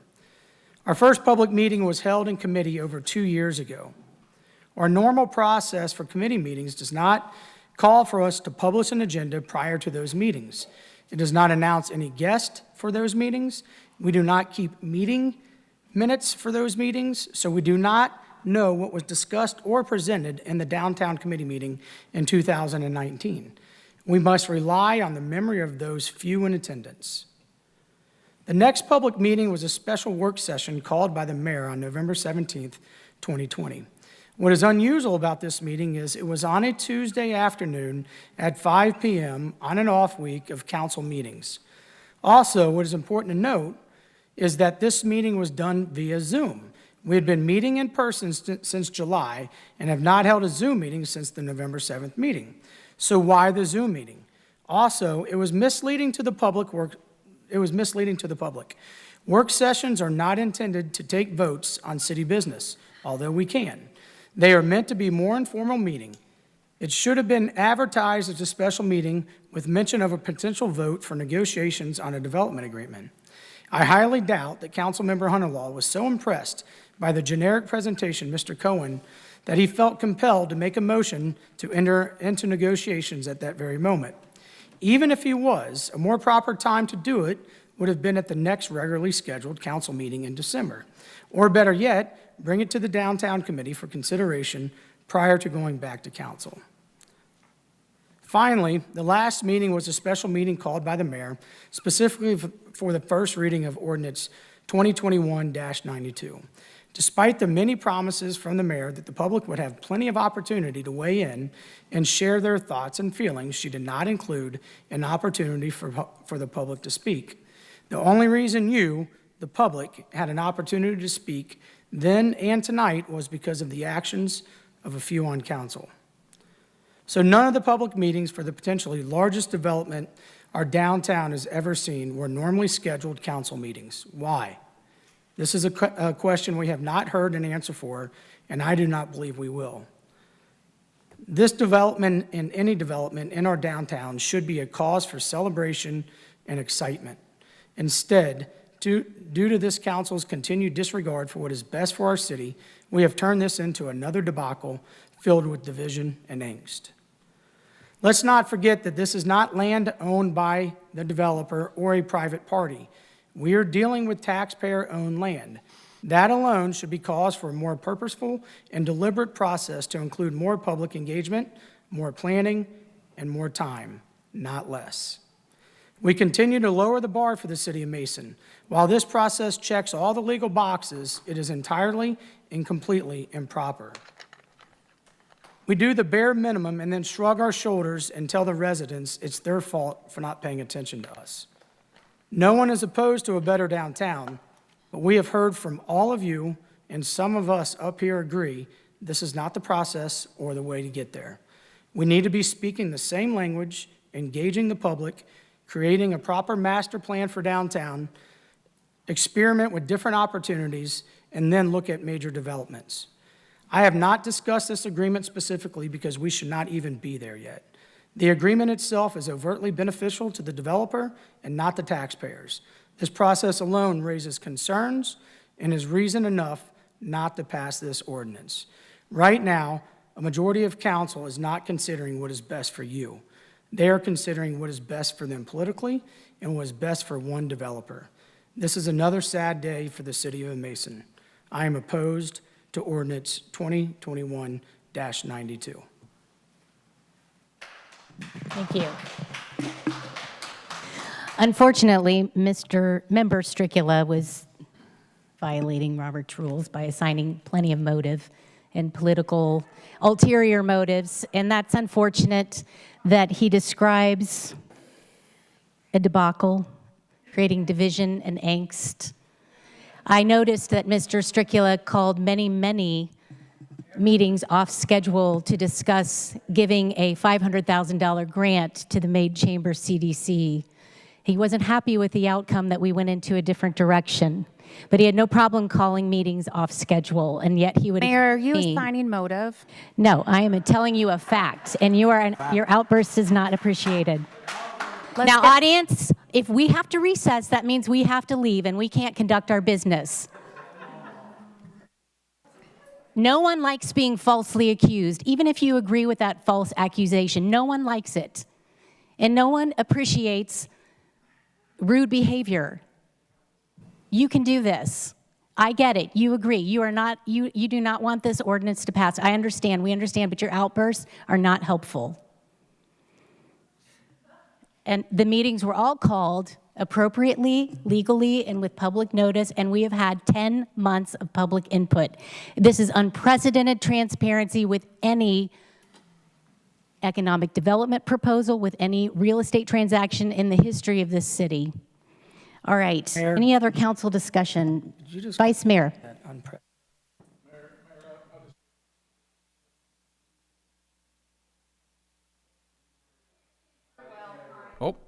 Let me start off again. I'll say, Mayor, that there's no neutral anymore. You're either right or you're wrong, and time will bear that out. But I'm finding that as I sit here, the more I sit here, that no matter what side you choose, you don't make any apology for it. I've been sitting here now for 4 years, working hard to do all that I can to move Mason forward. What a community that we have. What a great job that our forefathers did for us. And now it's our turn to take the next steps forward. When I came to this council 4 years ago, this council was in the middle of a debate, a heated debate over this very property and a development very similar to this. When we voted 4 years ago, in spite of all the noise back then, I voted for the purchase of the property that is now at the center of this development. Nobody asked me why I voted that way. You can go back and look at that vote. Again, it was like we had to choose sides. I voted that way then, and I'm voting the way I am now, in spite of all the noise, because I want to move Mason forward. I stand for growth and progress. I stand for a healthy and vibrant community. I stand for a place where people want to live and work and play. Somebody needs to be an answer to sitting on our hands doing nothing. Somebody needs to be an answer to 20 years of stagnation in our downtown. Somebody needs to be an answer to Mason being left behind as other communities grow and succeed. Healthy things grow. Things that are stagnant die. Growth is important. People bring money to communities that are growing. People want choices and variety. We have a great community, but we don't have a great downtown. To not have a downtown that lives up to the standards of what the rest of Mason is just wrong. Now is the right time to accept the proposal of a developer ready, willing, and able now since June of 2019 to invest $20 million to improve downtown Mason. It's amazing to remember that we started out as 16 lots. We've come a long way from those 16 lots. Could we go back and ask those settlers, has Mason become all that you imagined it would be? I venture to say we make it 16 different responses. I don't believe Mason's best days are behind us, but I stand with those who believe that Mason's best days are yet to come. And for those reasons, I ask you to support Ordinance 2021-92. Thank you. Thank you, Vice Mayor. Anyone else? Mayor, it's funny that people talk about us being left behind. The last time I went to a State of the County address, I actually had to chuckle out loud. We were talking about economic development, and I think in the county there was $680 million of economic development. Can anyone guess how much Mason had of that?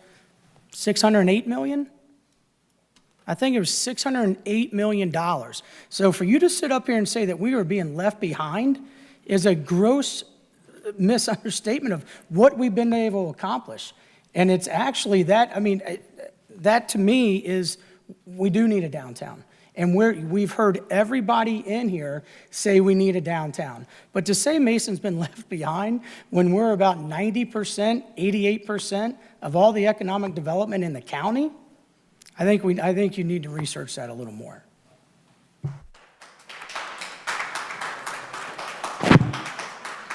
Mayor, my response would be certainly downtown development. So certainly Loveland has had spurred economic development. It's downtown. Hamilton, Milford, but Mason has not. That's where we're left behind. And I bet they would look at us and say, man, I really wish I had that tax base. So, I mean, I get it. And I think, Vice Mayor Gill, we all agree with you that we do need to do something downtown. I think everybody collectively has said that. There's not anyone standing here saying, Audience? we oppose to development downtown. There's not. I know, thank you. So I'm in complete agreement with you there. All right, Member Bradburn, do you have anything to add? No, not, just, I sat up here on council in 2003 to 2011. We were sold a proposal as far as what we could do on West Main, $5 million.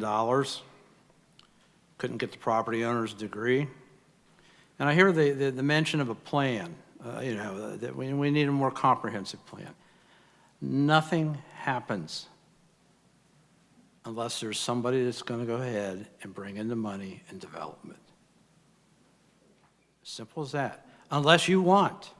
And I think that's what I hear some people out here. I don't think they realize that the fear in my mind is to turn over economic development to a nonprofit corporation. Because, I hear this, a generic plan, a so on and so forth. Unless you're going to go ahead and own the property, or here's the other fear, eminent domain. So is that what I'm hearing from some people?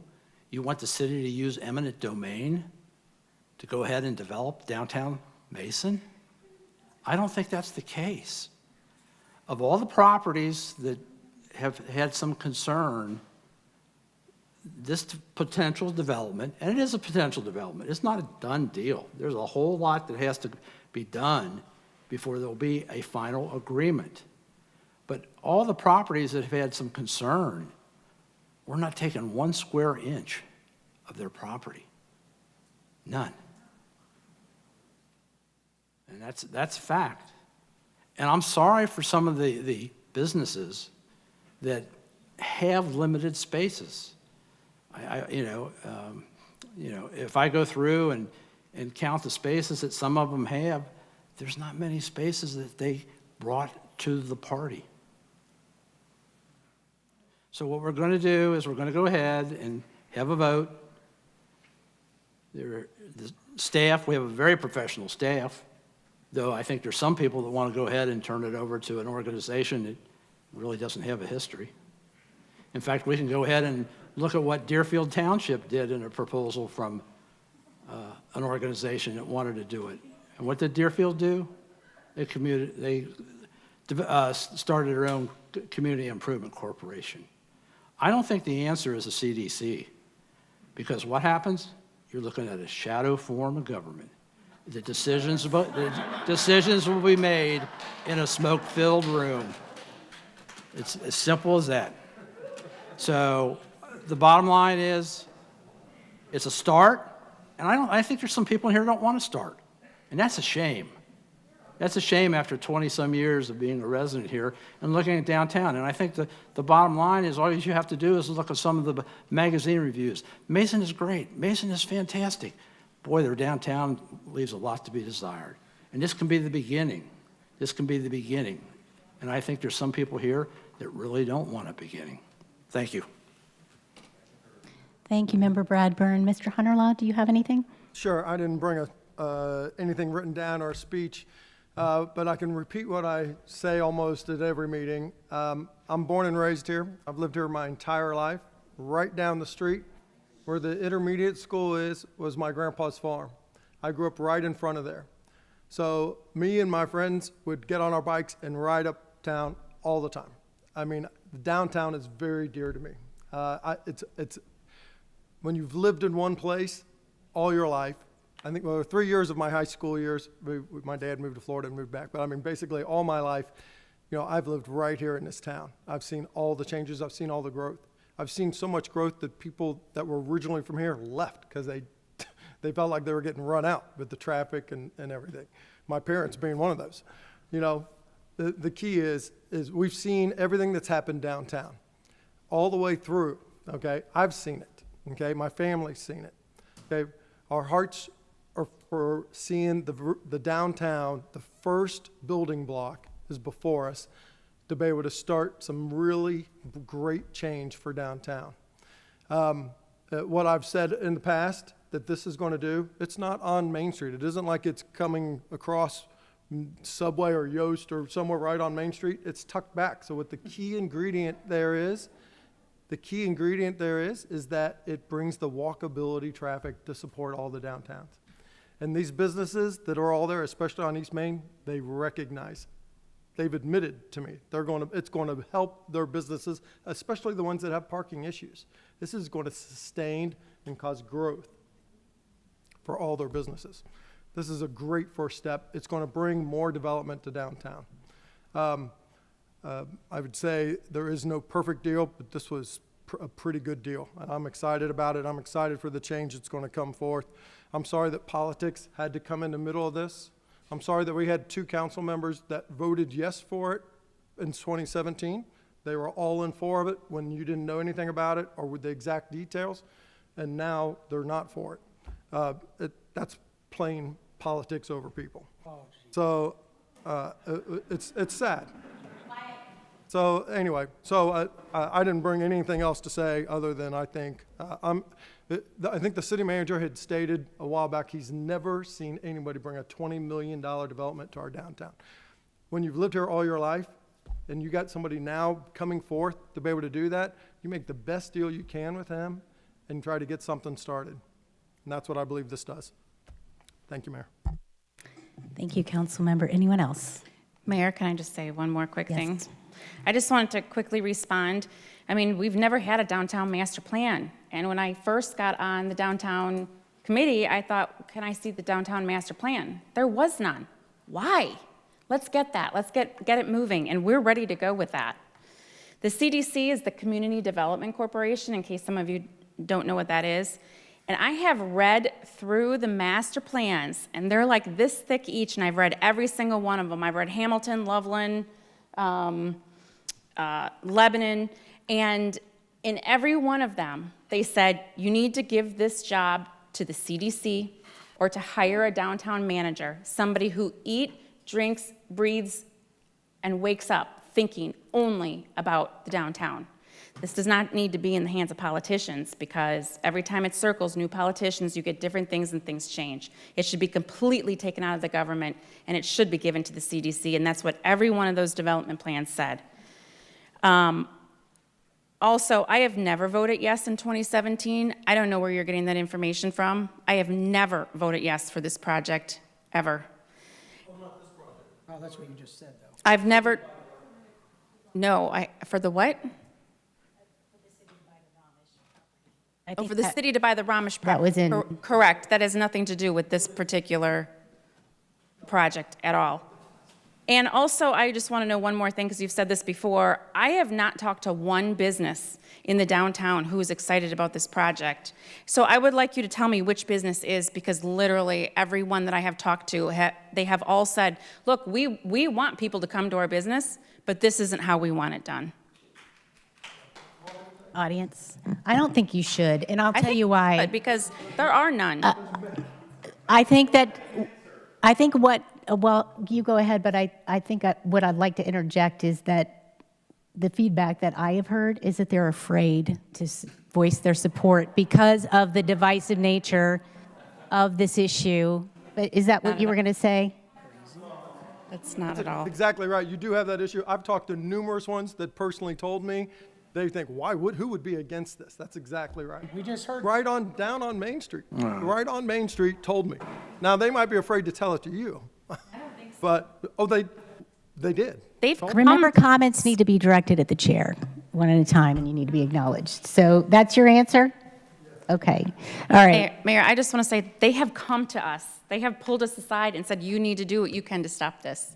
So I don't know who you're talking to, but I find that highly unlikely. Well, Mayor, in the downtown committee, so downtown committee, I think a bunch of business owners showed up there, correct? Yes. You being there, aren't you there? No, it's Josh. Josh and you? Where are those business owners showing up there? And then if there's so many, they have to unite somehow, right? But in your downtown committee, they have also unanimously said this is wrong. Would you agree with that? Yes. No, I'd say the people that come forward to the downtown committees are tied to the chamber, and a lot in this group here that are about pausing. I should write down because they all got the same taglines. We need to slow it down. We need to pause it. We need to break. I'm trying to think what else I wrote down that we heard repeatedly over and over. It's the same group of 30. Okay. Okay, Mr. Stegbauer, please don't call out or anyone else. We really need to get through this business. All right. I'm going to take a turn before we call the roll. We were able to go through in detail how the PUD process works once we get past the passage of the ordinance for the development agreement. So the real work is about to begin. It's going to become much more detail-oriented. Community input is a guarantee. That's written as a contingency in the contract. The developer has happily agreed to that. Hundreds of thousands of dollars in architectural studies, traffic studies, utility studies, all of that will be invested by the developer, and that is part of the $20 million investment that he is guaranteed in this mixed-use development, which is residential and retail. Retail on the bottom, residential up top and behind.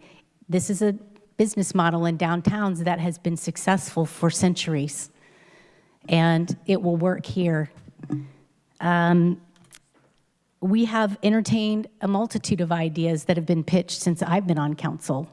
Now, not formally, not a formal proposition, such as this one where we made a motion and asked our city manager to enter into negotiations with this developer, but all kinds of ideas have been pitched, from farmer's market, sunflower field, ice skating rink, a theater for children, even buying the property and giving it to a nonprofit theater for children to build there at that location. There have been all kinds of ideas pitched. Not all of them were sticky, but I would imagine that council members over the decades heard lots of ideas pitched as well. This one, in my view, was the most impactful, the most substantial investment of private funds. And since the Mason Oaks has been developed, and I think St. Susanna's rebuilt their church, this is the only new construction that I can think of, other than renovating the old buildings that are downtown. So this is a major milestone in downtown Mason. Decades of study and work, plans, volunteer hours, all of that went into trying to prepare and equip downtown district for mixed-use development. This was supposed to be the goal. I don't know that anybody imagined 20 years ago that a $20 million mixed-use development would be pitched as the first one, but this is the first one. This is a very experienced developer. He's had successful projects. He has over 30 years of experience. He is a downtown development expert. This is what he does. This is what he lives, breathes, eats, and sleeps. This is what he does full time. This is his focus. He has the ability to finance it. He has the ability to see it through with all the details from beginning to end, and that is a monumental task in itself, working with multiple government entities and getting all of the details of a development down like that. I have some development experience, but nothing near that. And I can tell you just from what I know, it's a very difficult business. It is very risky, and it requires a lot of expertise. I want to remind everyone that the overlay district in downtown was identified in the 2010 comprehensive plan, and we're updating the comprehensive plan and density in downtown Mason. The work is done. It now goes before Planning Commission, I think on October 5th. That is a public meeting, by the way. I think it's worth mentioning the millions of dollars in tax revenue it will generate for schools even during the abatement period, and that is very meaningful to me as a Mason mom, as a taxpayer whose taxes just went up because the levy passed. And, you know, that is a development that can generate revenue and pay the bills, so to speak. It will generate revenue, of course, for the developer. We hope, we want it to be successful.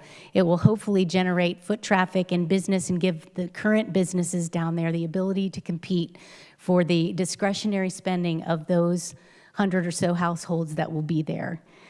Parking, I understand we're losing 19 parking spots, and I understand that there are some businesses downtown that really needed to use that or were using that, depended on that. There will be 20 spots set aside for public use, but there are also other opportunities in downtown Mason, and I think Sharpelle Free mentioned that in her letter. And I say, if we could put a man in the moon, we can figure out where to add some more parking in downtown Mason. We just need to put our minds to it and get it done. And we did do some down on the other end near the plaza at Fifth Third Bank. I also want to just touch on the idea of the CDC, and I think had the controversy over the CDC not existed, I think that all 7 council members would have had a much more engaged discussion. And I think the real breakdown over this particular development is that there's a faction on council and there's a faction of people in the downtown district that wanted the Maid Chamber CDC to negotiate and control what was going on with any development and to actually take in the community input, assess it, process it, and give it back to council. But how does all of that work without public funding? It would mean that we would be publicly funding that CDC so that they could manage this. And they expressed that to us in a work session. One of the board members mentioned how disappointed she was that we didn't have the CDC involved in negotiating this particular project. So I may not know all of the ins and outs of the CDC. Heaven knows I tried. I asked them to come to committee meetings so I could understand more about what it was that they wanted to do. But we have the responsibility as your elected officials. The elected officials represent the entire community, all the businesses and residents of Mason. We have to determine with the information we have and the time that we're in, the highest and best use of this property.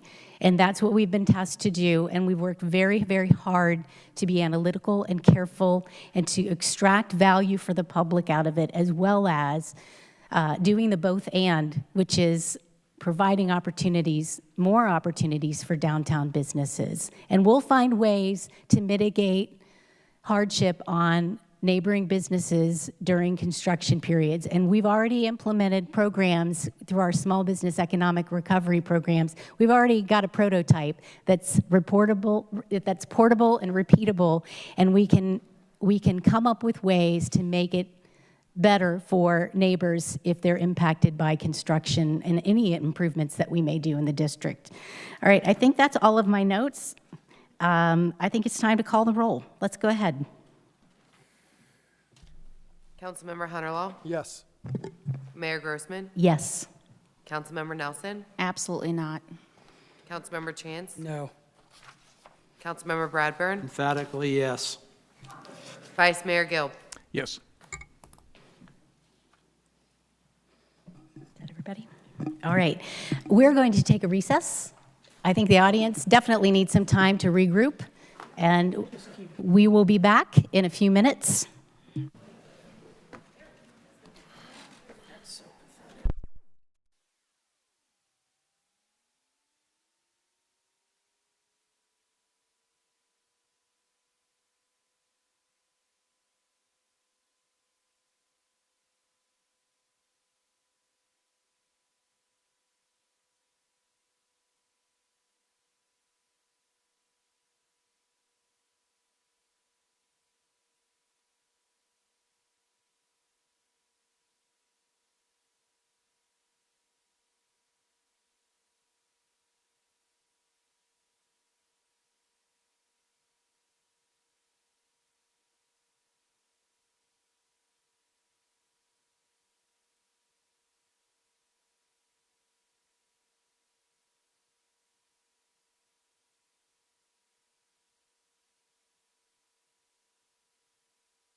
To get back to business?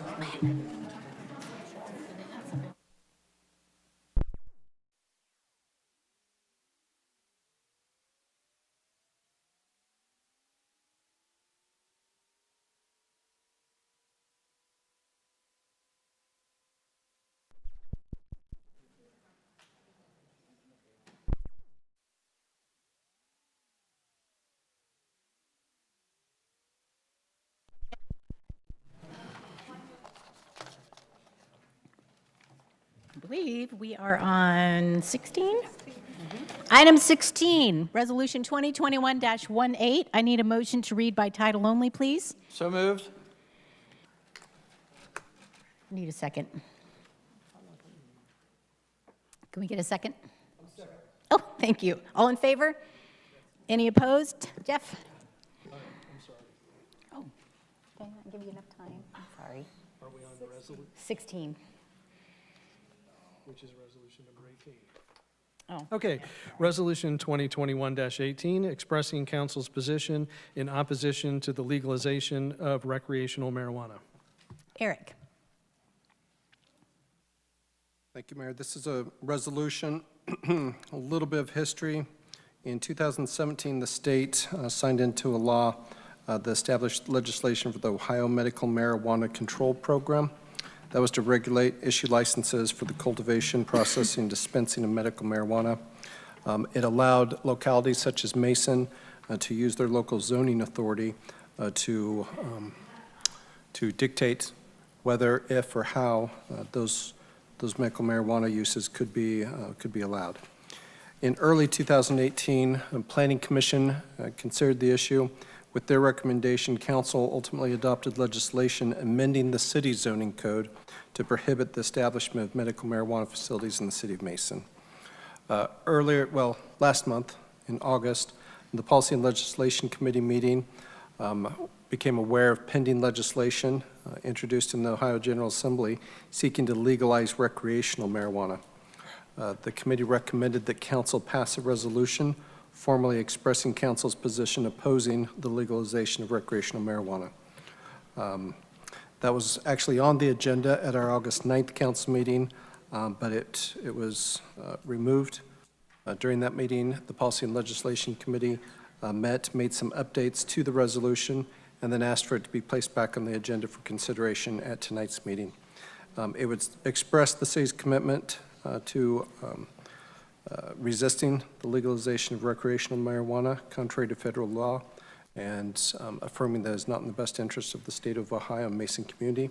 The resolution also acknowledges that in 2015, Ohio voters, including a majority of the city of Mason voters, did express opposition to the legalization of marijuana. Based on the committee's recommendation, it is recommended for approval. Okay, thank you. I just noticed that we're missing someone. Well, hopefully he'll turn up. Okay, I need a motion to suspend the rule and allow for adoption after the first reading. So moved. All in favor? Yes. Any opposed?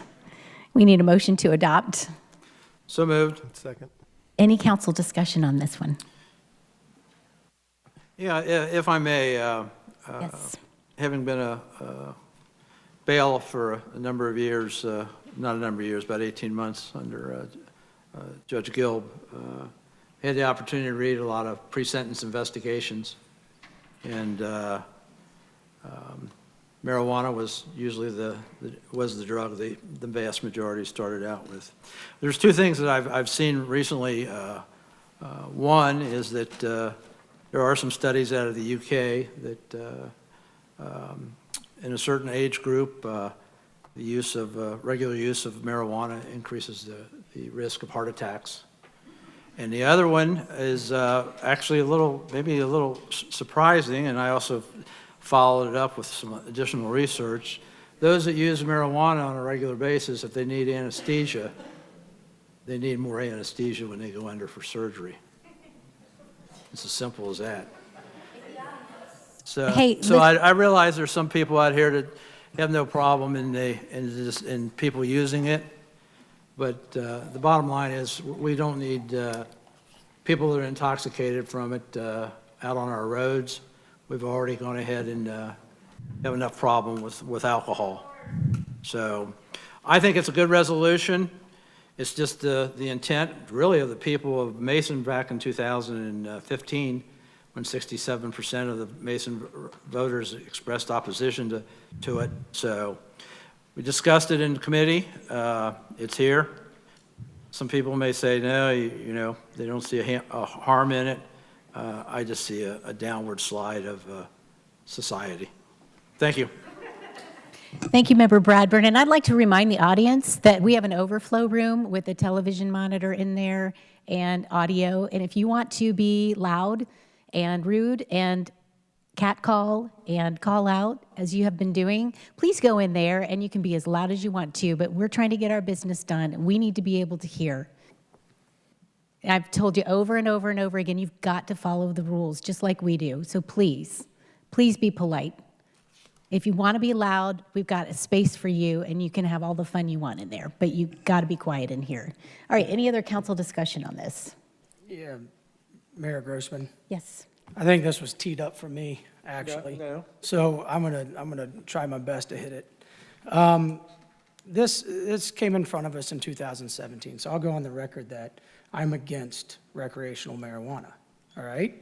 But here's the thing that I have a problem with. We have a major overreach of government here again. This is pathetic and it's sad. Here's why. Mrs. Bennett, thank you for sharing your story. Heartfelt, sad, and I'm sorry for that. And you want to know something? I did the exact same thing with medical marijuana when this came up. You know what I did?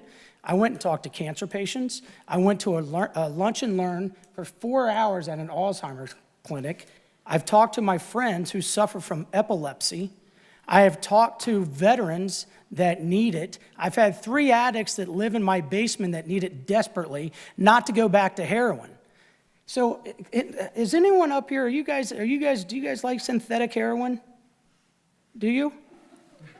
Answer my question. Anyone? I'm not sure how that's germane. Well, I'll tell you how it's germane, because it's handed out right there at Brightview in Mason, Ohio. There We're are people showing up here that are addicts that are going to get their Suboxone at Brightview. I'm all for it if it helps. I'm all for it if it helps. But for us to sit up here when there is medical marijuana that has been proven time and time and time and time again, what this is going to happen is this is going to be a bullet point on their flyers saying they passed this marijuana thing again. Probably a marijuana picture. Member of me Chance, next. you're out of order. And this is absolutely ridiculous that the city of Mason continues to go down this path. Because again, I've done my research. I went and spoke to these people. I have real life experience with it. And why we got to continue to double down on this when we already passed it October 23rd, 2017. It was already passed. Well, this has to do with recreational. Whereas, wait a minute. whereas on Please direct October comments toward the 23rd, chair. 2017, Mason City Council passed a 180-day moratorium on granting permits related to establishment of medical marijuana. Whereas November 14, 2017, the City of Mason Planning Committee zoning code prohibiting the establishment of medical marijuana. So folks, this is, again, we sit up here and say we're limited government, we're conservatives, but here we are basically getting in the lives of people that are sick. And I think the sick people are up here. So I am for this because it's Member Chance, that's out of for this order. because it's a resolution that says it's basically, I'm not for recreational marijuana. I'm not saying that. I was very clear the last time we went through this, and I did my research. I continue to do my research, and I really wish prior to us painting with a wide brush, some of us up here would do some research. Anyone else?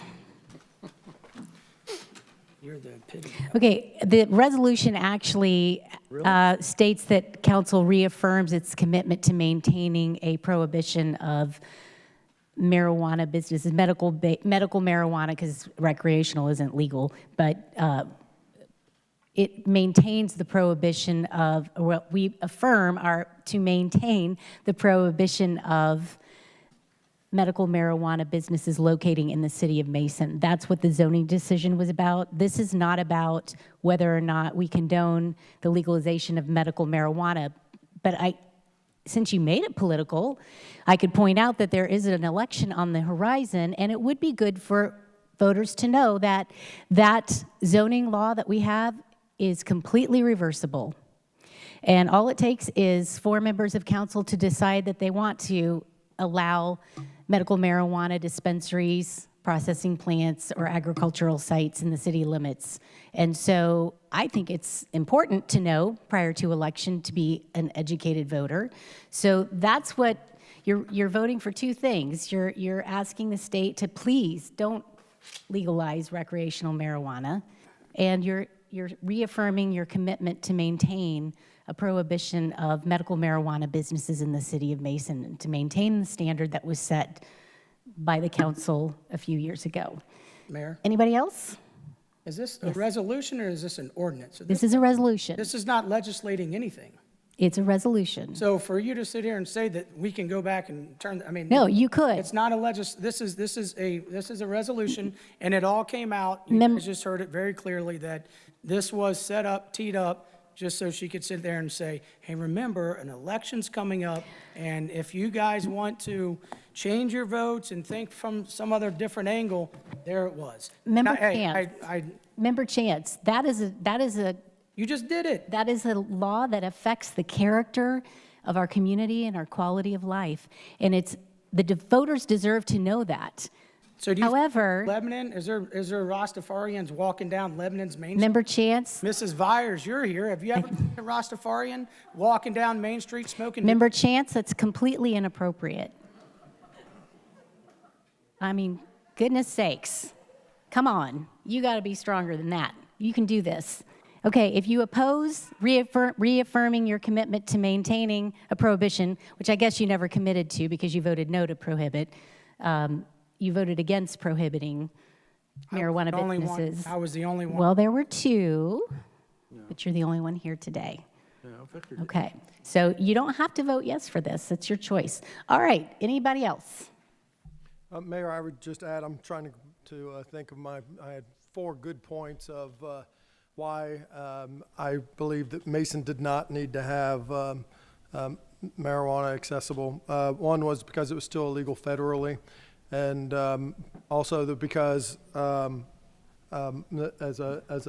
a dad of two young men, they're not boys anymore, but at the time they were in high school, you know what I mean, and you see how it affects your life as a dad, and you read up on it and see that they say a young man's, or maybe even a woman's, brains are still developing all up to age 24, and any type of marijuana affects that and can corrupt that.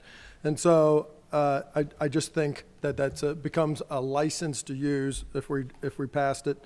I didn't think we needed people walking around with suitcases full of cash, since it was illegal federally.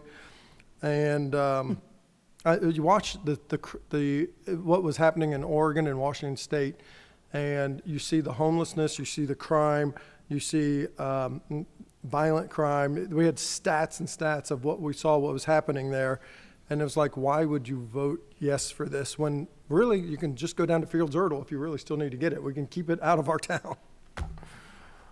Mayor, I do have somewhat of a rebuttal to that. Yes. What we're talking about, there's 19 conditions, maybe 20 now, that these people, we're not talking about recreation, and that's the problem I have with this resolution. You did it purposefully, I believe. That's my personal opinion. Yeah. We did this. So this is mixing both. And it blindsided me, and it came from the city staff. And I'm like, what is this? Coming for planning. And I figured you were behind it because you were the one that voted for it. So I'm like, what's this? Is he wanting to do something with this? So now for you to turn around and accuse us is really hilarious. So okay. So my point is this. My point is no recreational. I'm in lockstep, right? But you sit here and talk about someone's brain at the age of whatever, 16 to 24, still forming and functioning. Have you seen what epilepsy drugs do to epileptic? You have? Member Chance, that's just so not germane. Sure it is. Talking about whether or not we will allow our zoning law, we're reaffirming our commitment to our zoning law to prohibit those businesses. We're not talking about the morality or efficacy of medical marijuana. That's not what's in the resolution, and we're also petitioning state legislators, please do not legalize recreational marijuana. The programs in the state have expanded. They are introducing more dispensaries into each region. We initially had 1 in our 3-county region. Now I think they're allowing 7. And the city has been getting calls asking if we would change our position on the prohibition so that they could try to locate here. This is the premier city in Warren County. No offense to anybody else, but they want to be here. We've got infrastructure right between 71 and 75. This is a spot where they'd like to be. So we're simply asking council, please reaffirm our commitment to prohibition of the businesses, and please petition the state. Don't legalize recreational marijuana. We don't need that. All right, is there anything new? I think it's time to call the roll. Let's call the roll, please. Mayor Grossman? Yes. Councilmember Nelson? Yes. Councilmember Chance? The main thrust of this is recreational. I'm going to vote yes. Councilmember Bradburn? Yes. Vice Mayor Gilb? Yes. Councilmember Hunterlaw? Yes. All right, I'm glad that we could persuade you. I hope that you maintain that commitment. Or, after all that fuss, All right, item 18, Resolution 2021-21, a motion to read by title only. Are you? So moved. Can you, this is. All in favor? Yes. Any opposed? Jeff? A resolution accepting the amounts and rates as determined by the Warren County Budget Commission and authorizing the necessary tax levies and certifying them to the county auditor. Yes, Mayor, members of council, this is routine legislation that the council considers on an annual basis. This is not the city's operating budget. It is a tax budget. It is a document that is used to for the receipt of local government revenues, as well as to establish property tax rates and to establish the allocation of revenues that go to the city's general fund versus debt service fund. What typically happens is Joe Riegelsberger, our finance director, prepares the document for council's consideration in May. Council approves that legislation. It is then submitted to Warren County Budget Commission for review and approval. Once they approve it, they send it back to the city, and we have to formally adopt it at that point in order for it to go into effect. So this will establish property tax rates for 2021, which those taxes will be collected in 2022. With that, Resolution 2021-21 is recommended for adoption. Thank you. Thank you. Wow. Did you plan it that way? That worked out really well, the 21s. Okay. I need a motion to suspend the rule and allow for adoption after the first reading, please. So moved. All in favor? Yes. Any opposed? Motion to adopt? So moved. Any council discussion? Mayor, Eric Hansen wants full credit for numbering that. Well, you know, what can I say? We're a little nerdy up here. Not you, me, we're all, yeah. Okay, all right. Any council discussion on that? Let's call the roll, please. Councilmember Nelson? Yes. Councilmember Chance? Yes. Councilmember Bradburn? Yes. Vice Mayor Gilb? Yes. Councilmember Hunterlaw? Yes. Mayor Grossman? Yes. Item 19 is Resolution 2021-22. We need a motion to read by title only, please. So moved. All in favor? Yes. Any opposed? Jeff? Recognizing Mason's commitment to families. This is a resolution, and I have Eric Hansen on deck to discuss.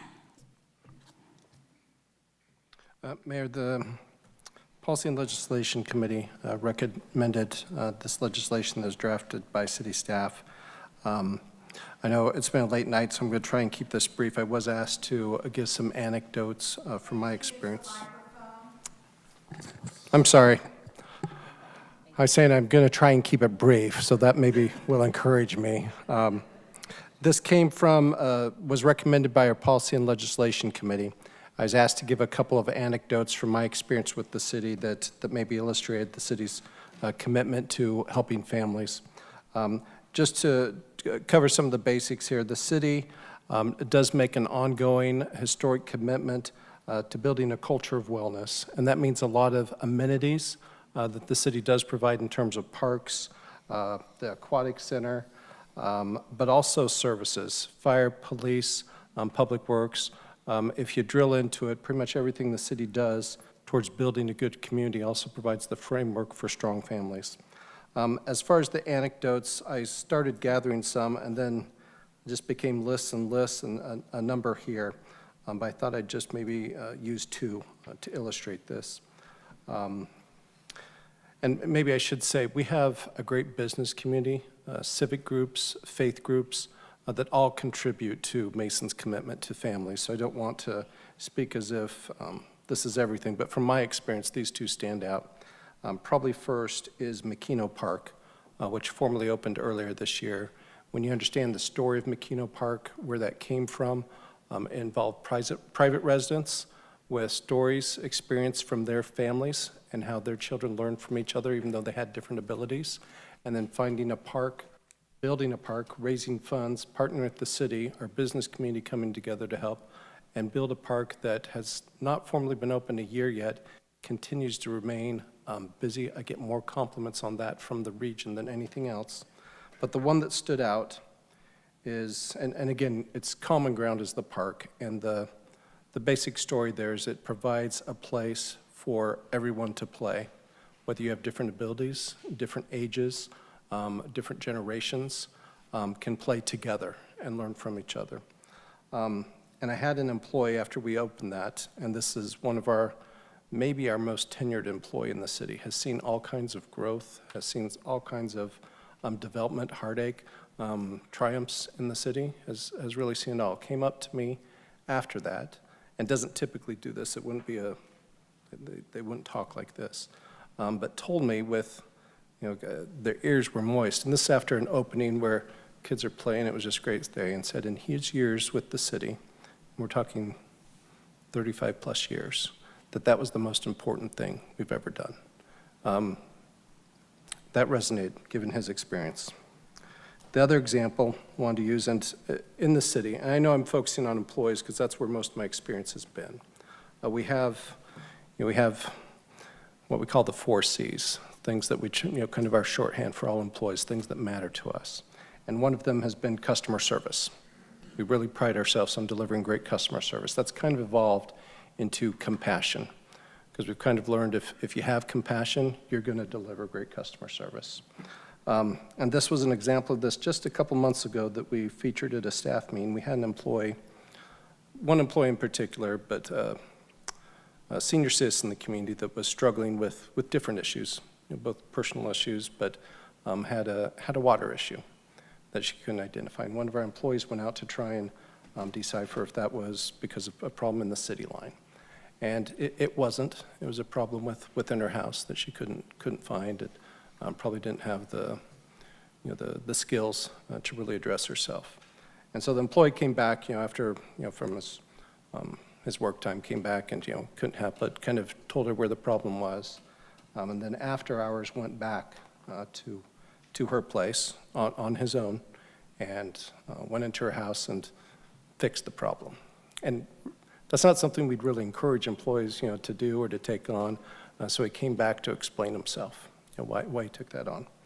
And there's more to the story that shouldn't really be talked about, but he said, I just had to, because when I saw how she lived, it reminded me of my mother. And so I went back to vicariously take care of my mother. I thought that captured really some important values that aren't exclusive to city employees, but makes me especially proud of their organization. So I think those are 2 ways in a list of maybe 30, 40 of anecdotes of my experience, how folks throughout the city of Mason put in the time, structure, and have the compassion to express a commitment to families throughout generations. So, Policy and Legislation Committee recommended this being adopted. Could you tell us a little bit about things that go on with the campus security team and the community center, and just some special touches? Those are about 4 or 5 on my list. Maybe just a quick anecdote? Yeah, a quick anecdote. We have a campus safety team that work throughout the campus here, including with the schools. And part of the value of that team is we treat it as a district, actually, of police.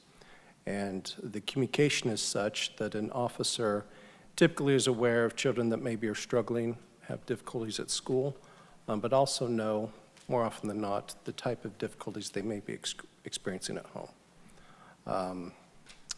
And there was one high school student that was experiencing both of those. And I think in a, I'm not exactly sure the motivation, but some frustration that come with, with the years as well as the background he had gone through. Left school in anger and frustration, and was walking north. And one of our campus safety officers, that I think was actually referenced earlier in the meeting, knew him. I'm not sure if, I can't remember if he drove a Segway or he walked, or maybe he drove and talked to the boy, but spent a good half hour of the day just walking the boy up, listening to his frustrations, empathizing with him, and talking to him on his own to turn around and go back to school. Walked with him back to school, got him back into class. I think helped him probably deal both with the frustration as well as the embarrassment of having to turn around and go back. Campus safety, other examples, mentoring.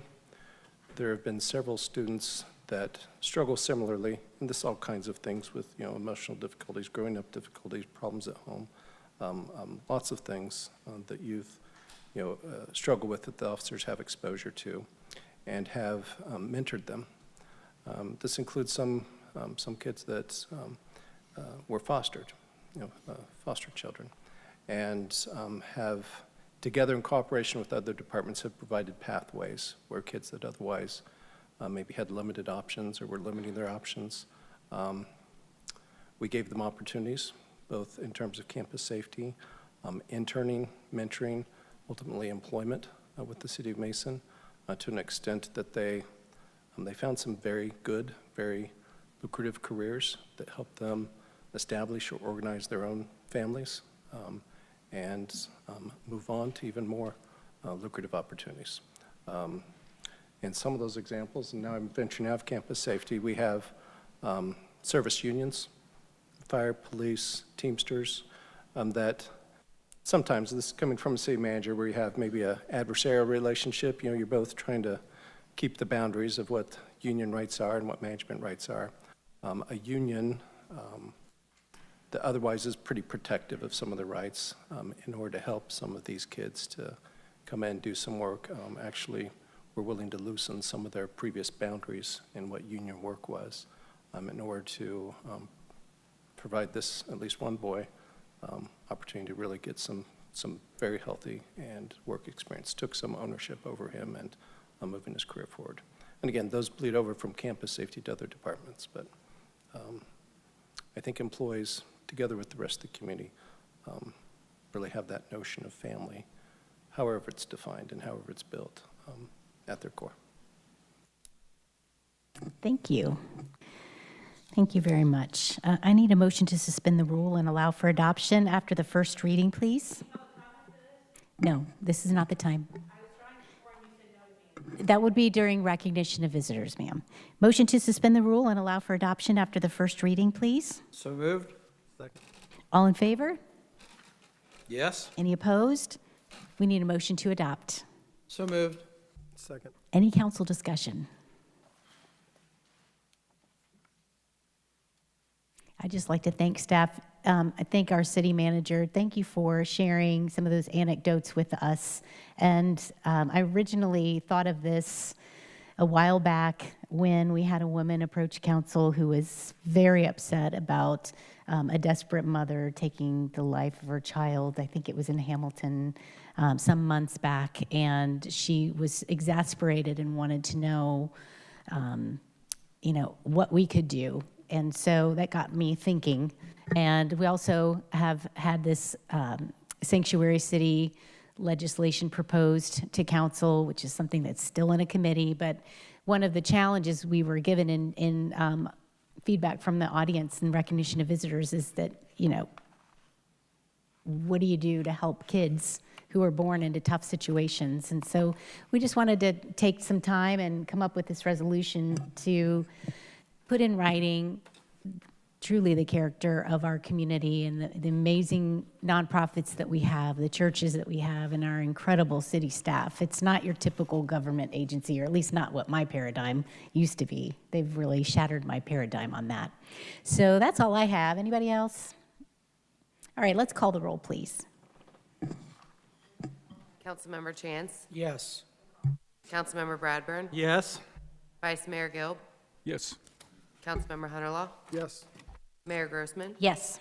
Councilmember Nelson. Yes. Item 20, ordinance 2021-93. Motion to read by title only, please. So moved? All in favor? Yes. Any opposed? Jeff? An ordinance accepting the proposal for design services for State Route 741 Kings Mills Road Streetscape Project from Orchard Hills and McClement, Inc., in the amount not to exceed fee $163,723, and authorizing the city manager to execute contract documents. Kurt? Yes, thank you, Mayor and Council. The State Route 741 corridor or gateway into the city has long been on our list to update and make it look a lot nicer than it does today. In 2023, the Urban Resurfacing Program, which is a program through ODOT, has scheduled that section of 741 between the Kroger signal and the I-71 northbound on and off ramps to be resurfaced. So that presents a nice opportunity for us.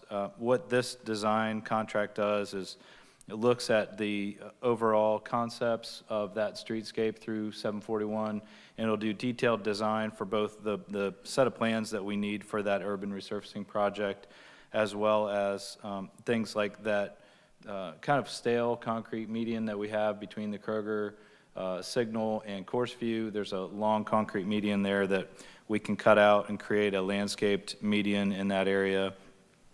Be detailed design for that, as well as some options for lighting, which may be our standard decorative lighting, or a combination like in Kings Island Drive, where we have our standard decorative lighting in the medians, and then we have taller lighting for lighting the roadway. So they will do detailed design on all of that, and we'll be able to bid the projects out together in 2023.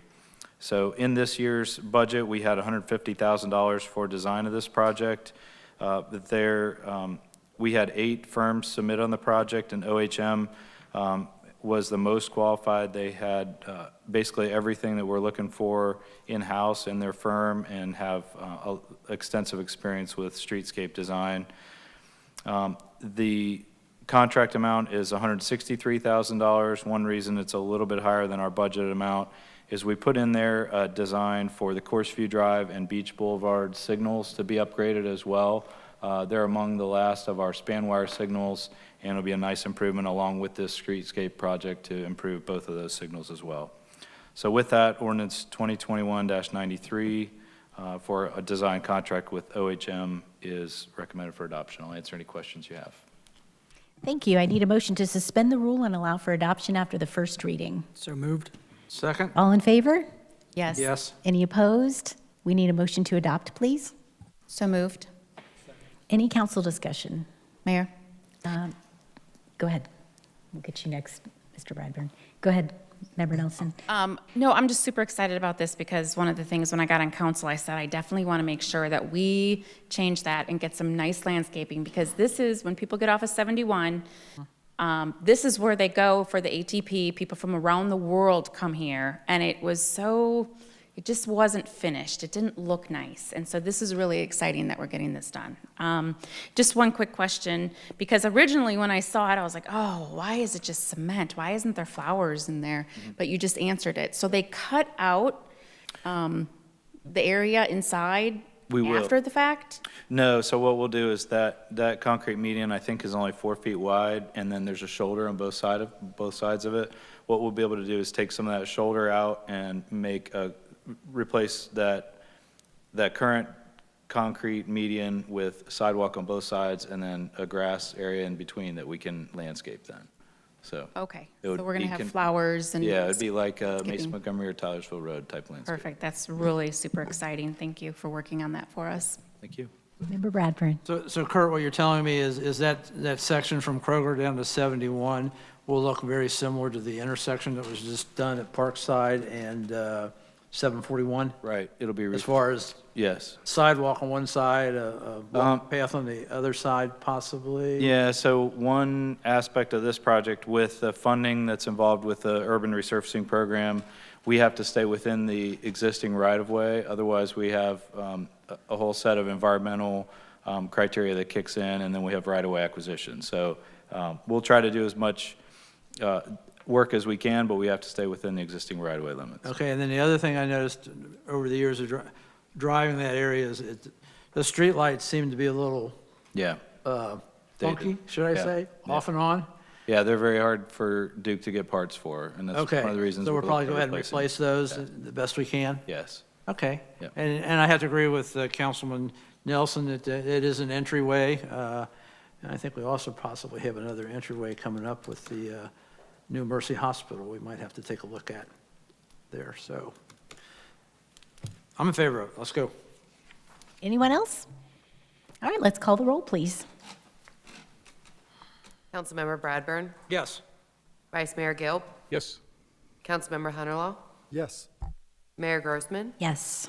Councilmember Nelson. Yes. Councilmember Chance. Yes.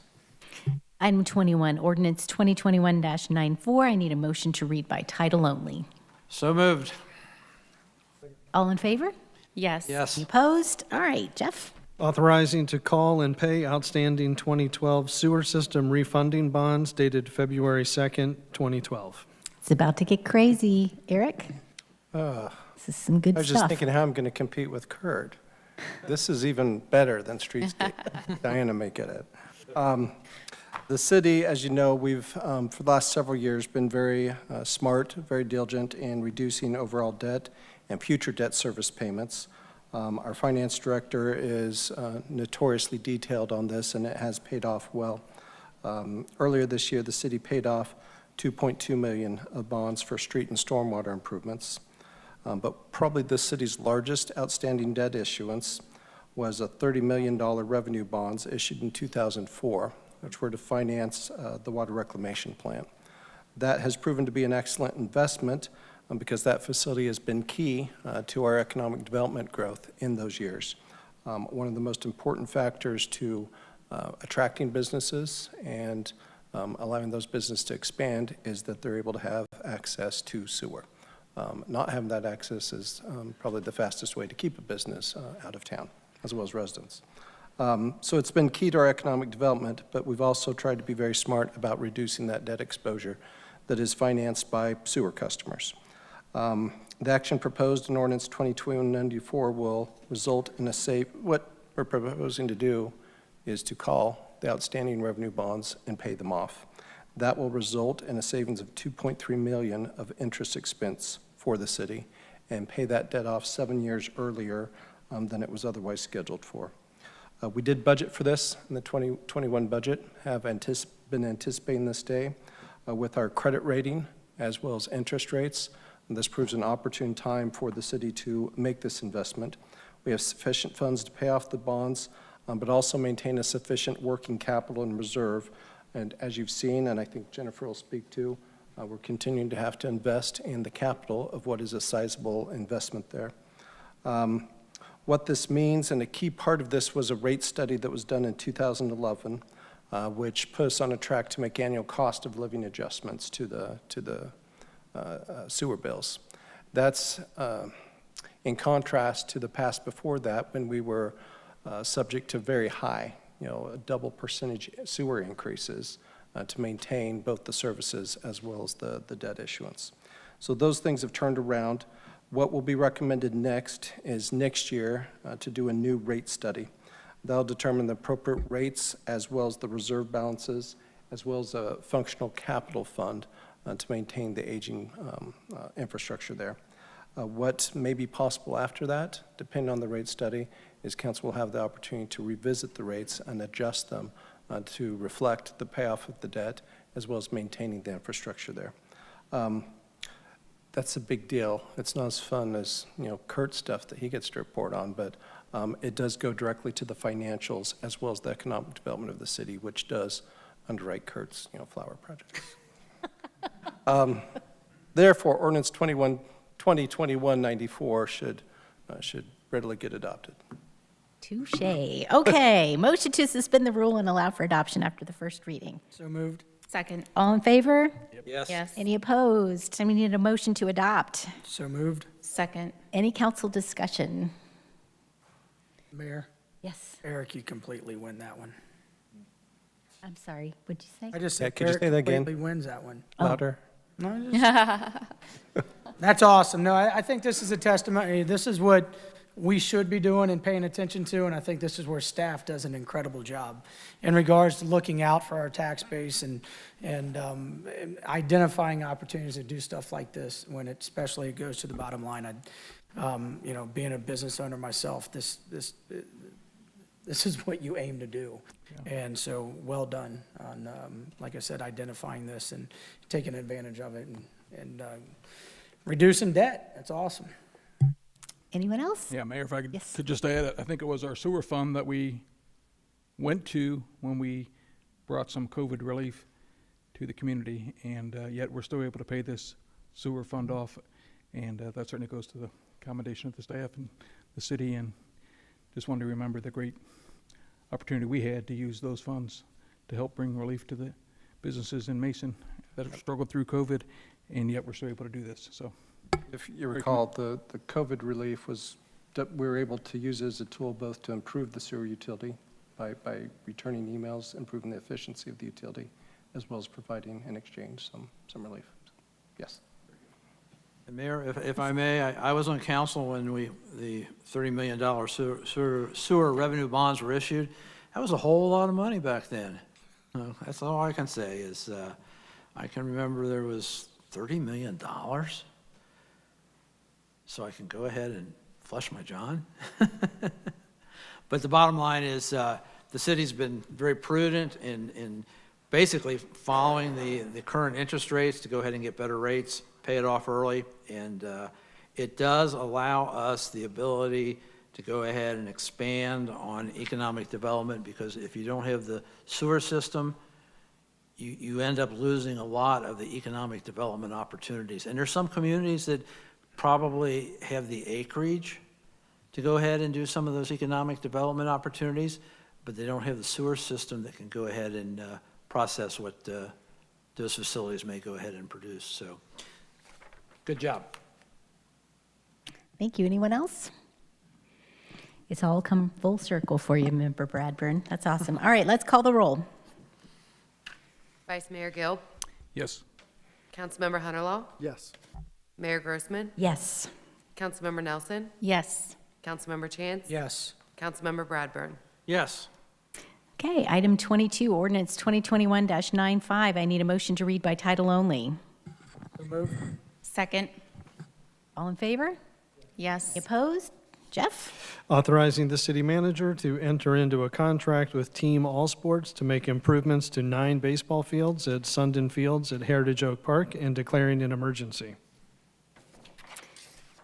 All right, Jennifer? Yes, Mayor, members of council, as you know, we had developed a master plan for Sundin Fields at Heritage Oak Park a number of years ago. 2 years ago, we took a step toward that master plan when we provided irrigation to the soccer fields and redeveloped them. And we are also resurfacing the parking lot on the west side of that park. That's been a 2-year project, largely in part to weather conditions, but hopefully we'll get those fields open this coming spring. What's really critical is we did not have any additional part of that master plan in this year's budget. However, like Eric indicated, we have such a great community here, and our ability to get things done and offer our residents the amenities that we do is lots of times in part to the partnerships we have with our local organization. Mike Muma with the Mason Youth Organization contacted us this year. He noticed that the fields out at Heritage Oak Park were in much need of repairs. He also understood that we had a master plan and that the facility really didn't want to invest significantly out there, knowing that we would probably move forward in that master plan sometime in the future. But he stepped up, said, hey, we got a quote to do 9 of the fields out there. Their interest is really in redoing 8 of them, one of the fields that their organization doesn't really utilize. But In so much, he said, it needs a lot of work. We're willing to help financially if the city would take on this project this year. And again, just a credit to the partnership we have with that organization and their willingness to step up. That's not the first time that's happened for us. Another group stepped up and helped us do some fields at Corin Nixon Park a couple of years ago. And it just goes to, again, it just goes to the underlying community spirit we have here. So MYO did get a quote for the work. The work's going to entail, the fields will be laser graded, cut and straighten the edges at the turf and the soil interfaces. It'll remove the lips, clean vegetation from the skin, smooth grade, and replace any surface irregularities. Team All Sports was the vendor that the quote was received from. They will also install 25 tons of Duro Edge Classic Infield mix per field. The estimated cost on that is $60,000. As I indicated, MYO has agreed to split that cost with the city. So thank you so much to them. And with that, ordinance 2021-95 is recommended for adoption. Thank you. We need a motion to suspend the rule and allow for adoption after the first reading. So moved. Second? All in favor? Yes. Any opposed? We need a motion to adopt, please. So moved. Any council discussion? All right, let's call the roll, please. Real quick, Excuse me. I do appreciate this. I'm up there an awful lot, considering I have kids in MYO, and this is a much-needed situation, because if you go to other ballparks, if it rains, you can still play because it's not puddling. Up there, it had a habit of puddling, and this will take care of that, which allows the kids to get out and play some more. So I think this is wise for us to partner, especially MYO is a great partner with us. So thank you to the city and staff for getting this thing and recognizing and getting it done. So the kiddos will definitely appreciate it. All right, thank you. Okay, we need any more council discussion? All right, I'm also very grateful for MYO's contribution, and that's just amazing news. All right, let's call the roll. Councilmember Hunterlaw, Yes. Mayor Grossman, Yes. Councilmember Nelson, Yes. Councilmember Chance, Yes. Councilmember Bradburn, Yes. Vice Mayor Gill. Yes. All right, we're going to bring it down a little bit for item 23, ordinance 2021-96. Actually, I was just kidding. This is very exciting. We need a motion to read by title only, please. Second. All in favor? Any opposed? Jeff? Authorizing the city manager to enter into a contract with CBT in an amount not to exceed $53,855 for the purchase of a cooling screw conveyor for the biosolids dryer at the City of Mason Water Reclamation Plant. Okay, quick moment of truth. Who knows what a cooling screw conveyor is? Show of hands. Oh, you do? I'm very impressed. All right, let's see if Jennifer gets it right. That's awesome. Sure, I will not do a service like you will. You probably know a lot more about this than I do. But I will tell you, as Eric and others have commented on, the water reclamation plant is a significant resource for the city, and we could not do what we do. We could not attract the businesses we do here at the city without that. That is a critical service for us, and it is a significant investment for us as well. It is an aging facility. It opened, believe it or not, in 2006. I can remember when that facility opened thinking, we put it out here on a huge vacant piece of property, nobody around it, and it'll set our future for years to come. And now there's all kinds of development around it, and it's, almost 20 years old or more. And so as we pay off the debt, obviously we need to be looking to continued maintenance out there. And Sean Holland, our Public Utilities Director, does a great job at that. Sean's been with the city for us for 5 years now almost. And one of the things he really implemented when he came to the city was a replacement maintenance program for that facility. And so we have been working toward that every year. We include money in the budget to replace different aspects of it, and they aren't cheap replacements. When you're talking a utility plant, it's quite expensive for it. This is probably one of the least expensive things that has been brought before council as a replacement item in a number of years. But this is a conveyor that is used to transport biosolids to the silo. It allows them to cool down before it gets into the silo, and then from there it reaches its final disposal. CBT provided us a quote of $53,855. There is a 2 to 3 month lead time on this, so we need to get this approved and get this moving so we can get this replacement part in as quickly as possible. As I indicated, it was included in the 2021 budget. With that, ordinance 2021-96 is recommended for adoption. Thank you. Okay, thank you. Did you mean to say get this moving? Sorry, it's getting late. I'm getting a little punchy.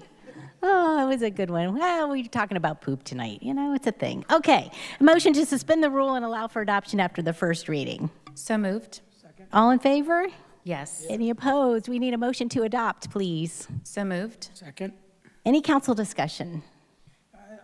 One question, if this unit were to go down, is there a backup? Whoa.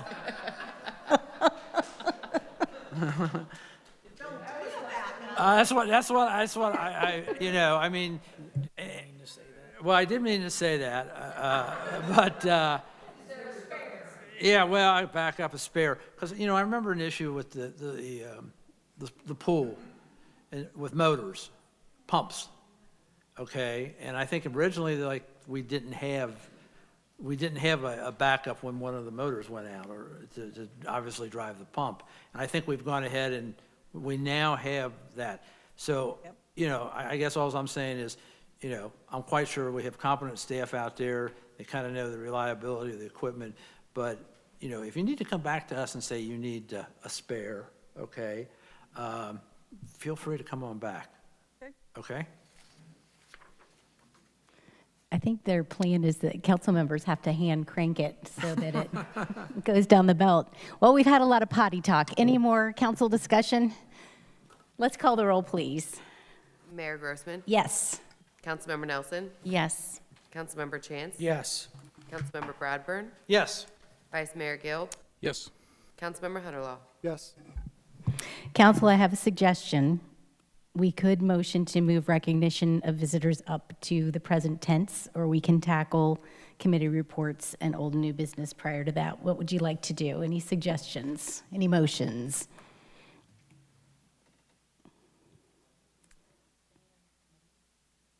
There might be some committee reports, but since they've been so patient, Yeah, we'll go from there. can we call that a motion? I get a second? Second. All in favor? Yes. Any opposed? All right. Julie Womack, I have you on the list first, followed by Marilyn, and then Eva.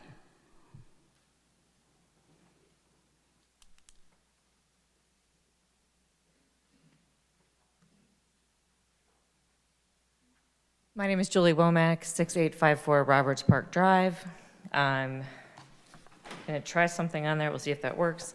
I'm here tonight to speak on the Sanctuary City for the Unborn ordinance that's been proposed. My understanding is that Marjorie Murray stood up and proposed this. Mr. Onerlaw said that he and the mayor were anxious to pass this. I think Ms. Murray's running for city council in case anybody wants to have that information, proposing this abortion ban. I attended the Legislative and Policy Committee, and this ordinance was still being discussed, so it's very much still alive. So I am here tonight to ask the question is, how does this ordinance help the city of Mason? Because that really should be the question that council is asking. Council should be focused on things that improve our city, make it a better place to live and work. I'm a little hesitant to say that tonight after what I've seen here with people begging you not to pass a resolution. Pass an ordinance that went through. I was also a little shocked to hear that we spent $5 to $8 million on downtown development and we still have no master plan. So I hesitate to read that sentence because I'm not really sure that's appropriate, but anyways, back to the ordinance. This abortion ban passed in Lebanon, and the citizens up there have reported that it is just ripping their city apart. Contentious meetings, it is causing nothing but divisive and bitterness. So I'm asking again, how is this what we want in the city of Mason? How does this help the city of Mason? Businesses up there have reported they're being boycotted, that they're losing business. I think people came here and spoke about that at one of the last council meetings.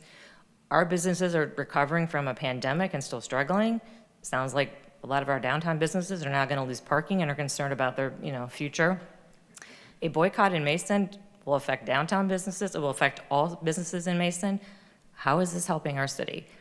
How is this beneficial to Mason? Why are we bringing controversy to our city? This is not something that this council has to pass. This is not something that's your lane. So again, I think the question should be, how is this helping Mason? The ordinance as proposed also creates a right of action for citizens to sue each other, much like we saw in Senate Bill 8 down in Texas, which isn't surprising because the legislation being proposed in front of you all is from people in Texas. This is not something that was generated within Mason. This is coming from out of state. So anyways, how does encouraging lawsuits between your neighbors, how is that something we want in Mason? How is that good for the city of Mason? I just wanted to refute a couple of things that were said at one of the prior council meetings also. I believe Ms. Vyers got up and talked glowingly about this ordinance and how it had passed in 35 cities and seemed to think that that was great. Well, I think we need to analyze those cities. 15 of those cities have less than 1,000 residents. 9 have less than 500 residents. Another 9 of them have between 4 to 200. And my understanding is that the very last one, the 35th one that Ms. Vyers was so excited about, has 175 residents. So this is what we're comparing ourselves to. And I don't know if this shows up or not. Do I have to hit something? Okay, well, it's upside down on my phone. That is the city hall for the last, this is the city hall for the 35th city that passed this bill. So you want to compare us to that, that's fine. I think it was also mentioned that this bill or ordinance has survived challenge and it's good law. I think Ms. Vyers failed to mention that it had to be revised about 7 times in different cities, and I think one city even withdrew it instead of fighting it. My understanding too is that there was a lot of discussion about, well, this won't cost Mason any money because you're going to get a free lawyer, pro bono lawyer. Okay, well, I hope that you have a contract with this pro bono lawyer before you sign any or pass any kind of ordinance, because somebody promising you that does not mean that it's going to happen. Also, a lawyer from out of state probably would have to be admitted pro hoc vici and here to practice, likely would have to hire local counsel, so I hope we're doing due diligence and getting contracts with those people too before we commit the taxpayers of Mason to possibly facing lawsuits. And I also like to clear up the notion that a free counsel somehow means that the taxpayers of Mason would have absolutely no financial obligation if this law was challenged in court. There are court costs, there are requests for documents, there are depositions, there are court appearances, there are meetings with city members. This would cost the taxpayers money. In fact, Lubbock, Texas, which is one of the bigger cities that actually did pass this, is about $3.2 million into lawsuits right now over this ordinance. Mrs. Womack, I'm sorry, you've come to the end of your 5 minutes. Okay, well, can I have 1 more minute to finish since everyone else seems to get that privilege? You may wrap it up. Okay. Yes, thank you. So the last thing I just want to say is the impact of this ordinance would be huge. Controversial, cause a lot of problems. And if this council I don't think this should be decided by council. If you are so confident that this is what Mason residents want, if you are confident that this would pass in a landslide, then put it on the ballot. Don't pass it by council. Thank you. Thank you, Mrs. Womack. You were at the committee meetings and you realized that we determined it. We've got a lot of work to do. So this is still something we're studying in the committee. Ma'am, you can go ahead and walk up. And the right of action would be removed, the private right of action. So the idea of residents try to enforce the ordinance and being able to take a private right of action, that's not going to be involved if we move forward on it in our evaluation. And then the short answer to your question, how does this help our city? If there was a legal constitutional way that foots with Roe versus Wade to prevent an abortion clinic from locating in our city, is that worth considering as the council? So that's the question we're considering. It doesn't change a woman's access to abortion because there are no providers located in Mason. So do we have the legal authority to prevent them from locating here a different way through this approach. And so that's what we're trying to analyze. And I'll leave it at that, and we'll let this fine lady at our podium please state your name and address for the record. Sure. My name is Marilyn Denegri Rumbin. My address is 9378 South Mason Montgomery Road, Mason, Ohio. I wasn't going to bring this part up, but I'm actually a healthcare contract attorney and with an MBA. I wasn't going to bring this up until it became a legal issue. My point was actually I was coming here to speak for the unborn. I believe very strongly in the fact that Mason should be a city where, in fact, we protect the unborn, those who don't have a voice. And I come from not only a legal perspective, but our founding fathers were very prophetic in the fact that when we wrote the First Amendment, is that it was for the life, liberty, and the pursuit of happiness. And that means for the unborn. And they have no voice. They only have us. And we have been very negligent. In fact, we've trampled on the 10 Commandments, thou shalt not kill. We've trampled on what women believe is their right. But I'm going to tell you, I've been in healthcare over 45, almost 50 years. And back in the 70s, I had had women who came into the hospital who would want an abortion back in Connecticut. And I'm going to tell you the ramifications of that and how they suffer. They suffer not only physically for years, they suffer psychologically, but for years they mourn and grieve over the loss of that child. And you ladies over there can shake your head, you don't know, but you haven't been in the room with a woman who 40 years later mourns because she has no child, that she killed her child in her womb. So I'm going to tell you, you really do have an obligation. God gave women to be life-bearing, life-giving. When we have a baby in our womb, we're to protect it. And yet we trample, we think of it's just nothing, we just give it up. But I'm asking the city of Mason, I'm asking every one of you council members, we put you in office to represent the people, to represent the Constitution, to remember that you have a moral and spiritual obligation. Because when God creates that child, and any woman who's ever been pregnant knows this, we know the moment it is conceived. And it is you think that's funny? Then you laugh in the face of God, and shame on you. Ladies It is all and about gentlemen, God. please go into But the I will overflow room. tell You you can't be quiet. that I'm sorry, every Mayor. child is in the likeness of God. And we have an obligation. It is a gift to us. And yet, if we don't take care of that gift, we might have a society someday where there are no children. There will be empty wombs and empty arms. So do you want that in our society? So I commend you for taking up this ordinance. I commend you in being morally and spiritually having the fortitude to fight for the unborn, to protect them. So thank you, and God bless you, and I hope you make a very wise decision. Thank you, Mrs. Rumbin. I'm sorry you were interrupted. I hope the audience will. Okay, go to the other room if you wish to call out, and you may do it all you want. You have access to video and audio in there. Please stop disrupting our meeting. Eva, Dave, Nancy. That's Dave. Starts with an N. Thank you, Dave. Okay, he knows who he is. And then Nancy Spaderi, and then Cora after that.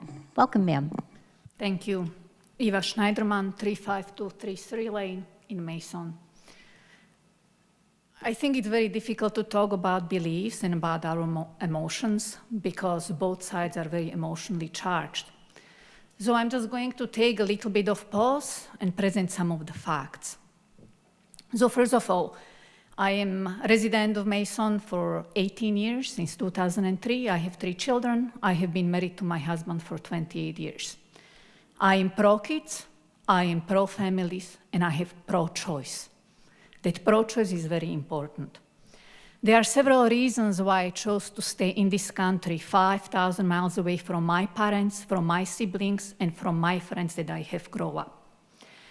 And if I have to summarize it, it's because of the freedoms and the rights that I didn't have to fight for, and for freedoms that I took granted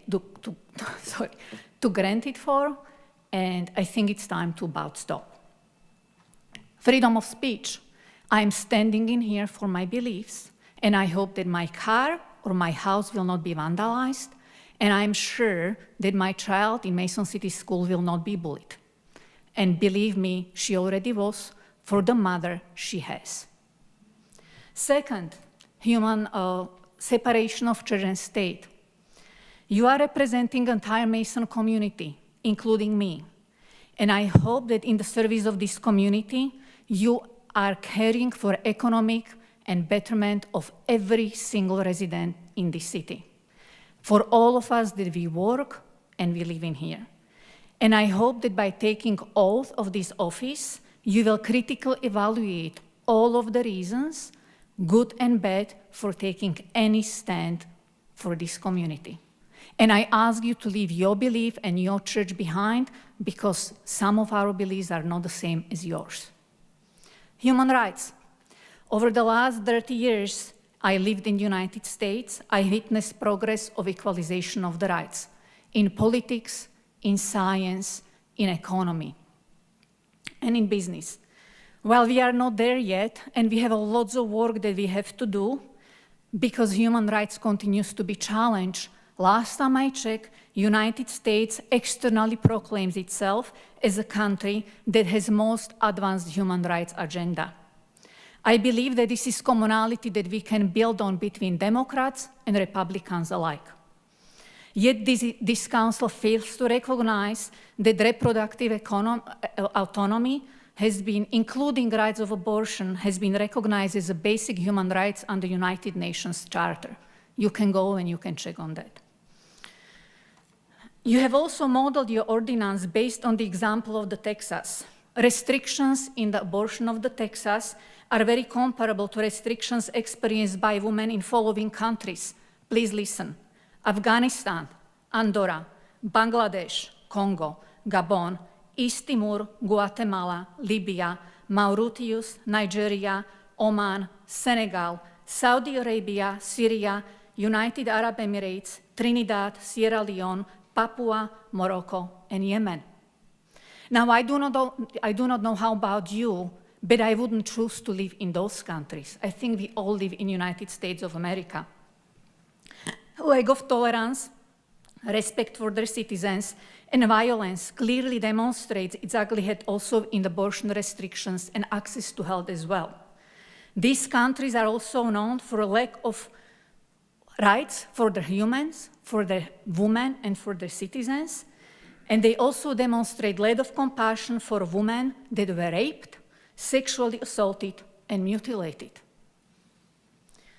If you are still enamored by so-called morality of Texas, let me remind you of several key statistics that guide Texas as a state. First of all, Texas leads the country in the number of rapes and sexual assaults. I'm going to repeat it, leads it, number one. Texas is bottom 7 states in high maternal mortality. Where is the mother? Unspoken words for the mother. Texas belongs to bottom 8 states in maternal suicide. Texas leads the nation in child poverty.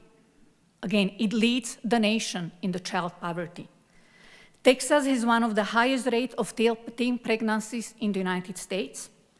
Texas is in bottom 10 states for preterm labor. These statistics do not speak very highly about care for the mother and the child in Texas. Ban of abortion is going just to make this matter worse. Ma'am, I apologize. We've come to the end of the 5 minutes. I will ask for 1 more minute. Everybody else got the same benefit. Is that what you want to model in Mason community? Is that family principles that you want to build on? Now, if that's not enough for you, then we can talk about other potential direct impact of this potential ordinance. Abortion existed on the face of the planet as long as females became aware that they are pregnant and they realized they do not have a strength or ability to care for their child. Because there is an abortion ban, it doesn't mean that abortions will not happen. They will happen. They will go underground, they will become illegal, they will become hidden, unmedicated, and exploiting those that need our help. It is estimated that pre-Roe v. Wade, there was between 200,000 to 1 million abortions in this country. They were all not done under anesthesia. These were provided in unsanitary conditions and resulting in high level of mortality and infertility. So if that's what you want to bring to City of Mason, the crime, underground activity, is that what makes you family value? It's not mine. So now I doubt that any of that example that I gave you were really news to you, because I would hope that as elected official of this city, you would do basic research just like I did to understand what this proposed ordinance would do to economic, social, and public health. So, or you did it, and then you ignored it, and then the only explanation I have is that you are trying to solve a problem that doesn't exist, and that you are trying to push divisive and hateful politics prior to election to our community. Instead of building tolerance and understanding, you are trying to dissect hate and legal lawsuit among us. Okay, thank you. Thank you. All right. Let's do our best to remember that 5-minute limit. Thank you, Mrs. Schneiderman. We're glad that you came tonight. Yes, sir. Come on up, Dave. And then we have Nancy, Cora, and Father Barry. Hello, I'm Dave Narhoff, and I appreciate Thank you. the fact that Mason wants to do this for the unborn, the sanctuary. Abortion is wrong. It's killing the unborn, and I don't like the fact that tax dollars are paying for that. I don't want to pay for that in any way. And I'm sure that the unborn will appreciate this too. Thank you so much, sir. You waited all this time. Thank you very much. Ma'am, welcome, Miss Nancy.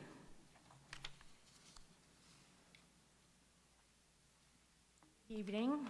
My name is Nancy Spaderi.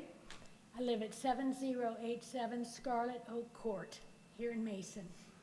I'm not going to take a lot of time because everybody's tired, but I have something very important to say. Today I want to present to you with some truths.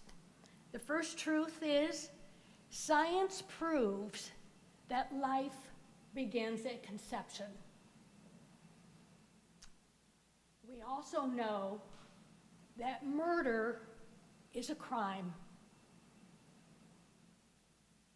It is not our right to commit murder. And all life is precious.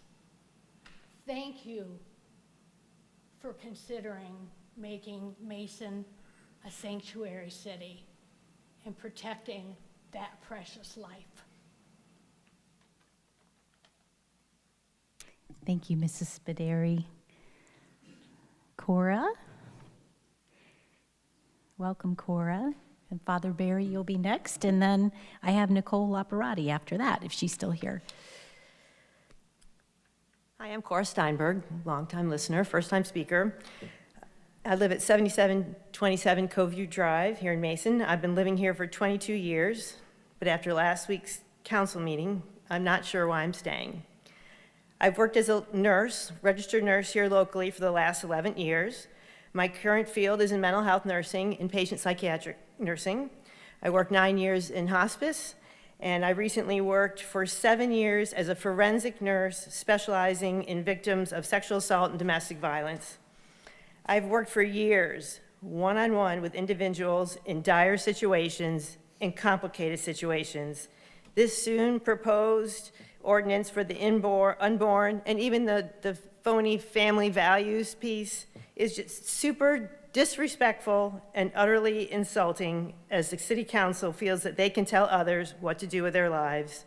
You have no idea what people are up against. We heard some stories here today, and I have been with these women and see how, and with people who suffered traumas over the years. And there's no way that any council person or legislator should be in that room telling them yet another layer of what to do. It is heart-wrenching because I, as the provider, I have to tell them that news of what they can and cannot do. You guys aren't there telling them. It's people like me.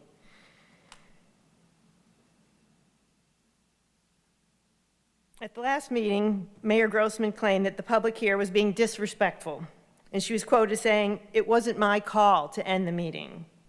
In reality, it was the mayor who was the picture of disrespect. She allowed the first agenda item to proceed for 90 minutes, let it go completely off topic, and then insulted the participants by not focusing on the issue at hand, which was zoning regarding what level of residential. She didn't understand the issue, and she didn't rule on it. And these presenters were folks who were working together for a compromise.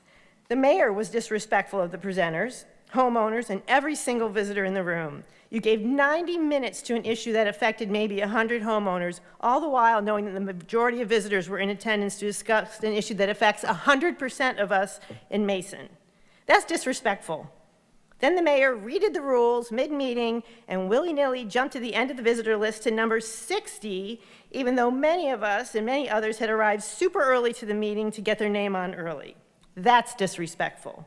You moved to the top of the speaker list some of the most vocal, threatening, not local, in-your-face, confrontational anti-abortionists. You created the situation that led to angry and frustrated feelings at 11:30. You did not take ownership of your contributory actions. That's disrespectful.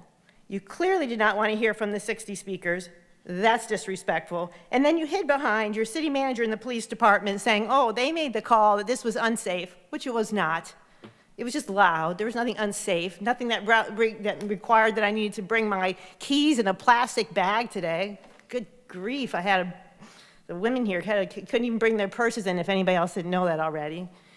You peer pressured an additional speaker during the zoning conversation at 8:30, the lovely woman who painstakingly sold her family farm, and you put her on the spot on one of her most emotional days and pushed her to speak about a painful subject, the tough, raw, tearful decision of moving her parents out of their home.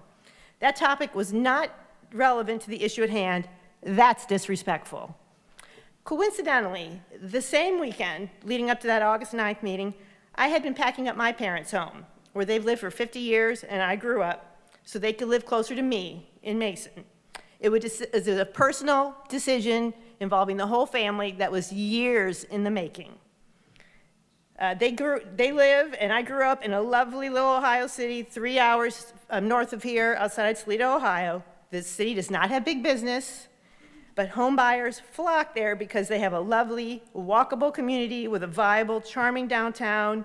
My mom was on the Arts Commission, appealing to all ages. It has been continually revitalized over the last 10 years, so much so that my kids, 20-somethings, love walking from their grandparents' house to the downtown area. When my mom and dad found out that I was attending a council meeting to protest an unlawful ordinance to protect the unborn and these phony family values, and that one of the council members was at the January 6th insurrection, they were saying, Coral, where are you moving us to? Well, I live in Deerfield Township, so I can't vote against you guys. But my parents are going to live in the city of Mason, and they are 2 votes against Mayor Grossman and TJ Hunterlaw. Thank you, Cora. Father Barry, please. Is Nicole still here? Nicole Laprati?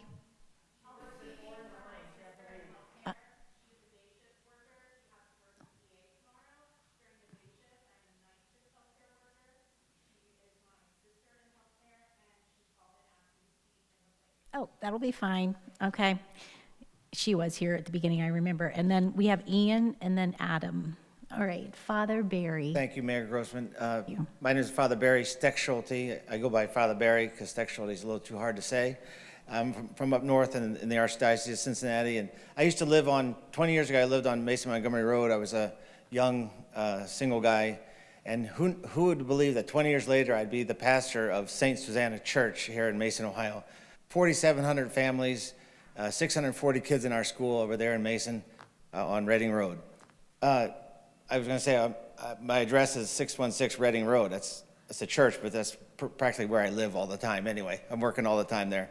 I wanted to ask you, what does human life, what's the worth of one human life? What's the worth of one human life? And that's a message I'm trying to get to my kids at the school and families at our parish. What is human life worth? And I see that you have a crucifix or a cross on your neck. I think you know what it means to our Lord Jesus Christ, what that every life means. It cost him his blood.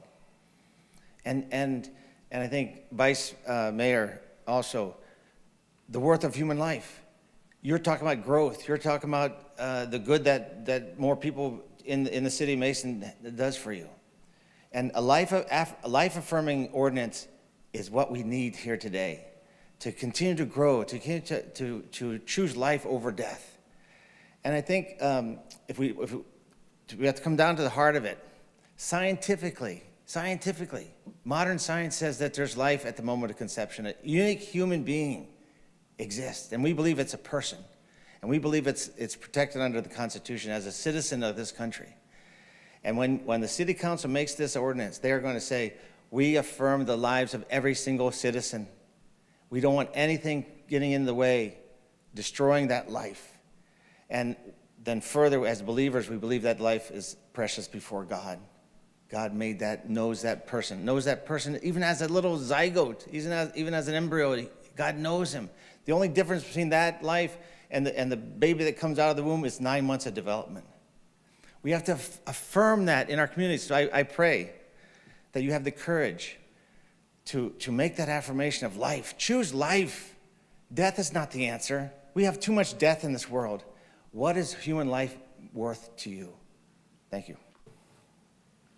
Thank you, Father Barry. Okay, Nicole has a body double today, but we'll need your name and address for the record, please.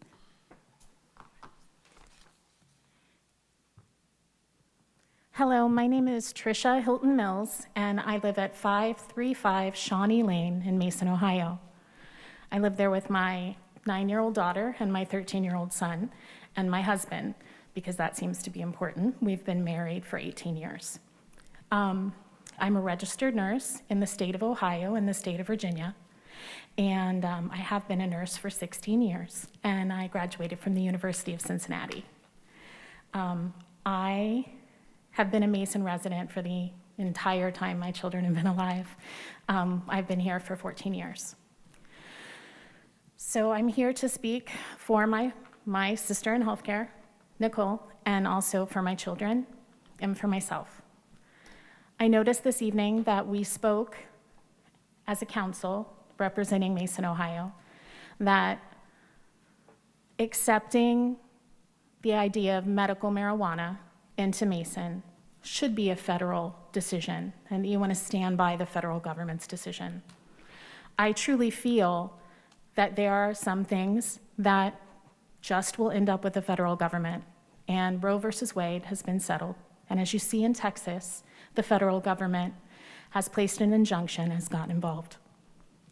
We could do many things to promote family here in Mason. Currently, I found myself becoming a bit more active in my community than usual, given my night shift nursing status. Usually I wake in the evening, get some coffee, and do my job, get my kids ready for school.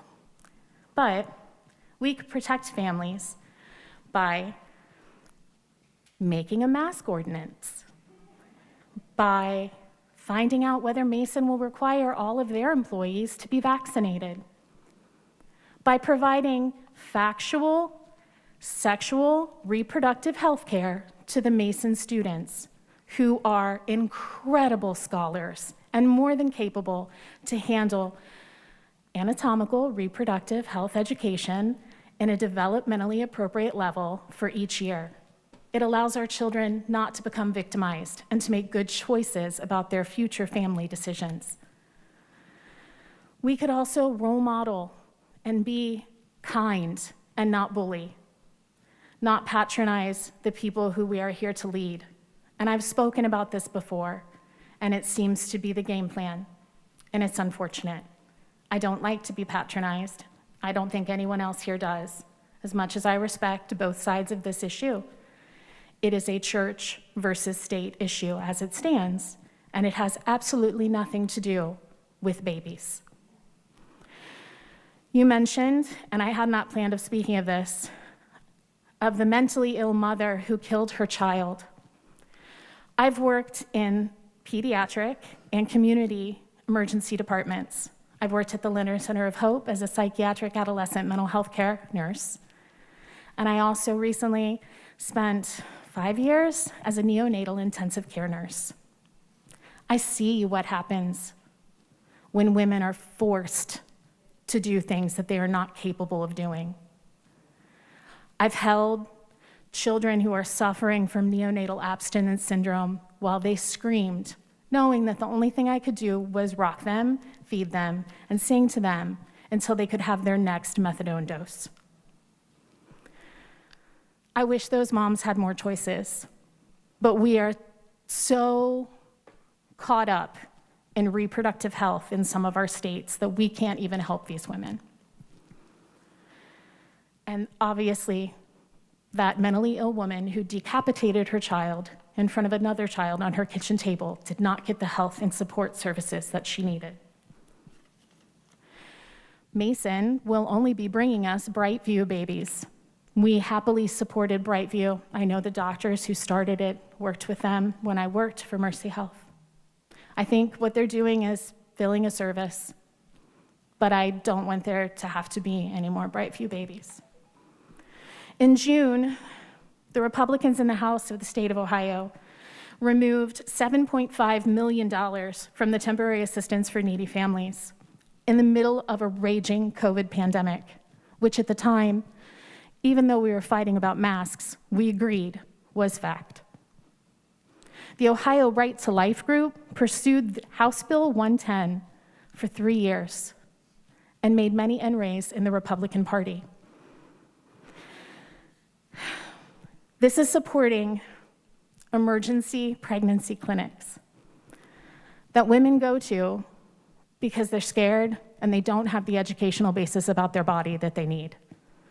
As a pediatric emergency room nurse, I've explained to 3 generations of women just exactly how the body works. Mrs. Mills, I'm sorry, you've come to the end of your 5 minutes. Okay. I would like to say, in ending, Ohio did attempt to pass the heartbeat bill. This is not about reproductive health. This is about certain political parties placing political signs on the uteruses of each woman, keeping women busy and angry so that voting can happen that doesn't involve us because we're so busy trying to prove we're people. Well, we're people, and we know if you follow the money, we have many bought and paid for politicians who are happily moving up the food chain in political life and reaping the financial benefits of subjugating half of our population. Thank you. Thank you, Tricia. All right, Ian Sugarman, Adam Cusey. Thank you. Okay. Welcome, Ian. My name is Ian Sugarman, 8086 Halyard Court. I had a lot written down, but I think a lot's been said. I'm going to try and stay short on time. So, I like the whiteboards, by the way. That's funny. I didn't know we were in high school. Gotcha. So, how do we know killing's wrong? Where does it come from? Seriously, how do you know that killing's wrong? Is it wrong for me to take a gun and point it at your head and just pull the trigger? Ian, if you could address the dais, the council. Okay. Thank All right, you. so yeah. Thank you. How do we know that killing's wrong? That it's wrong for me to take a gun, point at your head, and pull the trigger? Is it, do we have to have a law that tells us that? Do we inherently know it? My thoughts are a little disorganized right now after seeing the back and forth, and it's late. And I apologize. But it's true, it's wrong to kill a grown adult. It's wrong to kill a child. It's wrong to kill an infant. And where do you draw the line of where life begins? Where do you say, okay, it's wrong to kill this one, but not that one? Where is that definition? Because some will say, oh, it's at viability of life. Well, some will say, oh, it's at 6 weeks. Some will say, oh, right after conception when it implants. I think that's all, excuse my language, horse crap. Once it's alive, it's alive. Taking life is wrong no matter where it is, outside of the mother's body. It's not your body, not your choice. Genetically separate. It's a genetically distinct identity. It is not the mother's body. What right do you have to take your own child's life? Convenience? Is it because you don't feel like having the baby? Okay, yeah, maybe it's gonna have some hardship. Maybe, yeah, you know what? There's tragedy. There's tragedy. Life is tragic sometimes, but life is also beautiful. And I have seen so many stories of people overcoming, people taking life into their own hands and making the best of it, even though they've got a deck stacked against them. You know what? Who are we to say that this life's not worth bringing into the world? Is this Sparta? Are we just throwing babies over the cliff because we think they're unfit for the world? We've got the resources, we've got the infrastructure to care for every baby, no matter how healthy they are coming out. And I'm sorry, if you think that I'm just going to come out and say this. If you think that abortion is an answer to anything, I'm sorry, you're a murderer. That's plain and simple. Killing is murder. It's a premeditated murder. There's not really a gray area about it. It's black and white. So, anyway. That's about all I got. Thanks. Thank you, Ian. It was nice to meet you tonight. Adam, followed by Roger Gibb, and then, Tricia Hilton Mills. That's the same. I'm sorry, it was really hard to hear your last name with the mask, so. Thank you. Well, we got you, so this makes it really easy. Okay. Thank you. Adam. Good evening. I won't keep you very long. If you cannot hear me, I will take this off. It would be nice if you could take it off. It would help us. Thank you, Adam. I've lived in Mason since age year and a half, 1993. I've seen the growth. I've seen a lot of good things. I've seen a lot of trouble. And I see in this room anger, sadness, grief deep down that we don't want to shed because we have a prideful bent. And I have to confess myself, I have a raging temper. But tonight, for me, I'm not going to release that temper because this is not the forum for it.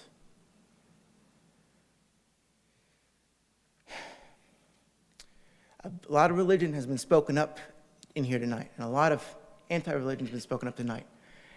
But I want to make this clear. Abortion is not a religious church state right. It is a human inherent to your dignity, to my dignity, to the woman who's been raped, to the woman who's been blessed with 8 children sitting on a Supreme Court. It doesn't matter. And I'll tell you why. This is not a right versus left thing. This is a human thing. This is the words from 1988 reproduced in 2017 in tribute of Nat Henhoff's death. A founder of the Village Voice, no conservative by any means, no libertarian by any means. Actually, he was a libertarian, a left-leaning libertarian who I admire for standing up for the Bill of Rights. These were his words. The fight for the lives of the preborn cannot be so simply compartmentalized as a right versus left political struggle. It is a more profound and far more central to the future of civilization than a question of partisan politics. And as more people realize this, because of the diversity of the pro-lifers, some of them too may come over to the side of life without the fear of being automatically compartmentalized over political reactionaries. Tonight, and for that matter, any discussion about abortion is about fear. We are afraid. We are afraid of what's going to happen. From the woman who has been raped to the person who has had trouble, like Gianna Beretta Moa, who was an RN in Italy. And she was diagnosed with a fatal thing, and she decided to carry on. But she, in her heart, was afraid. And yet, she knew something was greater beyond her. Her child is alive today because of her. And I'll tell you what, she's grateful every moment for it. And this world is indebted to women like her who are strong, compassionate. Do not be afraid, ladies. Do not be afraid, men. If you had taken your woman to an abortion clinic, it is all right. Time to repent. Time to be free of your fears, your angsts. Now is the time. I close with this quote from 1869 in the essay, The Revolution, by a feminist of all people. A feminist who was with Elizabeth Cady Stanton, with Susan B. Anthony and the like, and Alice Paul in the 19-teens and 20s, who fought for women's suffrage, and rightly so. And this is what this woman had to say.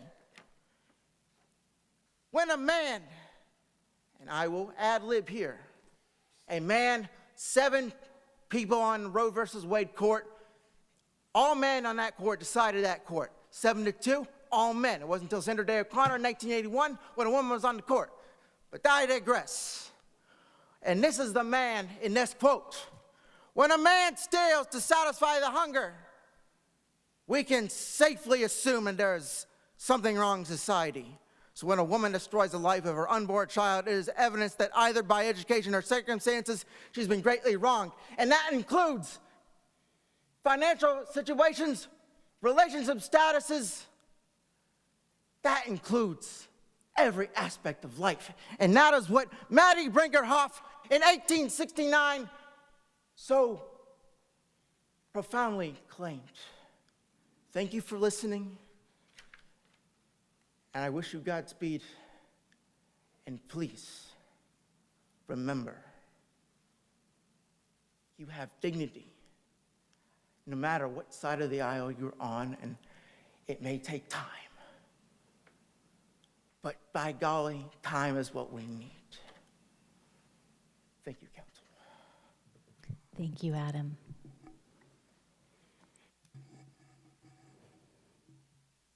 Roger.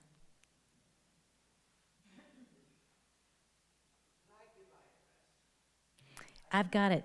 I've got it on my sheet. Thank you so much. So I'm going to be the black sheep tonight and talk about something completely different. Maybe that'll be welcome, maybe not, I don't know. My name is Roger Gibb, and I live at 5155 Farm Ridge Way here in Mason. And my wife and I have lived here for 23 years. We have 5 children, all of whom have attended Mason schools. So to help explain why I'm here, I'm going to give you a little bit of background. And initially, you may wonder, why am I talking about this in front of City Council? But I promise I'll bring it back, and you will see that it is very relevant to Mason and to her residents. So I believe that local government is the best kind of government because it's closest and most accessible and most accountable to the people. By the same principle, federal government, in my view, is the least responsive to the people because it's the furthest from the people and least accountable. Obviously, both the local and federal government has a huge impact on the people of the city of Mason, and so we need to be attuned to both. Thomas Jefferson famously said, quote, "When the people fear the government, that's tyranny. When the government fears the people, that's freedom." So I want to say that one more time. When the people fear the government, that's for tyranny. And when the government fears the people, that's freedom. Now, right now, what I see going on at the federal government level, it scares me. Many of my concerns fall under three headings. The first, fiscal irresponsibility. The federal government is now $28 trillion in debt and has more than $100 trillion in unfunded liabilities. The federal government has not held itself to a balanced budget in 20 years. I fear the government's fiscal recklessness and what it's going to mean to my life, to my children's life, to my grandchildren's life. Second area, federal overreach. Our country was founded on the principle of separation of powers and limited powers. The founders achieved this in part by dividing power between the federal and state governments, and this principle is called federalism. The federal government now wields power that the Constitution never gave it. Examples include dictating what is taught in public schools, prohibiting mining and the burning of coal, more recently, trying to force people to receive a vaccination that they may or may not want, that may not be right for them. And the majority party in Congress now is threatening to federalize our electoral system. That scares me. Third area, corruption by career politicians. Throughout the 19th century, few members of Congress sought re-election, and the turnover in Congress was about 50%, that's 50%. So every election got about 50% new legislators. Now that number is about 15%. And that explains why so many members in Congress have served 20, 30, 40 years in Congress. And in Congress, time in power translates into, or time in office translates into power and corrupts. That's human nature. Even a casual observer cannot deny that Congress is rife with corruption. I fear how career politicians have corrupted our federal government. So why am I bringing this up at City Council? It's because I know from discussion with my neighbors and friends here in Mason that they're very concerned about these very same things. It's not just me. A lot of us have this concern here in Mason. And fortunately, there's something that we can do about it, which involves City Council. There's a movement called Convention of States, which is designed to amend the United States Constitution in three areas, the three areas I mentioned before. Fiscal responsibility. Think about a balanced budget amendment. Reducing the power and jurisdiction of the federal government to what it was intended to be originally, enumerated powers rather than unlimited power. And then finally, term limits for federal officials, including Congress. 15 states have passed this resolution, and Ohio is considering to be the 16th state this fall. A Convention of States resolution has been introduced at the Ohio House of Representatives, and a similar resolution will soon be introduced in the Senate. So, what is it that I'm asking of you? I propose that the City of Mason pass a non-binding resolution with language that supports the Convention of States resolution being considered in Columbus. In particular, the resolution would urge Senator Steve Wilson and Representative Paul Zeltwanger to support this resolution. The Council of the City of Waynesville and of Blanchester have passed similar resolutions earlier this year. So this is not a unheard of thing. It's being done in different places in Ohio. I suggest that the City of Council assign a committee to study the proposal. I would be very happy to come back, present information, share everything I know about it, and answer any questions. So thank you for considering. Thank you, Mr. Gibb. Okay. Well, that was everybody on the list that I have. Is there anybody who has not been recognized that wishes to be? Mr. Looker, would you like to go ahead? And Susie, would you like to go next? And okay, thanks. John Looker, 111 East Main Street, Mason, Ohio. This doesn't concern anything that was brought up tonight, but it's near and dear to my heart. The city of Sydney is bringing the traveling Vietnam Wall in this week. It'll be opening on Thursday night. And the guest speaker there is one that's near and dear to Diana and I's heart. His name is Guy Gruder. He was a prisoner of war in Vietnam for 5 years and 3 months. The last 2 years, he spent in a cell next to John McCain. Now, council probably knows Guy because when we dedicated this POW MIA chair and that here, Guy came to spoke. But one of the things you probably don't remember is that when I called him to ask him about it, we became friends since 2017. He normally calls me right back. Well, it was about 10 o'clock that night, and I get a call from Guy. And I said, Guy, I said, we're doing this POWMIA in Mason, and I'd love for you to speak. When are you doing it, John? September 18th. Well, that's POWMIA day. He couldn't do it then. Said, I'll do it next day, if that's all right. Which was good because that was when the public was coming in for that dedication. I asked Guy, where you at, Guy? I'm in Washington, D.C. at John McCain's funeral. So this gentleman has done a lot for not only the city of Mason here, even though he doesn't live here, but he's done a lot for going out and talking to all veterans. He went through a lot of pain and heartaches in those 5 years, but he's brought it to the forefront, and Reverend's gone, but his book is Locked Up with God, and that's how he got through it. So, if anybody would like to come to Sydney, Ohio, Thursday night, I'll be there with Guy. He's speaking at 5:30. Thank you.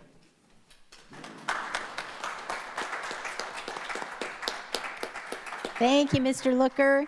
All right. Miss Susie, and then, sorry, Susie's husband. Al, I'm sorry. My brain's getting tired. Welcome, Susie. Oh, gosh, there's a phone up here. Is it? It's okay, I just want to make sure you got it back.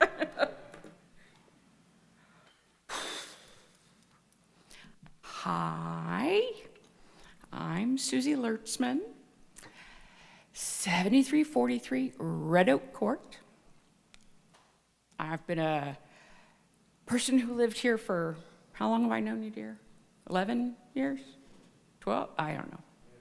It's been a while. I'm going to try and be fairly quick, mostly because I have to go to the bathroom.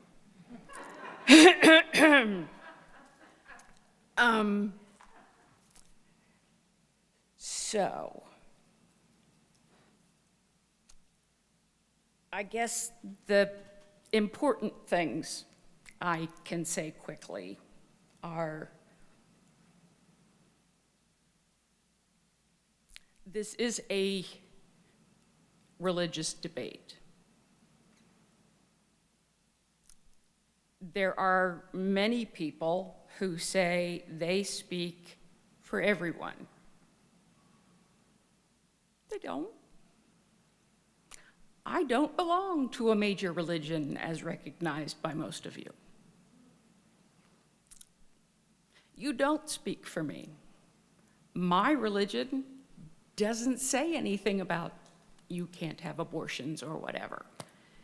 In fact, many of the early practitioners discovered herbal ways to have abortions because they knew that was what they needed. They didn't have someone stepping between their medical care of themselves and their uterus. Second thing I'll say, which I can't believe doesn't get said more often. If you're against abortion, don't have one. That's your right to choose not to have one. I have the right to choose whether I should get one or not. And I'll tell you, I have 7 grandchildren between 17 years old and 9 months. I've never been a mother. I specifically decided not to be a mother because I was afraid I'd end up on the news. I don't have the patience to have kids. With grandkids, you know, I can deal with anything short term. Anything less than life is short term. But I don't have the patience to have children. I chose to have surgery so that I did not have children. Some people don't have that luxury. I had to pay for it out of pocket. My insurance would not pay for any of it. I had to do that when I, at that time, didn't even have a job. So, some people can afford to set things up so that they don't have children that they don't want and or can't care for. Excuse me, I forgot my water over there. I have a lot of medical conditions that make me unsuitable to be a parent. I had my surgery before I knew that. Some people can say things ahead of time. Some people can't. Personally, I'm not sure I could have an abortion. But it's my right to choose my medical care. It is between myself and my doctor and no one else, not even religious folks. If you pass this law, this ordinance, on the basis of religion, yours, his, anybody else's, you are going directly against the Constitution and the separation of church and state, which is one of the things that makes our country marvelous and about the only place I'd like to live. Thank you. Thank you, Susie. Al, you ready?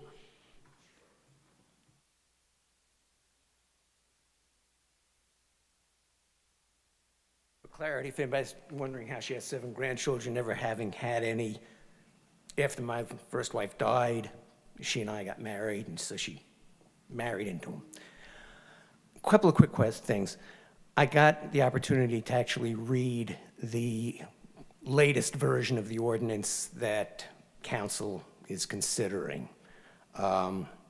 Based on your comment that the private right to sue has been taken out, I gather that there is possibly a later version at this point. Well, I should clarify that. We haven't written one word. We haven't I put didn't one say, letter no, down. I said the one that you're considering. Yeah, that was just, we talked about that in the committee, that would need to be taken out. Okay. So the private right is out. There is still, would you still be considering the provision that says that the possession of drugs, and you specify a couple of them, that are used in abortions, possession would be illegal, and mailing them into Mason would be illegal?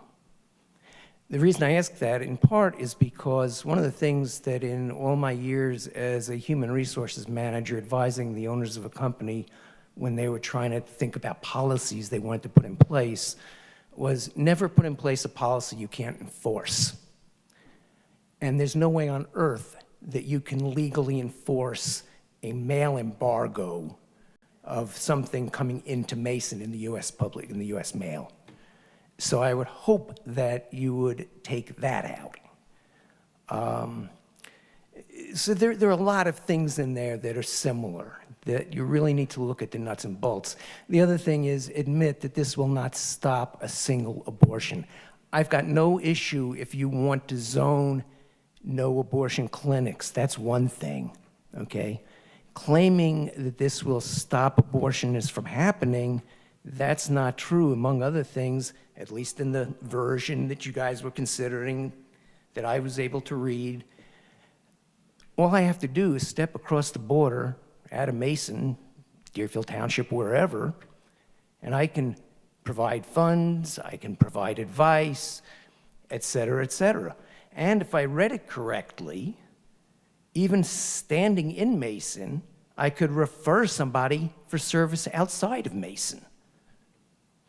So what's the real impact of this whole thing beyond what you've already done in the zoning, which says no abortion clinics? I fail to see the reason behind this whole thing. Again, I agree with the people, and again, I'm not saying that I'm pro-abortion, okay? I'm also not pro-life. But I am pro the city council focusing on the things that legitimately fall within its purview. Make your political careers, and that goes for left, right, center, whatever, make it on what you do that impacts this city directly within your authority, and don't try and coattail on the federal or state grandstanding by the parties. Thank you. And I also believe there should be term limits at the federal level, at the state level, and frankly, at the city level. Well, we've got him here, so you're in luck. Thank you, Al. Anybody else? I see a hand in the back. I see two hands from the same person, so that makes me think that you really want to come up. So come on up. And when you get there, state your name and address for the record.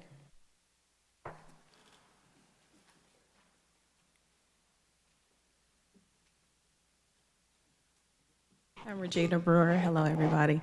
I reside at 752 Maplewood Lane in Mason, Ohio. And this is my son, Stephen. He resides there as well. We just wanted to get up because, I mean, it's deep in here. Could we catch your last name one more time? Brewer. How do I spell that? B-R-E-W-E-R. Thank you. Okay. Just kind of, just to kind of give a little background, I was a single mom of 3 kids. Was it tough? Yes, absolutely. The toughest thing I've ever done in my life is to raise 3 kids by myself. It was extremely hard. Not only did I raise 3 kids by myself, but I was a DSP worker for a very long time working with people with developmental disabilities. But what was amazing was that to my knowledge, and I still work with people with developmental disabilities, but I'm at a county level now where I develop services. I've never heard one person say that they didn't want to be born or that they wanted their parents to abort them. The amazing thing is that I'm learning, and somebody made a comment and said that when you become pregnant, you know. I absolutely knew at 17 years old, the first time, my first child, I knew that I was pregnant that day. I'm not exactly sure how I knew that. I knew it. And when I went to the doctor, they confirmed that. It was extremely hard. It was very difficult. I didn't think I would make it some days. As a DSP worker, I hear the parents. That is very difficult, but I hear the joy of people with developmental disabilities. They bring so much joy to my life. I have a granddaughter now. She brings so much joy to my life, and I get it, pro-life, pro-whatever, but we have a voice. And we're able to say, I'm pro-life, I'm pro-choice. But what about the babies? Who's gonna speak for them? They don't get a chance to say, I'm pro-life, I'm pro-choice, because we kill them in the womb. Yes, it's hard. Yes, it's very difficult, but let them have a choice. I'm on a committee right now, Speak Up, where they talk about people with developmental disabilities. They just want a voice. They just want to be heard. They want us to advocate for them. And I'm not exactly sure, but the readings that I've done, to my knowledge, and people talked about abortion in the history and things like that, but I'm looking at it in a different level. I was taught that abortion, especially different clinics and things like that, it was founded on family limitation.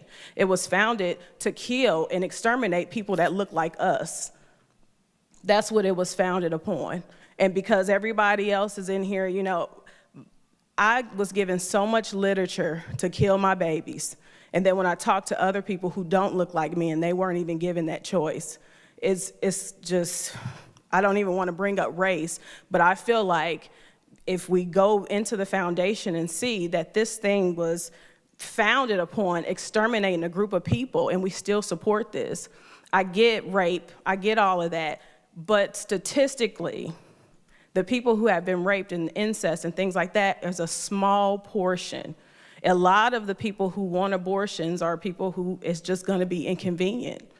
And we understand, so to my knowledge, if Mason does decide to become a sanctuary city, what are other resources that can help these families? Can we come up with something so that everybody, if you decide to keep your baby, if you decide not to, what other resources are we gonna come up with to help people? Because it is difficult, it is hard. It is hard for somebody to make a decision, but the thing is, we gotta speak up for these babies. It's too many of them dying, and they look like us mostly.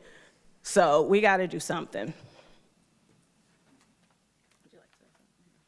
Support.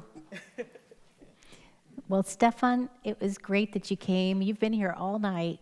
Thank you. What a patient guy. Aw. Thank you for your kindness and your boldness to share.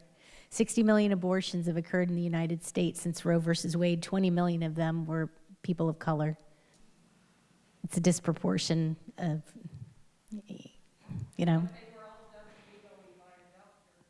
All right. I see a hand up. Come on up to the podium. And then the lady in the pink shirt, when she's done, you can come on up.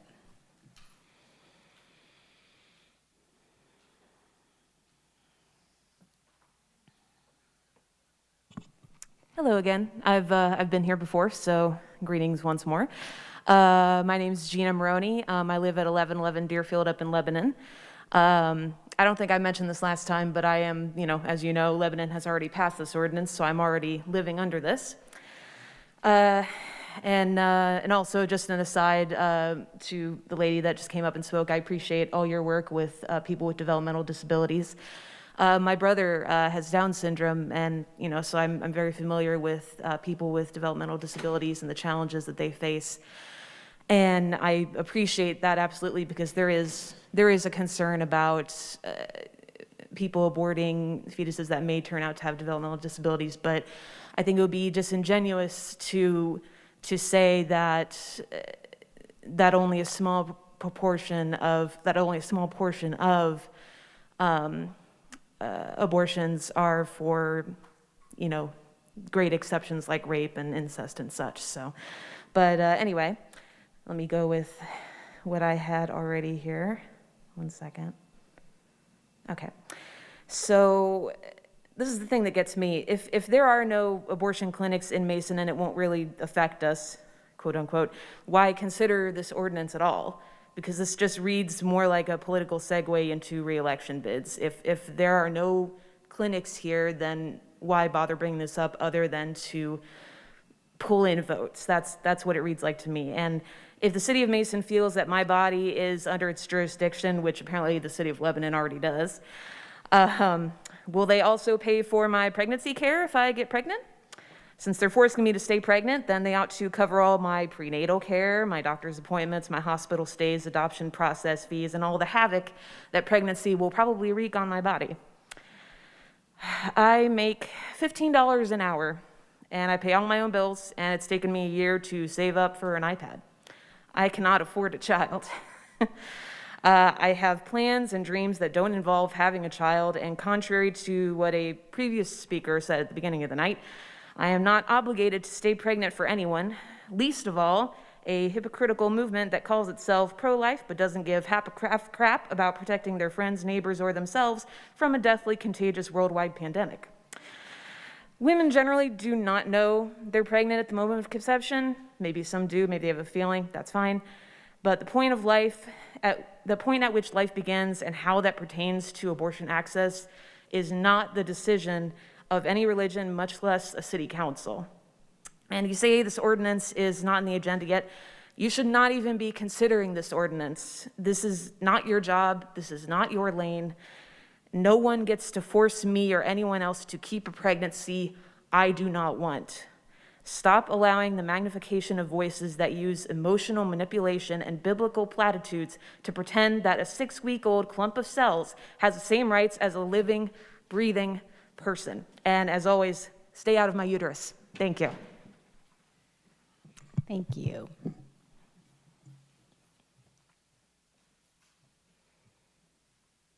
Ma'am in the back in the pink shirt, do you want to come up? Okay, sir. Again, my name's Joseph Moser, and I'm 966 Sheffield Drive, Mason, Ohio. I have the unique understanding that a fetal child, the umbilical cord has 2 arteries and a vein. And one of my sons, Wyatt, only had 1 artery and 1 vein. So at that point, in the ultrasound, we made a decision to bring him to term. And he was born, the first child in Cincinnati with Louise Dietz. And he gets seen by NIH in their study of him because it's such a rare disorder. And he's had like 3 surgeries since his birth, open heart surgery, and the back of his skull because he had a crimped spine. Now, having said that, my wife and I didn't agree on abortion, and we had the child.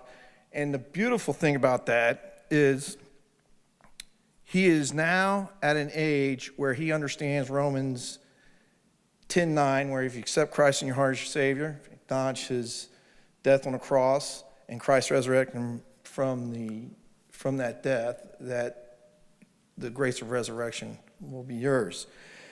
And also, I just want to point out one other thing in Romans 14:11, for it is written, as I live, saith the Lord, every knee shall bow to me, every tongue shall confess to God.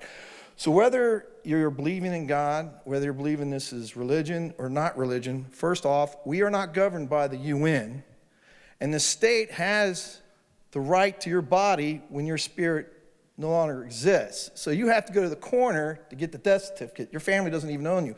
So there are legal ramifications for all these subjects governed under the law and the Constitution. And when everybody says the federal this and the state that, well, the states make up the federal government. That's how the federal government was founded, by the unity of the states. So what I hear tonight is a lot of misunderstanding of how all this goes by, but no right was ever actually granted to kill the baby, other than somebody came up with gerrymandering a Supreme Court rule, which is why it's in question. And then finally, when we talk about Texas and when we badmouth it on them forcing the law against abortion, there was an article recently written that the temple of Satan is going to sit there and challenge that law because in their temple practices, rituals, they want to be able to have abortion. So that's all I have to say about this subject, that there's a lot of convoluted thought processes that go on that don't even found themselves in the law or in the Bible. Thank you, Mr. Schmoser. Anyone else from the audience?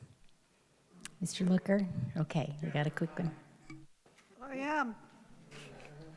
I just wanted to say that in Sydney, and I failed to realize this or forgot it, Boy Scouts and different organizations in Sydney put up 2,700 crosses. On each one of those crosses is 5 dog tags for every veteran that was killed in Vietnam. Thank you. Thank you, Mr. Looker. Well, you have to have the floor, but we do have committee reports. And, well, we had a motion that we needed to make. I'm sorry, Miss Susie. Recognition of visitors is over.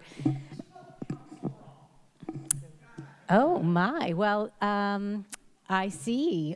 She has pointed out that council meeting was spelled wrong. I see that now. Well, we'll talk to Denny about that.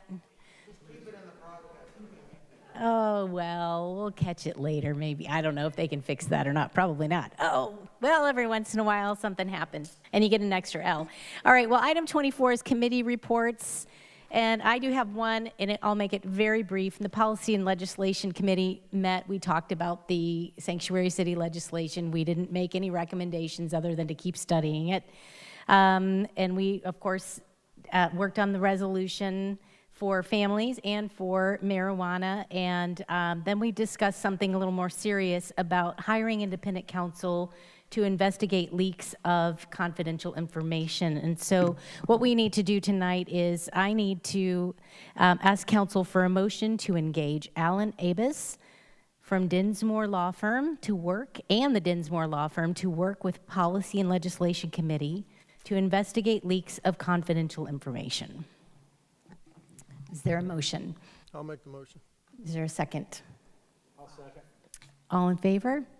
Yes. Any opposed? Do we need to take a roll call? Well, was there any discussion? Is there any discussion on that? Yes, I have a couple questions. You've said numerous times that there's a leak. For one, I've heard one of our council members today leak about 5 different times. Before our city spends a ton of money on this, this is another issue that you've pursued before that we've lost a lot of money. What do you know? What is your proof that there has been a leak? Because I've seen this before from you, and I don't want our city to have to suffer with taxpayer dollars being wasted again, and we have no proof of this. I have never requested an independent counsel investigation ever. You have. Till today. No, that was from you, I believe. No, it was not a couple of years ago. I did not instigate the Frost Brown Todd report, and I was opposed to it, and I talked to staff about that. I was opposed to it. But we need to get executive session leaks under control and restore confidence in the public. We've had confidential information leaks on a variety of things, and because the nature of it is to investigate the problem, I don't want to give you specific evidence at this point. Well, I mean, honestly, you need to, because the city tax dollars, again, are going to be spent on this witch hunt right before an election. Well, now that is not appropriate. It seems kind of funny. It's right before an election, too. So, well, we've been working on this for quite some time. If you have leaks, then it should be going to our law director first for our law director to handle. And then from there, it can go somewhere else. But have you even brought it to our law director? Absolutely. Then I think our law director needs to talk to all of us. We're going to hire independent counsel. Any other discussion? It's not appropriate to put him in that position to investigate Well, I like how you counsel. tell everybody what we're going to do, because I know you tell the other 3. So Very and do you need inappropriate. 5 to add it to the agenda. No, it's a motion during a committee report. Don't you have to add it to the agenda? I'm No, asking. it's- I'm not asking you. I'm asking our law director. Right, I don't believe so. It's just, this is a recommendation from the Policy and Legislation Committee and asking for that motion. So I don't think it needs to be added to the agenda. It's part of that committee report. So we're spending would- taxpayer dollars and we don't vote on this. We just. Do vote on the motion. There was a, I don't think there's been, well, there was a motion. There was a motion. Was there a second? There was a second. Okay. There was a motion and a second and council discussion, and it would take a majority of council to pass. Well, I definitely want to make sure then that our ICRC tapes are preserved, because I can point out 5 today alone, if not numerous leaks throughout our meetings. So it would be nice to make sure that those are that those are secured. I don't think there were any, but at least not for me. Okay, anybody else? Any other council discussion? So, Mayor, we're prepared to spend $50,000 on this? No, we're not asking you for $50,000. We're I asking know you. you're not asking me, but you're asking the taxpayers. No, we're not Be asking the represent- taxpayers for that. Who's paying for it? The city will pay for it. How do you think the city gets their money? And we spent $50,000 last time you were on your witch hunt. Well, okay, if that's how you want us to spend our money. It's not a witch hunt. It is meant to restore integrity and order in this council, and case in point, right there. Any other council discussion? All right, let's call the roll.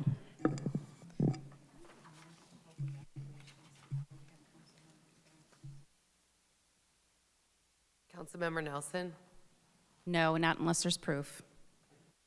Councilmember Chance? No. Councilmember Bradburn? Yes. Vice Mayor Gill? Yes. Councilmember Hunterlaw? Yes. Mayor Grossman? Yes. Mayor, another marketing bullet point. Excuse me? I would love for the public to know this is another marketing bullet point, and I'm sick and tired. That is assigning motive. I'm It's not appropriate. My personal opinion. If you are so confident in your position, you might want to make a motion to release the Frost Brown Todd report to the public. Why don't But we make a from like motion? 5 years Why ago- don't we make a motion to release this secretive information that you have, that you've been talking about forever? It is and have- not. And have not brought it to anyone's attention? Why are you so upset? Because I'm tired of the games you play with our taxpayers. It's not a game, and You're I don't not want to spend one conservative. penny on it, but unfortunately, we have council members that do not abide by the rules. Case in point again. Well, All I'm right, are there any other committee tired of it. reports? Any other committee reports? Any old and new business? That's item 25. Excuse me, I have a committee report. Or I would have thought that TJ would have said something since he's the chair, but the downtown committee did meet again, and we are interviewing different developers, and we had an informational section with our last developer, and they have some really good points, which we're just really thankful that they came. And we are on the verge of bringing to council the authorization to do a master plan. And we've had some really good developers with some really good ideas, one of which is don't start this project yet. So we should be bringing that to council shortly. I do recall being in one of the downtown committee meetings where we had another advisor say, but we cannot stop time and space and while you're going through a master planning process. Mr. Member Hunterlaw, did you want to add anything to that committee report? I was trying to get us out the door, thinking I could save it till the next one. So I did have notes from that, the last downtown committee meeting. The city brought in as a guest somebody from Yarden Company. They were I want to make sure I have that right. I won't call them the designer, that kind of helped with their plan after the Cohen deal went through Loveland. They brought somebody through to help them out with their plan. He was well-spoken, and let's see if I'm going to say this correctly, because we were not hiring or interviewing him. We were just having him there just to get some advice on what we would maybe want to do as a city.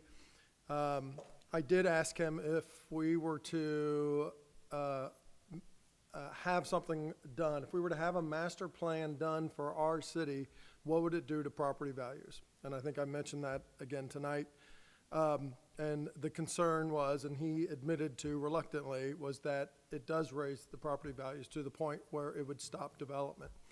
Because if you say that if somebody's property has going to be the next big thing, wherever it's at on downtown Mason, well, they're going to want gold for their property, and a developer wouldn't be able to afford to come in and get it. TJ, that was you that said that. This planner never said Member that.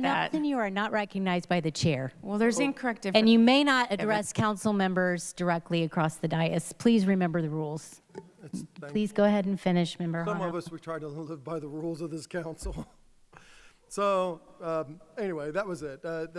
He did a nice presentation, and it looks like they did good work in Loveland for what they were doing. But we also saw when Jim Cohen did his plan, what all he had after his development. He talked about all the businesses that did follow his development into that city, and he was able to track it. And that was happening even while they were doing their plan. It wasn't after their plan. So I just thought that was a nice key point, and it's a counterbalance to Councilmember Nelson's point. So thank you, Mayor. Okay, thank you. Any other committee reports? Any old new business? I will entertain a motion to adjourn. So moved. All in favor? Yes. Any opposed? All right, good night, everyone.